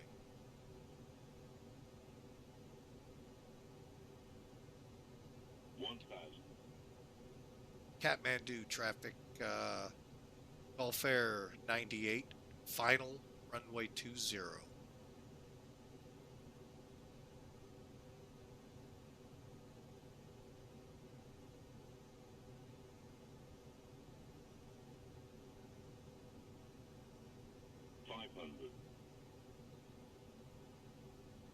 100 above.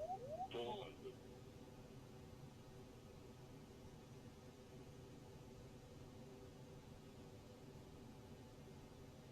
Minimum 300.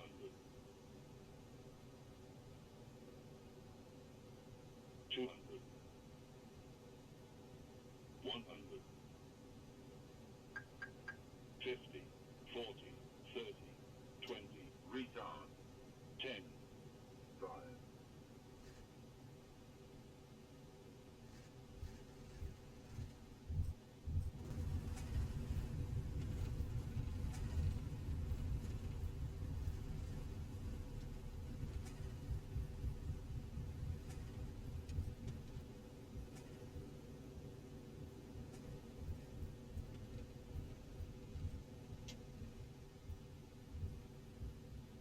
Little roly-poliness, but not a bad. I'll take a look at how we did here in a second.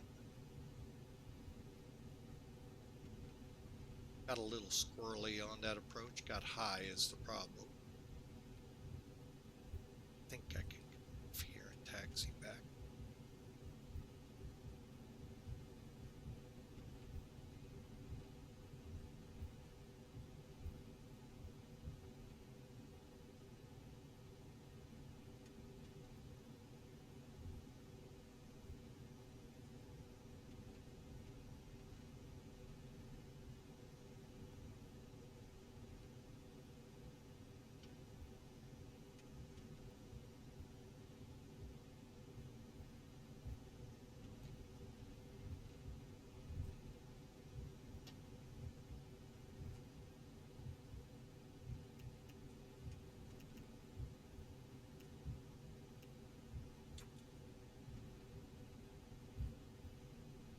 Okay, radar's off.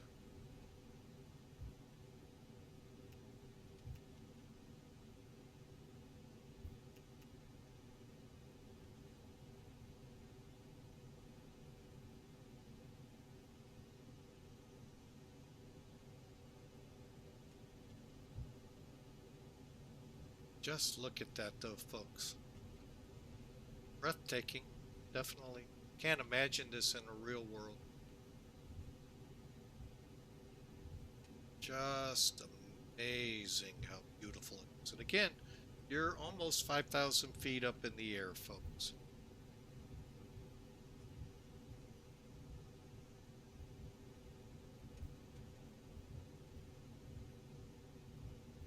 Flaps are up.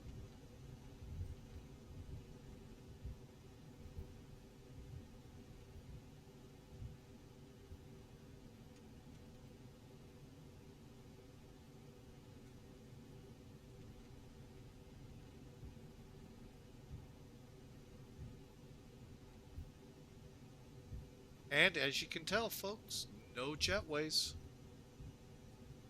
I got a feeling it gets cold here.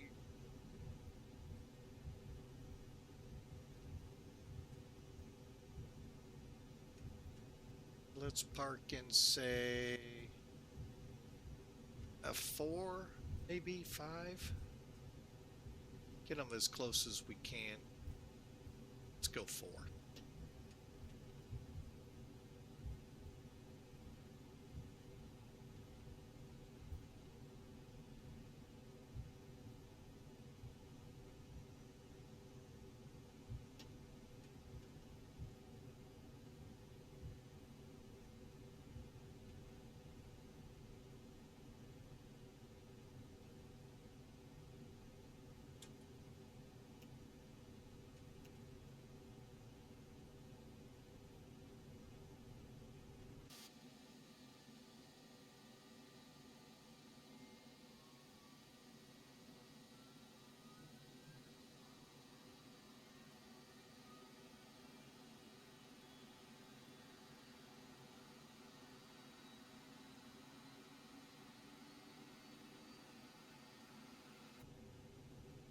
Parking brake set.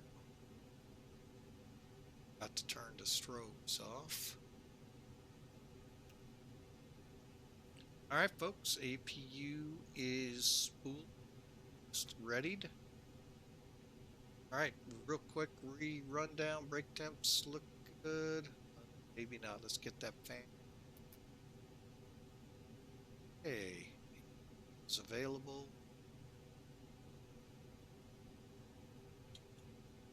Leads on. Go ahead, turn the engines off.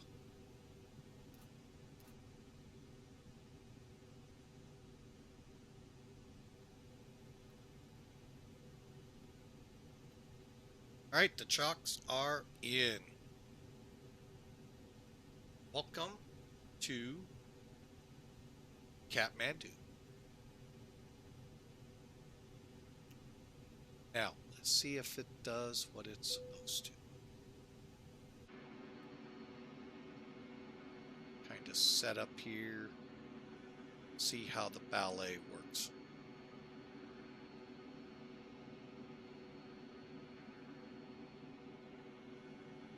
They come. I find it funny it's the back end, the back one first.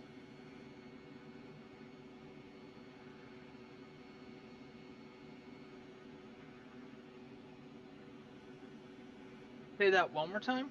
I just find it funny with Toliss, the back baggage cart comes in first. And not the front one. But I know it's however they want to do it. Oh. Comes. That's what I was curious if it was going to do.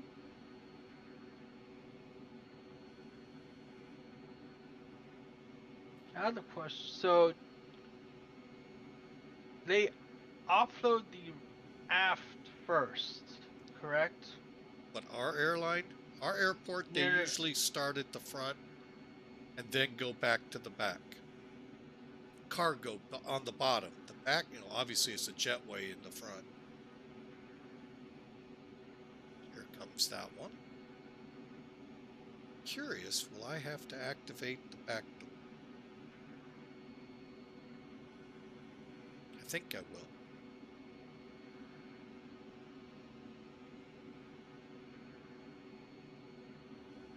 Alright, well, while we're waiting here, I am going to...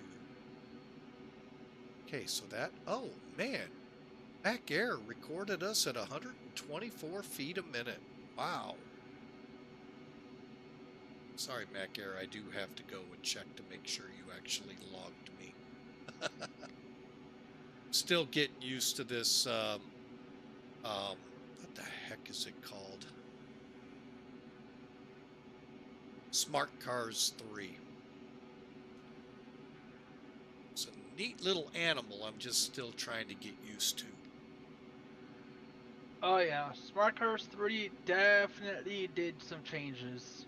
It's nice. I like it. Yep, that's all we're going to get. Okay, so if I want the rear stairs to come up, I have to do it along with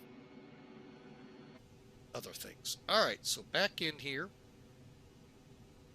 Flight was recorded, by the way, folks.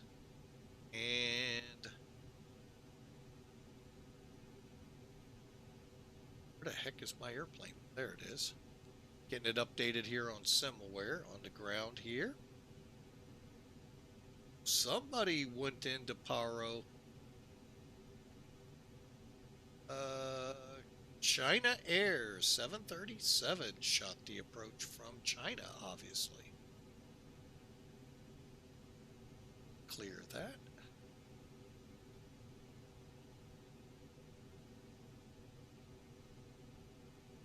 All right, so let's see how Sim Toolkit fared for us. I'm just getting some things cleaned up here. I'm hoping to be able to show this approach. We haven't been doing well here of late. We've been getting a lot of crash to desktop again. So hopefully things will clear up here.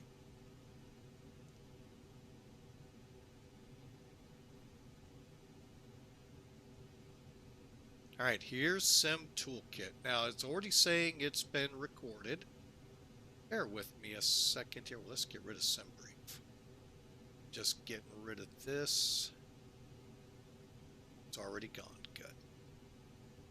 Okay, and wait with that. 194 feet a minute.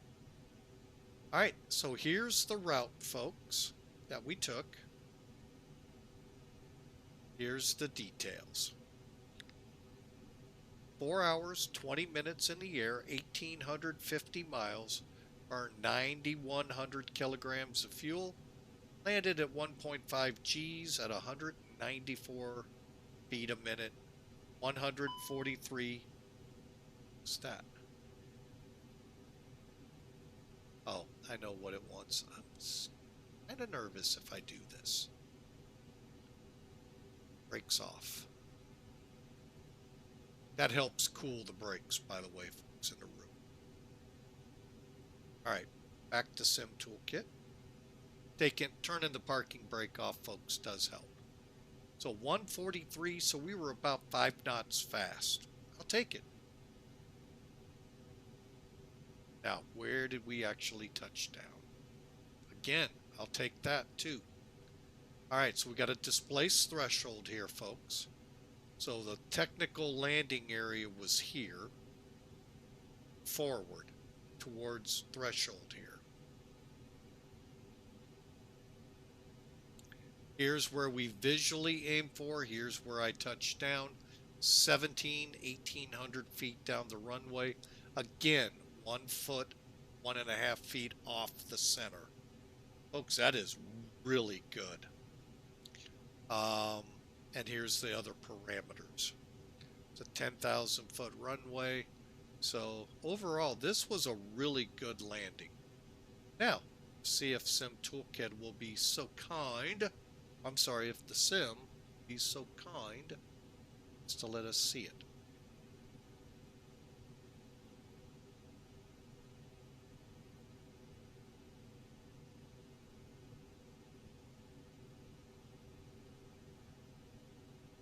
Okay, let's go up. Everything. Okay. All right, we're going to come down here and clean the airplane up. Close.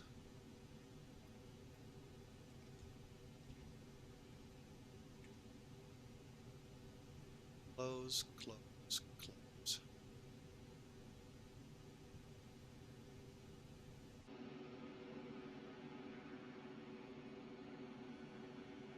Okay, they're starting to pull away. Turn the brakes on here in a second and get rid of the chocks.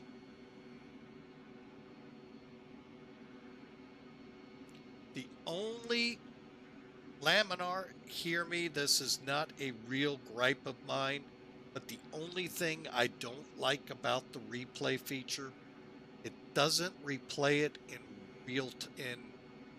replay time. Now, what does that mean? We're gonna see it right now. However the weather is, however, it's in real time, but it's replayed and you fly through what it is. Not in your replayed time, but in the now time. It's if that makes sense. Don't know. All right, so everything's buttoned up. All right, we're going to go ahead and stick the parking brake on and get over here and remove the chocks.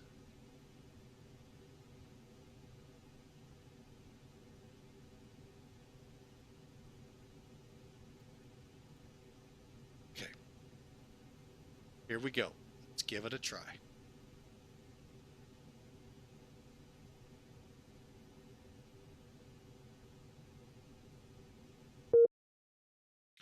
And if you forget to disconnect like I did from VATSIM, guess what? It does it for you. That was my bad. All right, here we go, folks. I'm just going to let it do it on its own. Shouldn't take too long to get going backwards.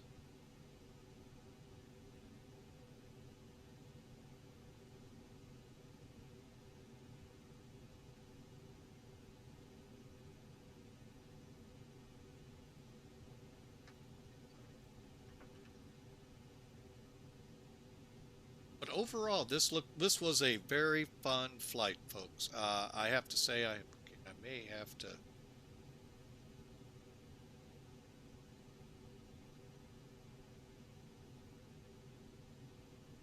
It's where I'd like to start this from is really downwind the runway.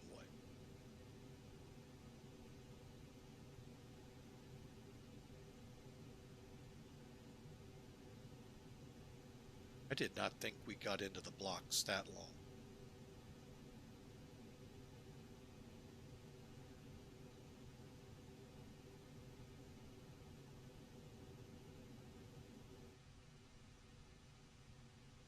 Wow, they are open.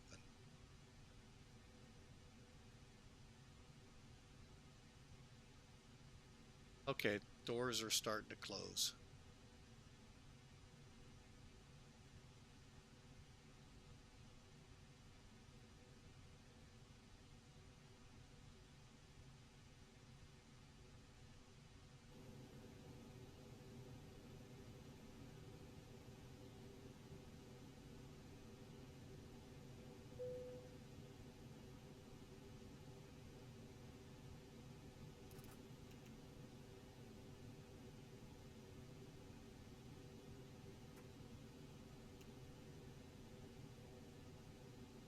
Here we go. All right. Sorry it's taking so long, folks. I just kind of tired of it crashing to desktop, so I'm going to let it just reverse us back like we were flying. How we go back and forth. That gives me time to set this up.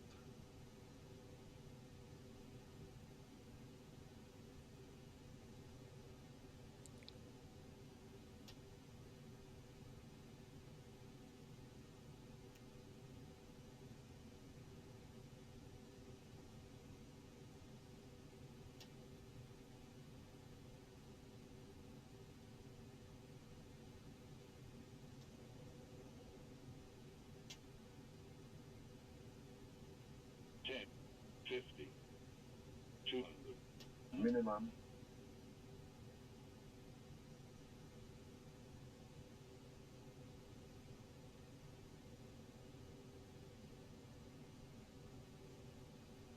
All right, I think that's good enough. Wanted to go downwind, but I don't think I'm going to get that.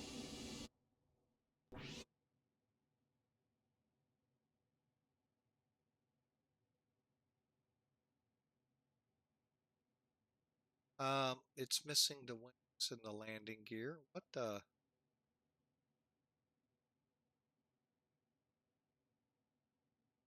Kind of. Oh, wait, we got half a wing.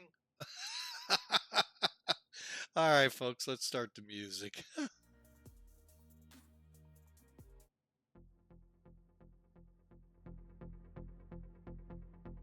Wrong music.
200,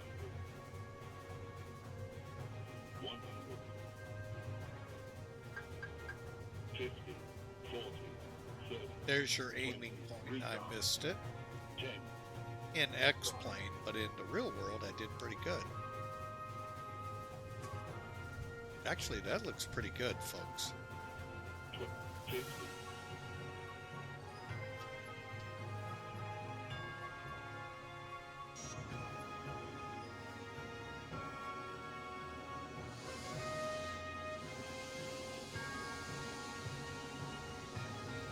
Let's see how it looked here. Look at that runway, though. A little up, and then a slope down. All right, folks. Again, welcome to Nepal. Ooh, ooh. A little bunny hop, and we're in. Not bad.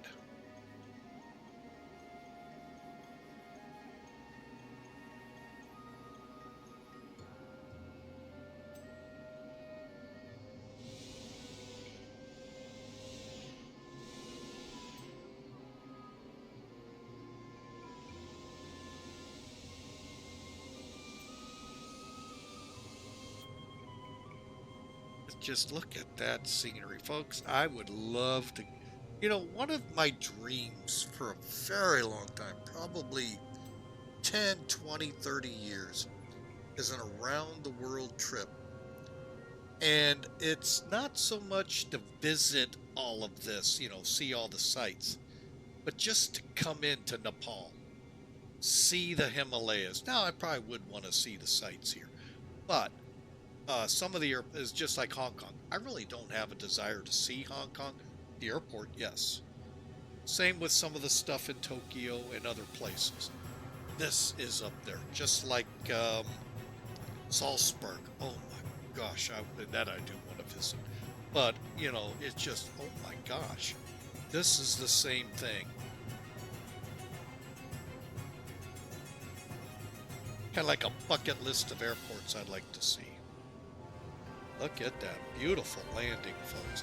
I'm going to say that will rank up as one of my better ones, especially with the complexity of the approach. All right, let's see the other side. That's the side where the sun is. Just about to go below the mountains, if not below them already. I will say this, though, about X-plane scenery. It doesn't do the justice I've seen. You get out here in the Middle Eastern, in the Eastern worlds, they live like on top of each other, not regular homes. So I'll give them that.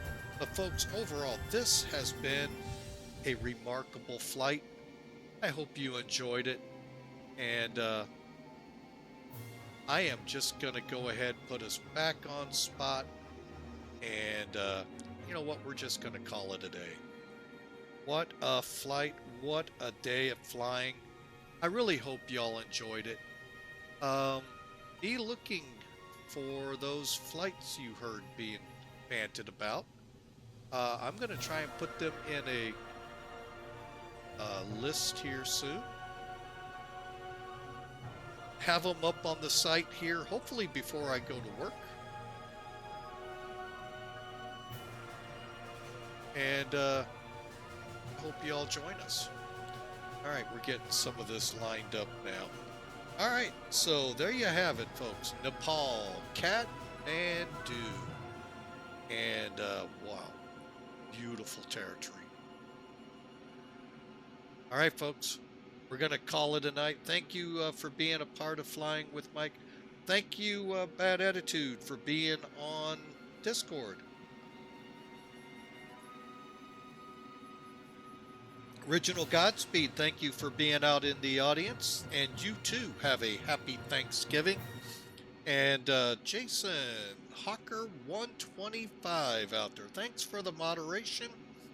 And I wish your family a happy Thanksgiving as well as Bad Attitudes. Folks, again, it is my pleasure always to take to the airwaves. Always remember, be kind. And as our verse of the day says here, Matt Air 1997, sorry, Missed you in my list here. Happy Thanksgiving to you as well. But as our verse says here, I think we'll just close with that. Yeah, he says cautiously. There it goes. Maybe? But as our verse of the day says, satisfy us in the morning with your steadfast love, that we may rejoice. Be glad all our days. Folks, right there, rejoice, be glad in all your days. That's Thanksgiving, folks. Be glad what the Lord has provided you. May you all have a happy Thanksgiving here in the U.S. May you all throughout the world that are listening in have a great day, great night. God bless you all. Happy Thanksgiving. We'll see you Monday.